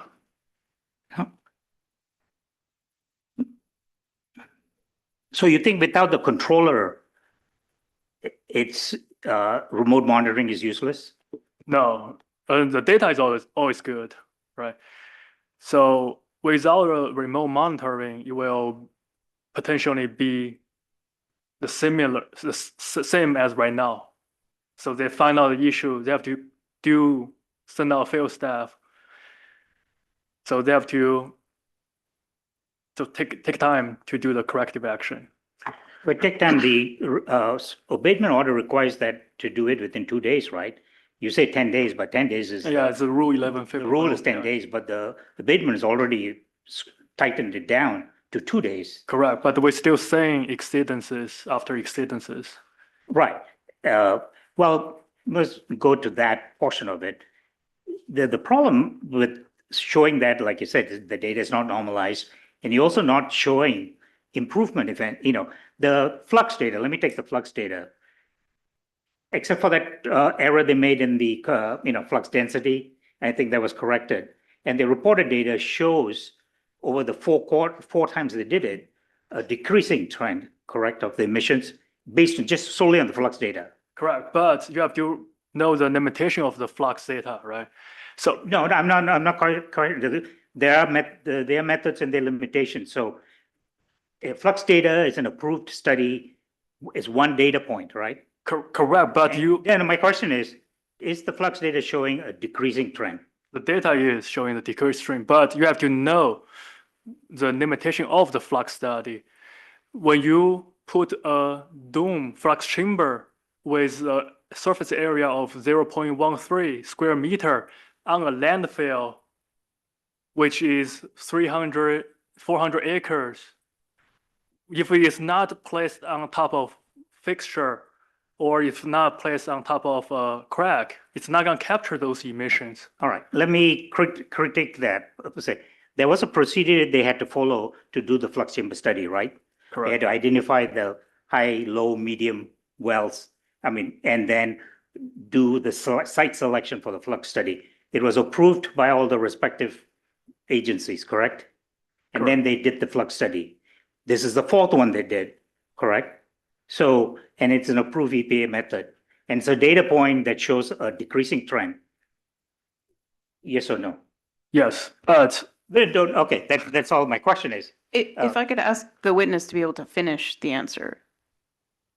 That's it. My question was, is there a decreasing trend? That's finished with yes or no? Yes, but he's qualifying his answer. He's I saying don't- it's not an unqualified yes. Okay, so I'm gonna overrule the objection. Mr. Balakaplan wanted a yes or no answer. He received it. Any additional questions? Yeah, because I already heard his qualified answer. So the so we have the flux chamber study. You have the drone project that's ongoing, correct? They are doing the drone, volunteering, we Volunteer. don't know. Yeah, we don't know. but that's also something that they submitted the plan, right? Drone? No, we don't have any information regarding the data or the method or in writing. They did not submit anything to us. Okay, but they're proposing to do that, the OTM at the 51, In the proposed, condition 77. yes, they did, yeah. Okay, so that'll be another data point. Yeah, it's also our proposed as well, right? No, it doesn't matter who is, Okay. but it's Yeah. another data point, Yeah, correct? correct. You got several data points, basically, right? Okay, let's then look at the flare issue with the turnout. Now, while you got the May report, but you couldn't remember what the average CFM was? Objection, that misstates the testimony. He has not received a May report. He received an emailed spreadsheet from Mr. Sullivan, I think was the Maybe you can testimony. let the witness answer. I just asked if you got the May report. If he says yes or no. No, No, okay. Okay, so I cannot, the number I heard was 14,000. If it has gone up to 14,000 and there's a would that, you just say it's an improvement from the 11,000 average before? I don't know because they do report sometimes they do report with the niche vapor, which is whatever they vacuum from those tanks as a part of that. That does not consider as landfill. So we don't know what's on top of my head, we don't know like what's the actual landfill gas collection rate. Yeah. Now, there is certain amount of redundancy factor in the calculation, in the landfill gas that should be collected, correct? If you look at the table, they built in a redundancy, I think 6,500 CFM. Did you see that? Well, that's required under OA, right? Wait. Okay, hang on, let me pull that.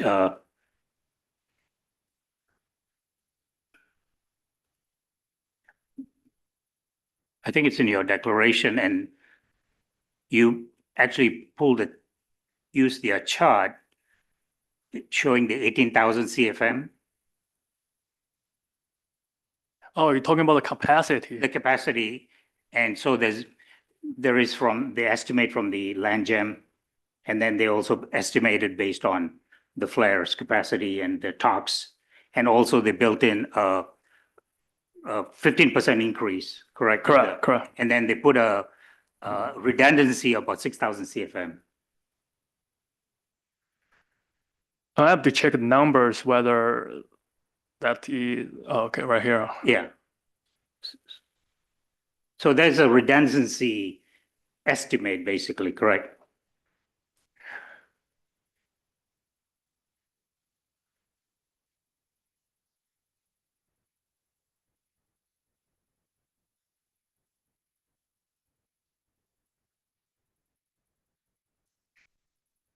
So you look at the table, the flare and TOX capacity is 18,000.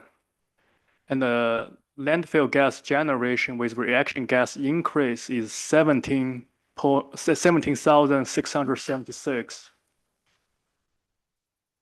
So if with 6,000 redundancy, they need to be at 23, yeah. Yeah, so, okay, so there is a factor built in, like a fudge factor to Right, but they are at 18,000 right now, yeah. right. They're at 18,000 right now?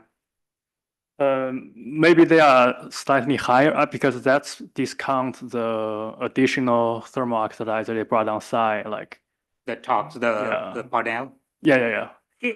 Mr. Dick's testimony said the panels is on site and. Yeah, it is on site, but we don't have any applications. Yeah, We don't have, they submitted something, no. but it's on site and operating according to his Correct. testimony. Correct. They send us a notification saying it's on site, yeah. It's on site in the 2,000. They actually, even though it's rated above, but they down, say this support 2,000 because of some issues they were having, correct? And we don't know the flow rate because we don't have an application for it, so, Okay. yeah. All right. So if this is what is going on right now in 2025, right? Let's assume all the flood data is assuming for just argument's sake is correct, 18,000. Okay, just would that be you think adequate capacity there to take all the to drawing the fugitives? I just want to correct something. It's not, the third one is not called Purnell. The second one on site is called Purnell. So the third one, not yet know what's the ID for, like the acronym gonna be for that one. Yeah. The third one's Zico. No. The first one is Zico. The second one, the first one is the Invent, which they removed it, and then they brought on site Zico, and early this year they brought on site Purnell. Right. And then they brought on site another one, which we don't know. It's not part of this yet.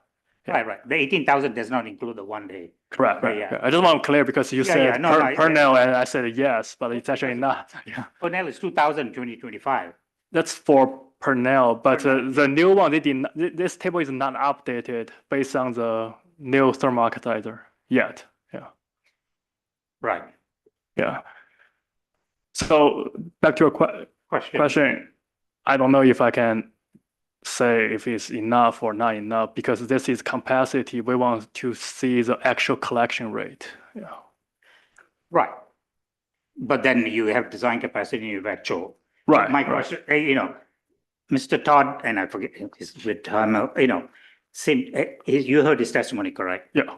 And he sort of said the drawing of the gas is part of the issue. Do you agree with that or not? In some wells, it's not everywhere. It's some spots. There are issues with air intrusions. He is talking about some wells that has a very high oxygen reading. Those wells have issue. You can always, like we were saying, it's a map, right? If you cannot adjust this well, you can adjust a nearby well. You don't necessarily have to all pull by one well that is ways. So you have to find a balance. Somewhere can push a button, I can make all the adjustment for all the wells. Right now, no, but with the, let's say the 21 wells outside the reaction area, that is feasible for an operator to push a button or something similar and make those adjustments all for all those interconnecting wells and wellhead and so forth. Is that what you're envisioning? A control room and operator looking at a data and saying, you know, hey, If all wells has those type of monitoring, has those type of controller system, yes, they can review the data. Yeah, it's possible. If every well has a monitoring system or a control system. and just to refresh my memory, you observed that in the other landfill, Bowerman, or not? All wells has? Yeah, No, no. Bowerman, no, okay. So, okay. All right, thank you. All righty, why don't we just take about a 5-minute break? Go off the record 5 minutes.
Back on the record.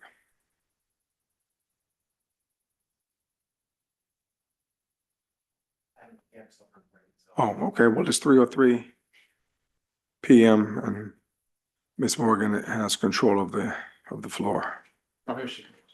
Oh, oh, that's, oh. Okay, we're waiting for Madam Court Reporter.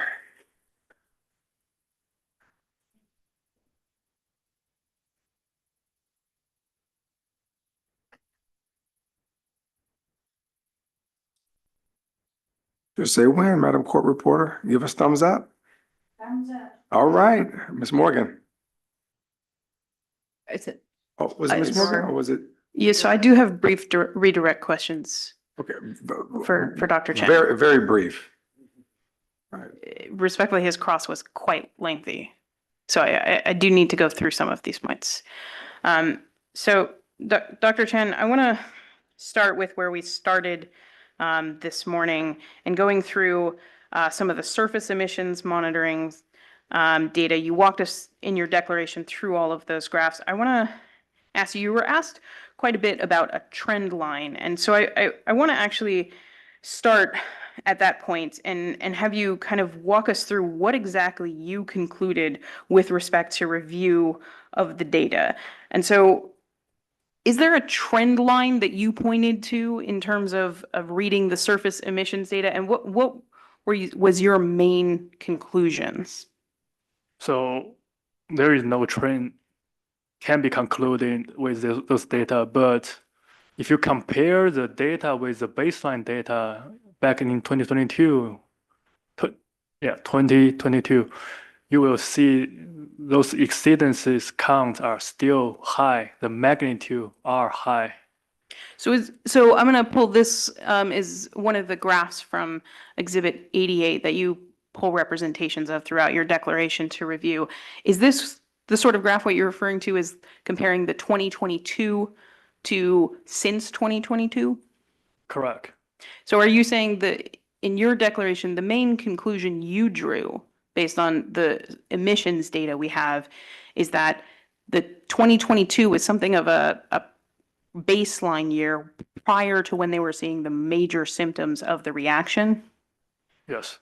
And since at least the beginning-ish of 2023, we have seen significant elevation from that baseline, and it hasn't decreased back down to a baseline since then. Correct. The blue line is actually the Rule 1150.1 limit, which is 25 ppm for integrated. Okay, so I think we also talked quite a bit about the geosynthetic cover. And I kind of want to walk through an example that you put in your declaration of some of the concerns we had, because I don't think you specifically testified that you think the geosynthetic cover is making things worse. Is that right? Correct. I don't think it's making things worse. Okay, so I want to, in paragraph 16, you pointed to a couple of other exhibits as an example of one of the limitations. I'm not sure if you're... So I want to pull up those exhibits. So the first one you referenced, you talked about Supervising Inspector Israel's testimony from April, and you referenced a couple of his exhibits. So Exhibit 70, page 2. So this was an exhibit from Supervisor Inspector Israel showing an example of a tear he observed in the cover, correct? Correct. And then Exhibit 69 was an exhibit from Supervising Inspector Israel showing where he had measured exceedances of the Rule 1150.1 standard at those specific tears in the cover. Is that correct? Yes. Okay. So is that, in a sense, the concern you have with the cover? Not so much that the cover is bad, so much as there are limitations to the cover in terms of correcting all of the emissions? That's correct. Yeah.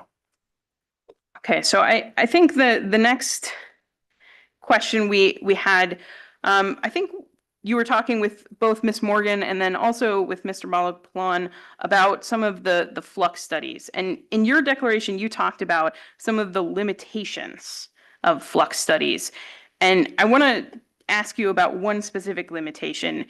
You said in general, one of the limitations is that it's not as valuable for a heterogeneous surface of a landfill. Is that right? Yes, because Go ahead. like I said, the flux chamber is only 0.13 square meters. They have to place that and use that volume.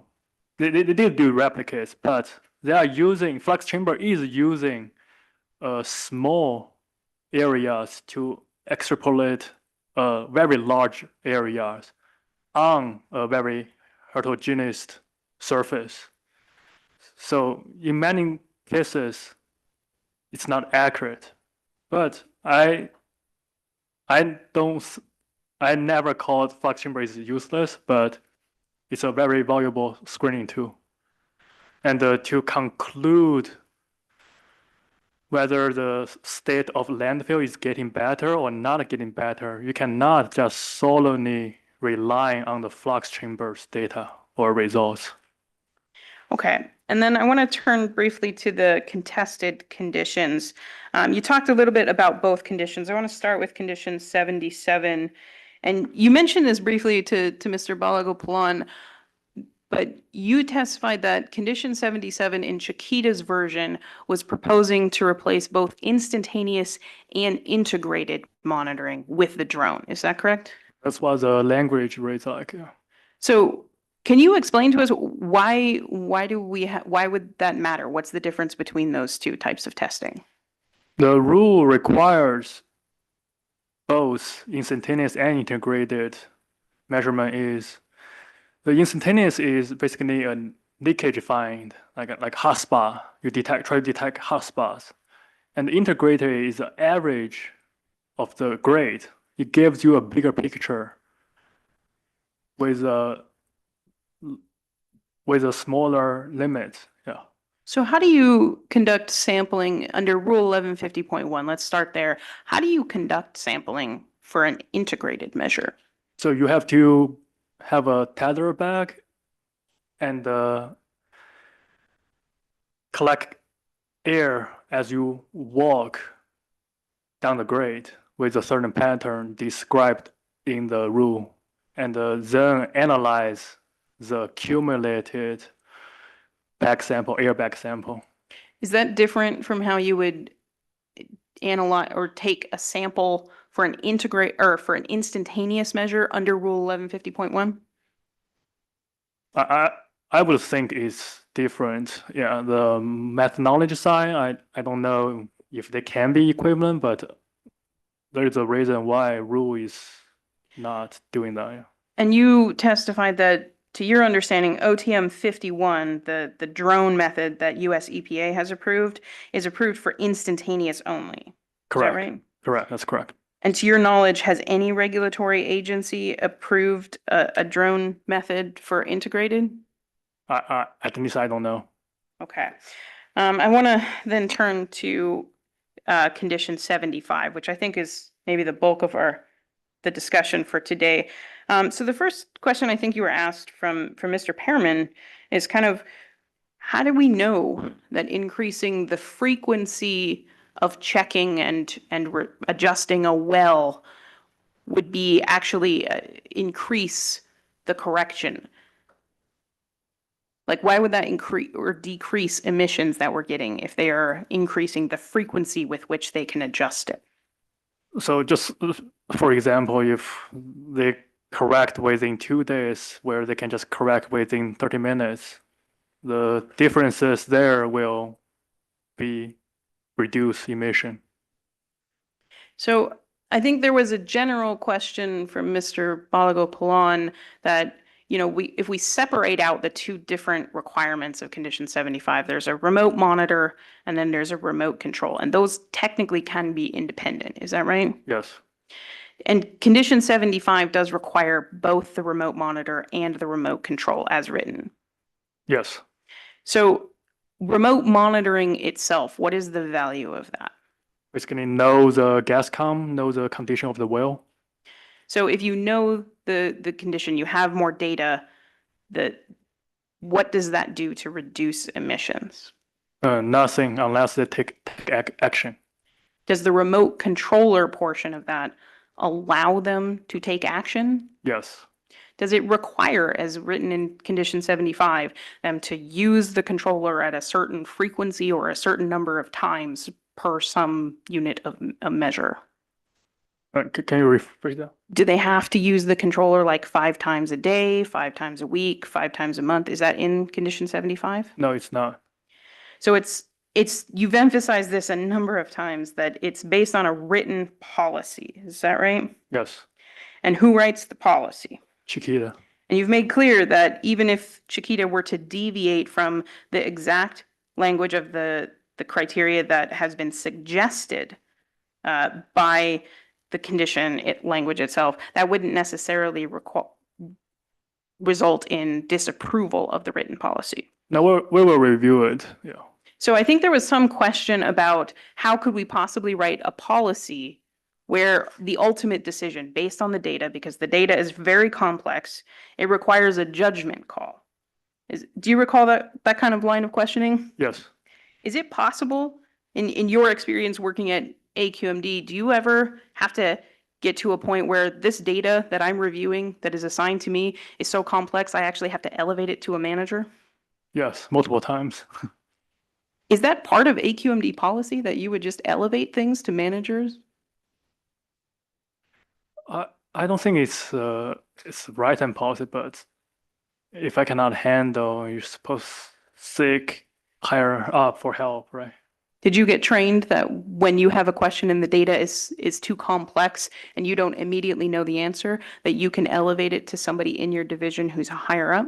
Yeah, you could, yes. In theory, could Chiquita do the same thing in a written policy that, if we don't have a clear answer, that maybe the policy says to elevate the decision to maybe an expert or maybe a supervisor or maybe some other person? I think that's reasonable. Okay. I last want to talk about as an example, and I think maybe this will help kind of provide some clarity of, we talked about how the remote monitoring system would provide greater frequency of data.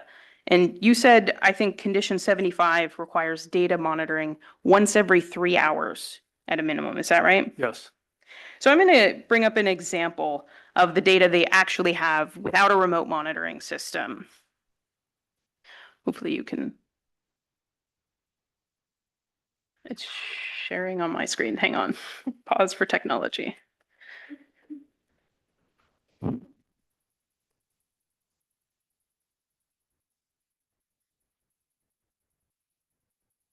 Sorry about the delay.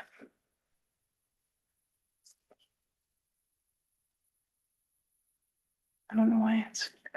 Are you in the Zoom? Let me try sharing it again and see if that works. Oh, it kicked me out of the Zoom. Oh, did it really? Yeah, sorry, I'm having technology problems. It doesn't seem to want to share my exhibit.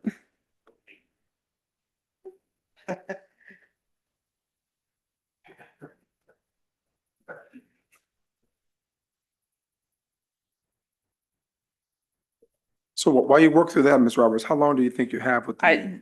These are just the last Okay. 2 or so questions. So this is a chart from Exhibit 77, which was a report that Mr. Thalhammer reviewed. We've already gone through this exhibit. I want to specifically point you to Table 2. This is looking at the data frequency that they've reviewed gas wells for in the past. Is that your understanding of this table? Yes. And so when we look at the record date, that second column over, this is all looking at one specific well, CV 1906. Generally speaking, how frequently did they monitor this well? Monthly. Roughly monthly. So CV 1906, that's one of the wells we would put, that would be initially selected unless either the manufacturer or Chiquita decides otherwise. This would be one of the wells that would be targeted for a remote monitor. Isn't that right? Yeah. And you heard Mr. Thalhammer's testimony that this was a specific concern of, well, why he wanted to talk about it is because it was an example of a well where they were getting significant oxygen intrusion and that was leading to temperature spikes. Do you recall that testimony? Correct, yeah. So is this the sort of thing where if we upped the frequency by using this remote monitoring and control system, we could maybe prevent some of the temperature spikes we saw at this well because it would require them to look at it more frequently? Yeah, it's very possible. Thank you. Those are all of my questions for Dr. Chen. All right, Ms. Morgan, your next witness? So Oh, we do have one further okay, witness. okay, fair enough. Can I ask a Fair enough. question? Oh, go right ahead, Miss Verdugo Peralta.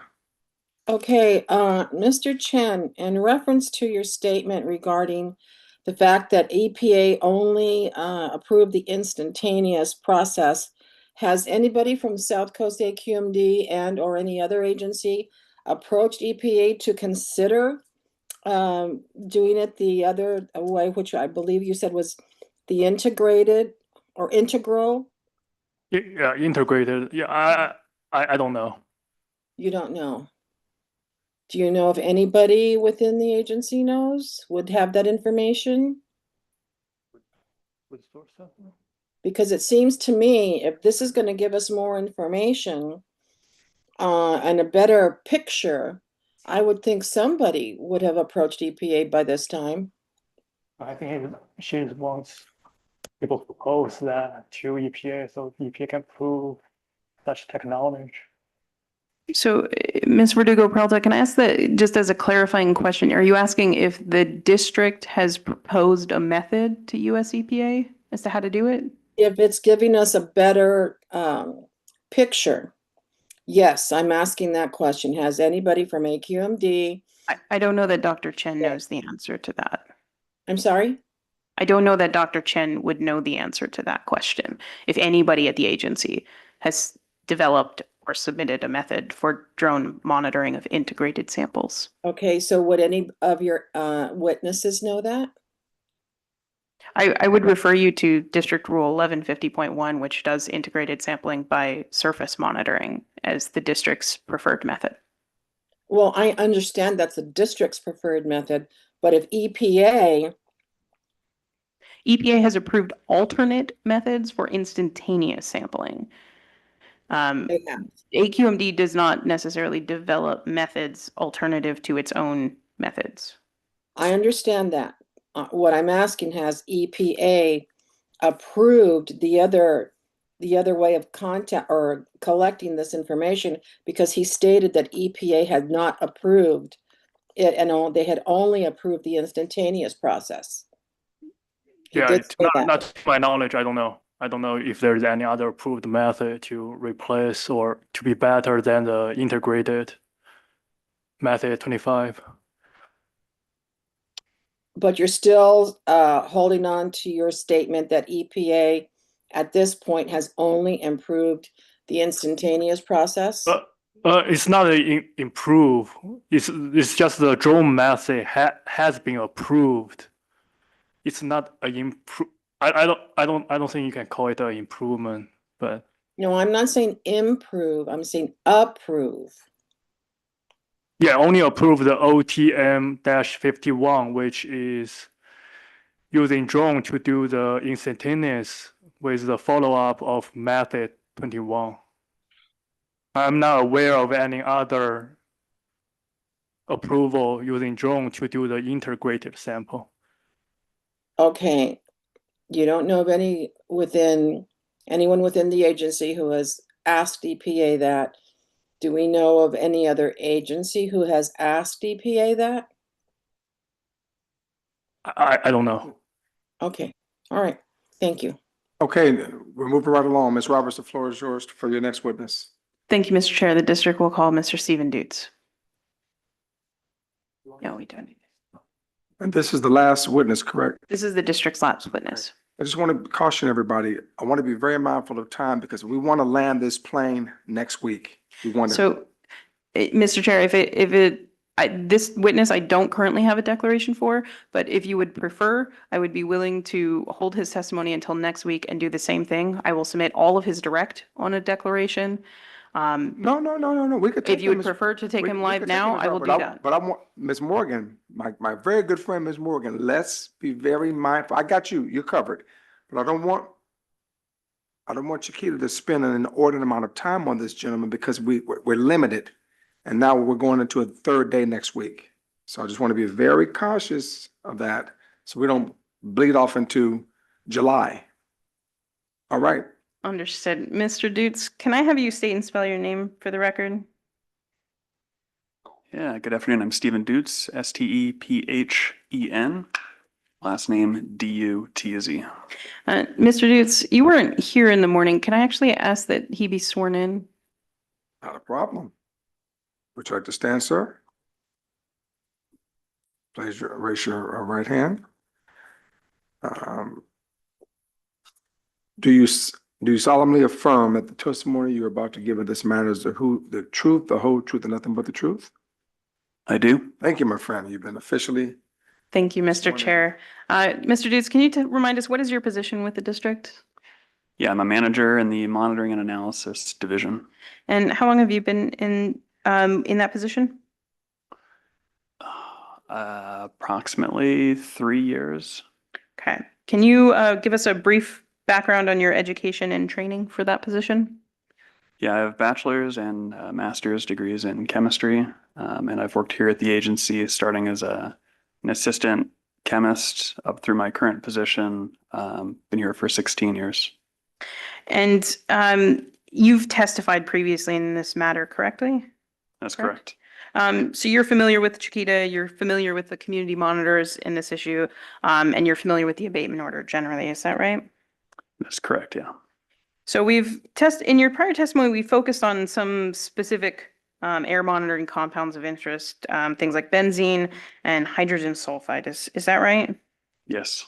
So I think we're going to talk a little bit about a different compound that has been discussed in other testimony today, which is methane. First, let's start off. You've heard testimony prior that methane is a pretty significant component of landfill gas. Is that right? I have. Is methane considered a toxic air contaminant or hazardous air pollutant for regulatory purposes? No. Does methane have a California set health-based reference exposure limit, like from OEHA? No. Okay. So I think Mr. Dick testified previously that normal landfill gas, for lack of a better term, might be up to 50 to 60% methane. Do you recall that testimony? Yes.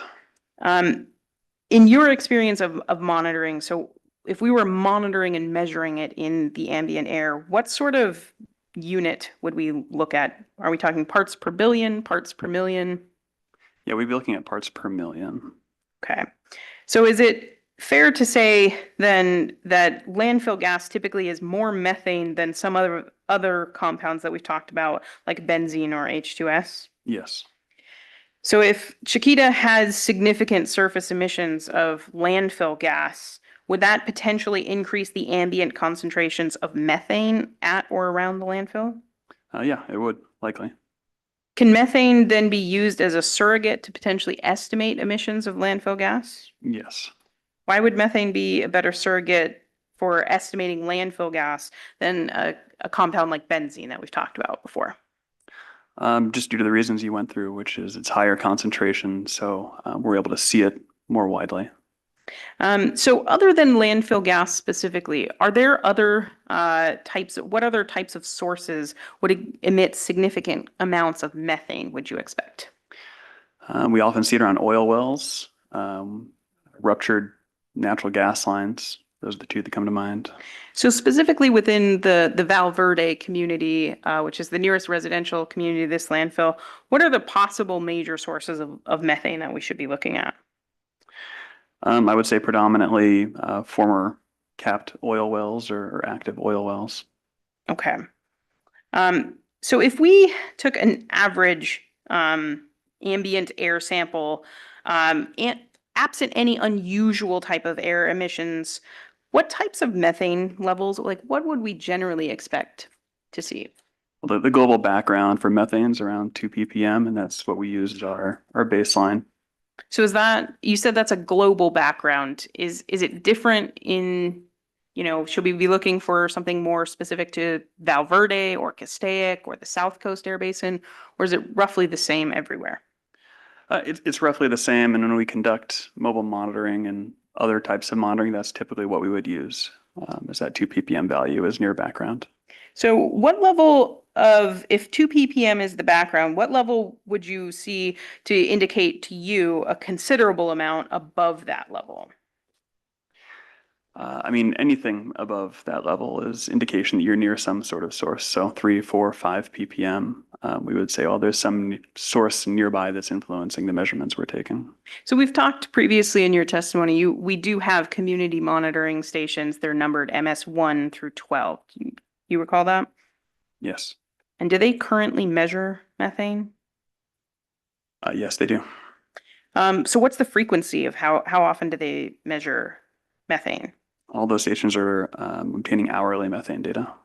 So I'm going to pull up an exhibit I think you prepared about the methane data in this community. And I'm going to ask you to help walk us through. Hopefully the Zoom works. Okay, so this is Exhibit 92. Are you familiar with this first page of Exhibit 92? Yes. Can you walk us through? I'm going to first pull up this little map sort of at the bottom of the page. Can you tell us what that's showing? Yeah, so those blue circles are the MS1 through MS12 that we were just speaking to. And those are the monitoring locations around Chiquita Canyon landfill. And what are the red circles? And the red circles around 2 of those stations are what you're viewing the data for in the plot above. Okay, so what can we say about the methane levels at these 2 stations? I think we can say that we certainly see influences of a nearby source of methane. Okay, so I'm going to take you to the second page and I'm going to start you again on that same little map. And it's a different red circle at this point, right? That's correct. So we're just looking at different monitoring stations. And this one is located off-site at the post office. Is that right? Correct. Yeah, this is, I believe it's a USPS distribution facility that is off-site from the landfill. So what can we say about the methane levels in this chart?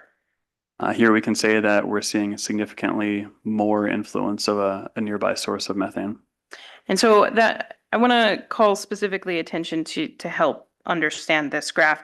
That little dashed line at the bottom, is that the global background you were referring to? Correct. That line's at 2 ppm.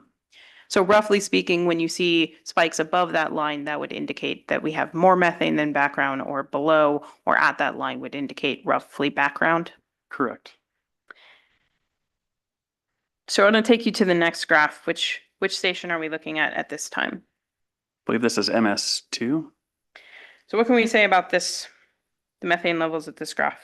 Again, we're seeing significantly more methane emissions than, or higher methane levels, I should say, than the prior site.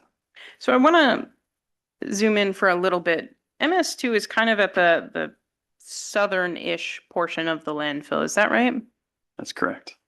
That's not where the reaction area is. Is that right? That's correct. That's not where the geosynthetic cover is. I mean, the most focus of these hearings have really been about the north and particularly the northwest portion of this landfill. Is that fair to say? Correct. So can I ask, why are we seeing such high levels at this site that's not the reaction area, not the main focus of our landfill? Without speculating, I can say that, it would appear that we're getting closer and closer to the source of the methane emissions. And then when we consult meteorological data, you can also see, where those peaks that we're seeing on this plot are coming from, and it points towards the landfill as the source. Okay. So I want to go to the next graph. Is, by contrast, this is closer to the reaction area. Is that right? That's correct. This is MS4. Correct. So what can we say about the data in this graph? So here we do see, significant peaks above background. However, as you can see, they're much less significant than the monitor that was the southern portion of the landfill. So I think Dr. Chen talked a little bit earlier in his testimony about it. Is it possible that the difference between, for example, MS2 in the southern portion of the landfill and MS4 could be influenced by, among other things, the geosynthetic cover. Yeah, absolutely. I think that's a possible reason. So is it possible that overall the geosynthetic cover does have some positive value of reducing emissions, even though that you did say this could be influenced by other factors like wind data and things like that? Yeah, I'd say it's possible. Okay. So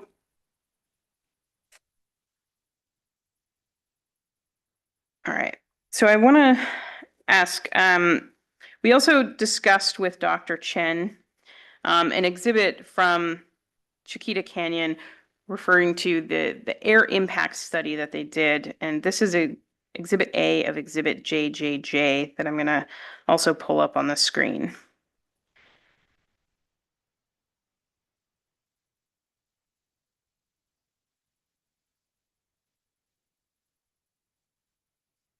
Hopefully.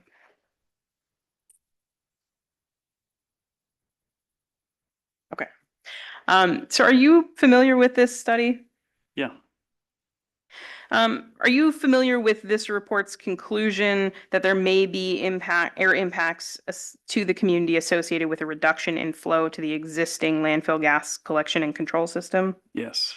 Based on your review, do you agree with that conclusion? Yeah.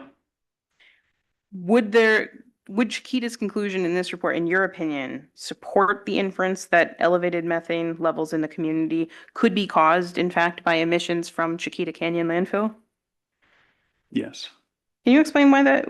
How do you draw that conclusion? Well, I think the conclusion of this report being that if we see downtime of the gas collection system, we're seeing increased emissions from the landfill itself, and the significant downtime that has occurred of that gas collection system. It's a safe assumption that we're seeing impacts to the community. And in this report, it spells out specific instances of those impacts that are most likely occurred by, or most likely a result of the collection system downtime.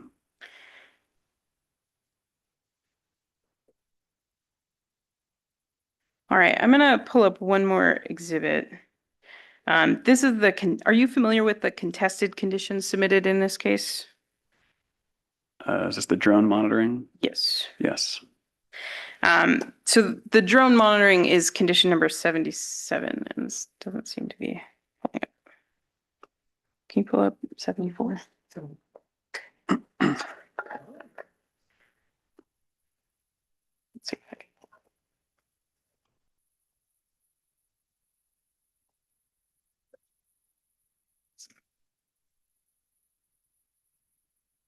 All right, I'm going to stop sharing and you try. Okay, so I'm going to try and pull up condition 77 for you. Yes, in exhibit 74. Oh, It's at the bottom of. So can I ask you while we're pulling that up, can you explain generally the difference between monitoring for landfill gas emissions via a drone, the way condition 77 would, versus surface emissions monitoring under Rule 1150.1? Yeah, I mean, I think fundamentally, one, you have a person walking in the landfill, taking these measurements versus an automated drone doing it much more quickly. So to your understanding, do they use a different methodology? Yeah, the person monitoring, I believe, uses a TVA with an FID type detector, and the drone, not entirely sure, but I imagine some sort of PID. Okay. So in general, just in a broad sense, why would we want aerial monitoring from a drone like both parties are proposing in condition 77? Yeah, I mean, it's very beneficial and has been shown to be for identifying hot spots on the landfill, tears in the liner, or I should say the geosynthetic cover, any sort of issues that may crop up over time. So I want to, can you scroll down a little bit of 77? I want to draw your attention to essentially the South Coast AQMD's proposal says you have to conduct this monitoring via drone. And then if an exceedance is found or confirmed during a follow-up inspection, respondent has to implement corrective actions immediately, essentially, within 2 calendar days. Is that possible to reduce emissions by having corrective action like that? Yeah. So from just a general standpoint, I think we're all agreed that condition 77 would do some benefit, but we're only disputing Chiquita's proposal of should we replace this type of monitoring with the existing surface monitoring? And do you have any familiarity with determining method equivalency? Yeah, it's something that we do in monitoring and analysis. And has monitoring and analysis done a method equivalency to approve drone monitoring method like OTM 51 or an equivalent to make it equivalent to the instantaneous monitoring done under Rule 1150.1? No, not exactly that. So are you aware of whether any regulatory agency has approved OTM 51? Yeah, I believe EPA did approve that. Okay, so it wouldn't be valid for purposes of South Coast AQMD, but it might be useful for other regulatory purposes like US EPA-based required monitoring. Is that fair? Possibly, yeah. Okay, so if you wanted to do method equivalency, what would you look for to in order to actually do that type of equivalency? If you wanted to consider if it could be equivalent, let's just start with instantaneous. What would you need to do to demonstrate equivalency between the drone and the land-based monitoring? There's various methods out there that EPA has put forth for demonstrating equivalency. Usually it's evaluating any sort of bias on a statistically relevant data set for the two methods using known concentrations, something to that level. So for example, when US EPA does a method equivalency, do you know if they have any kind of statistical confidence or intervals that they require in determining equivalency?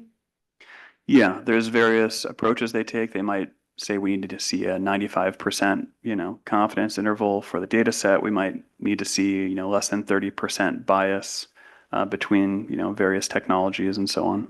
And in Chiquita's version of condition 77, do they present a proposed statistical confidence interval that they would use to evaluate?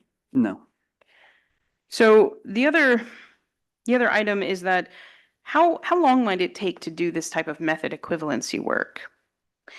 It depends on the frequency of the testing, but at a monthly rate, at a minimum 6 months to a year, I would say. So how many monthly samples is Chiquita proposing in their version of condition 77? As I understand it, once a month. And so they would make it an equivalency determination then after 3 months. Is that right? Correct.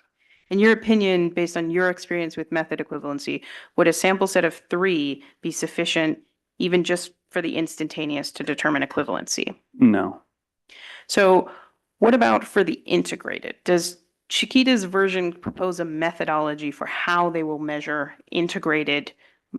collect integrated sampling and do monitoring on an integrated basis via a drone? No. Do they propose a statistical confidence as to how they would determine method equivalency for an integrated sample? No. So in your opinion, does Chiquita have the necessary information for us to be able to say that this would be a valid equivalency determination? No. So I think there was a point earlier today that this method that Chiquita is proposing would not replace the regulatory testing, but it would replace the testing being done under the abatement order. Is that your understanding of this condition? Yeah. In your opinion, is that a good idea if we don't understand or agree with the method equivalency that Chiquita is proposing? No, I would say it's premature. Okay. So I do want to turn to, I'm going to ask you to stop sharing and can I have you pull up 91 next? I'm going to turn to another graph that you pulled up. And this is in response to an exhibit that Chiquita prepared, the technical addendum to the State of the Landfill report. Dr. Chen testified to this earlier. Are you also familiar with the technical addendum to the State of the Landfill report? Yes. Sorry, can I pull that one up first? The other one. Yeah. Do you have that? No, I probably. Oh, this one, sorry. Let me try and see if, Shared. okay. So one of one of the data sets that Chiquita pointed to is this figure 3 graph demonstrating the offsite average readings for H2S from approximately January of 24 to February of 25. Are you familiar with this graph? Yes.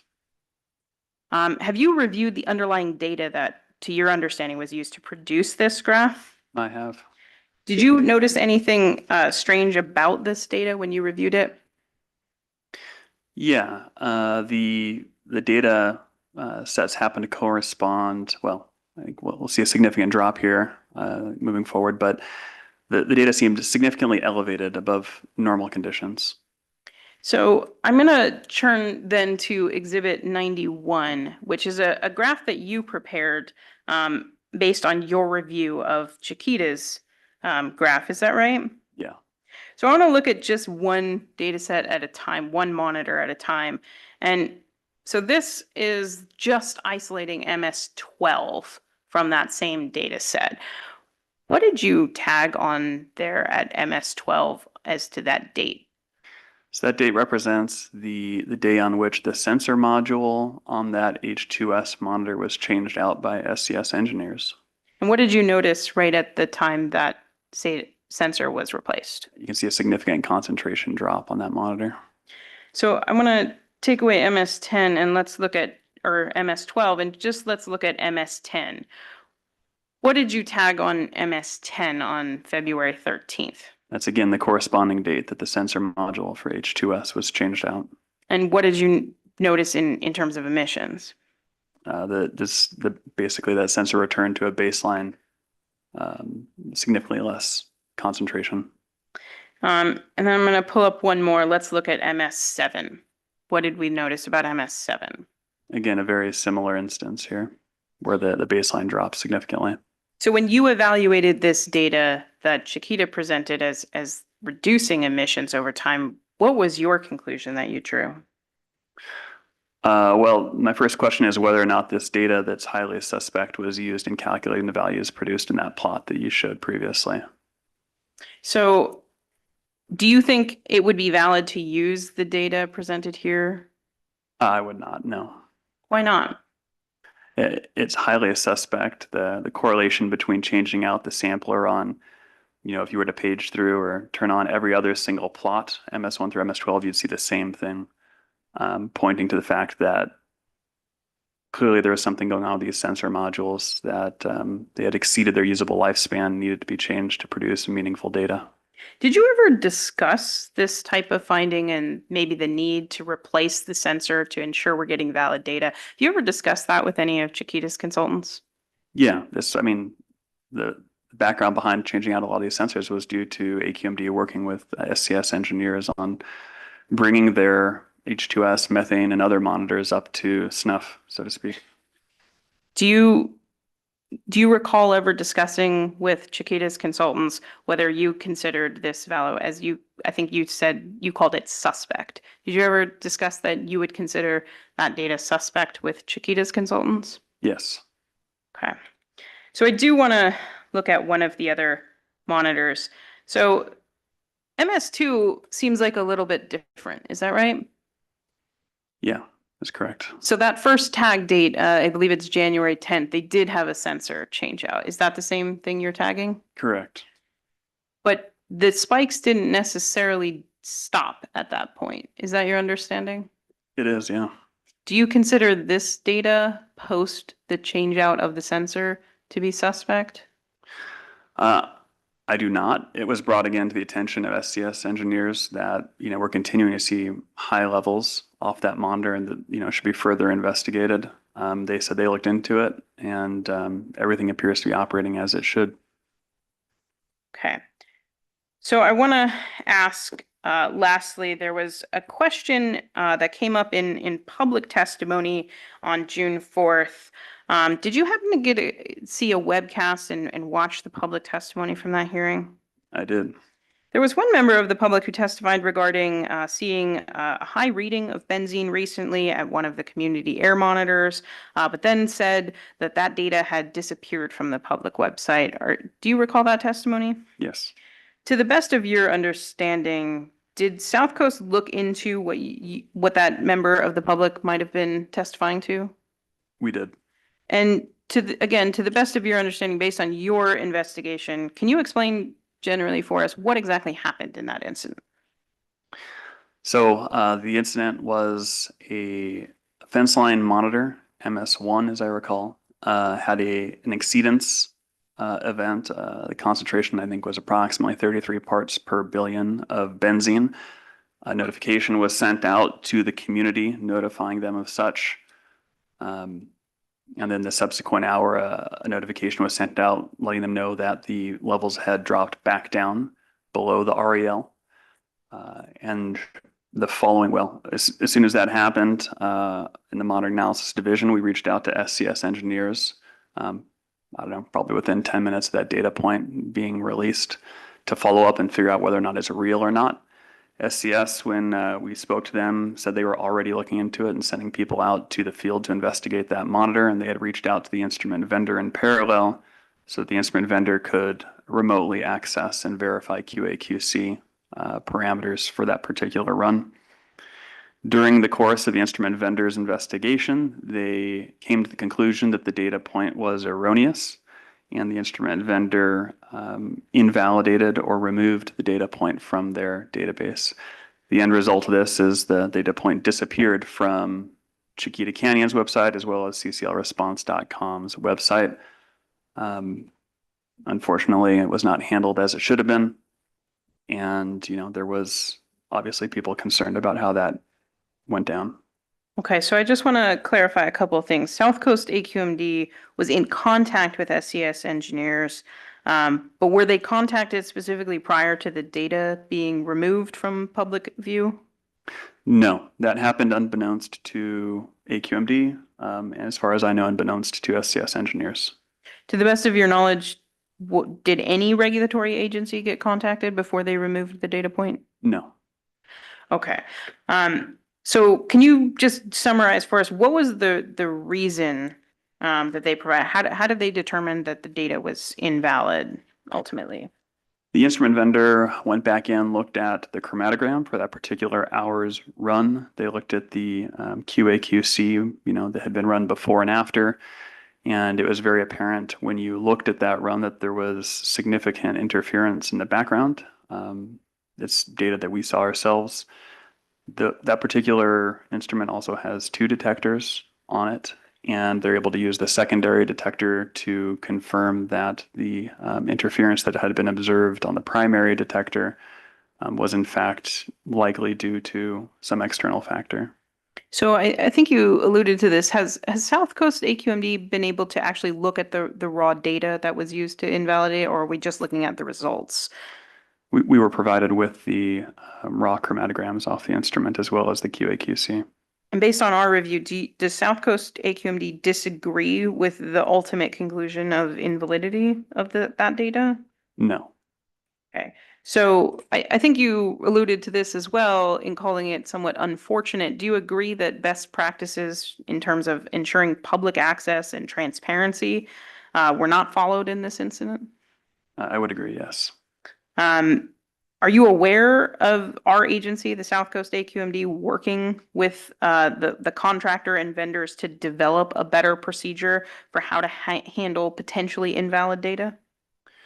Yeah, we are currently working with SCS on a better mechanism for handling this in the future. And in addition, South Coast is part of the Public Health Assessment Unit for Chiquita Canyon Landfill, and this is a topic of conversation amongst the Public Health Assessment Unit as well.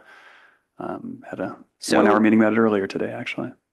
So in a general sense, would the process that is currently being developed, would it potentially include regulatory agency review before removing any data? Yes, it would. Would it include a process to provide information to the public about why data was removed and what the basis for removing the data was? Yes, it would. Would it include potentially retaining access to view the subsequently invalidated data point with a note as to the decision of the agent of the ultimate regulatory decider in order to ensure that the public still has access? Yes. If the South Coast AQMD determines that they are unable to get cooperation for that, is that something the South Coast AQMD would bring back to this board to potentially include in an order for abatement if necessary? Yes. Thank you. Those are all my questions from Mr. Dukes. All right, so Ms. Morgan, we can handle this two ways. We can kick off with a few minutes, or we can wait until the 24th. That gives enough time for there to be, I would assume, Ms. Roberts, you'd still want to provide any declarations, or are you okay? That's Okay. it. For Okay, fair enough. So Ms. Morgan, et al., what are your thoughts?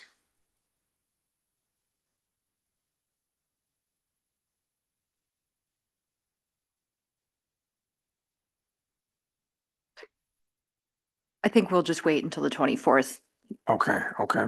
Members of the hearing board, are we comfortable with? Well, okay, very well.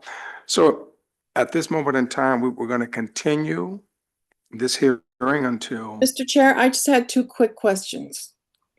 yeah, very quick, Okay, absolutely. very quick. Number one, when Chiquita was consultants were told and considering that some of the data was suspect, what was the actual response from Chiquita?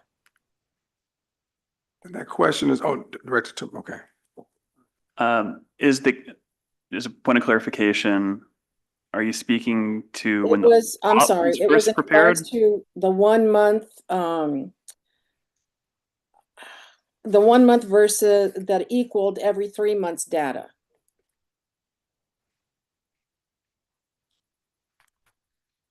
Do you Can I understand my ask if question? you're referring to, I think Mr. Dukes referred to maybe the H2S data, and then the end of his testimony was, he talked about a sample of benzene data.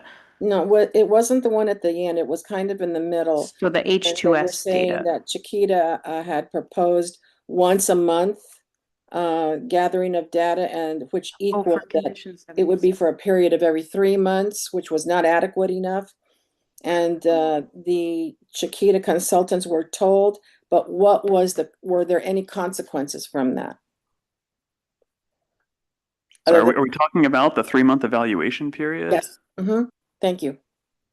That was not a point I ever raised with Chiquita Canyon's consultants. Okay, my other question was in regards to the transparency, when the benzene data fell off the edge of the earth, so to speak.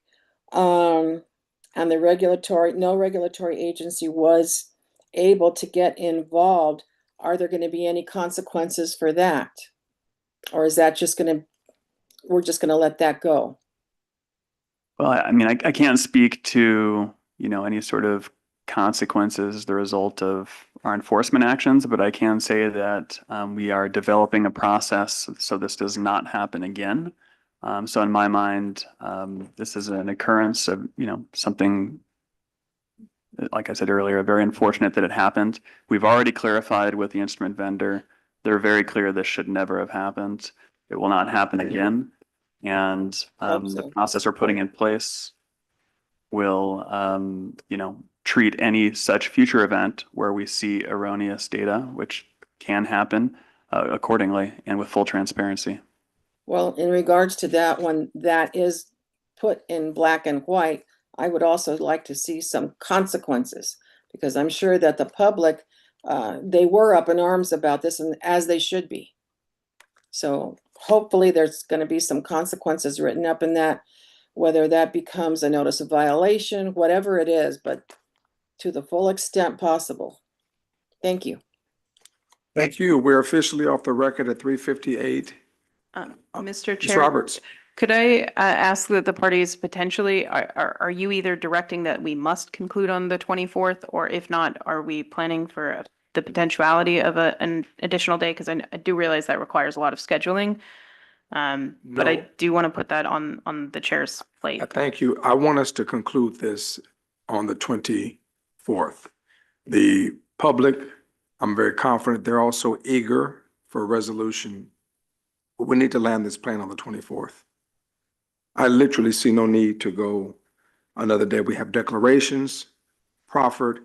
We've reviewed a tremendous amount of documentation. We're testifying to the declaration. So literally, we can do this.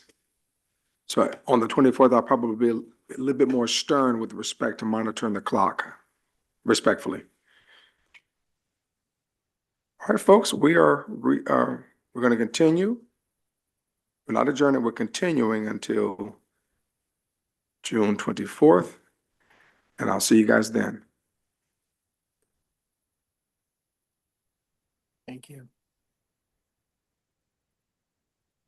And we have Baker tomorrow, correct? Yes, we do. On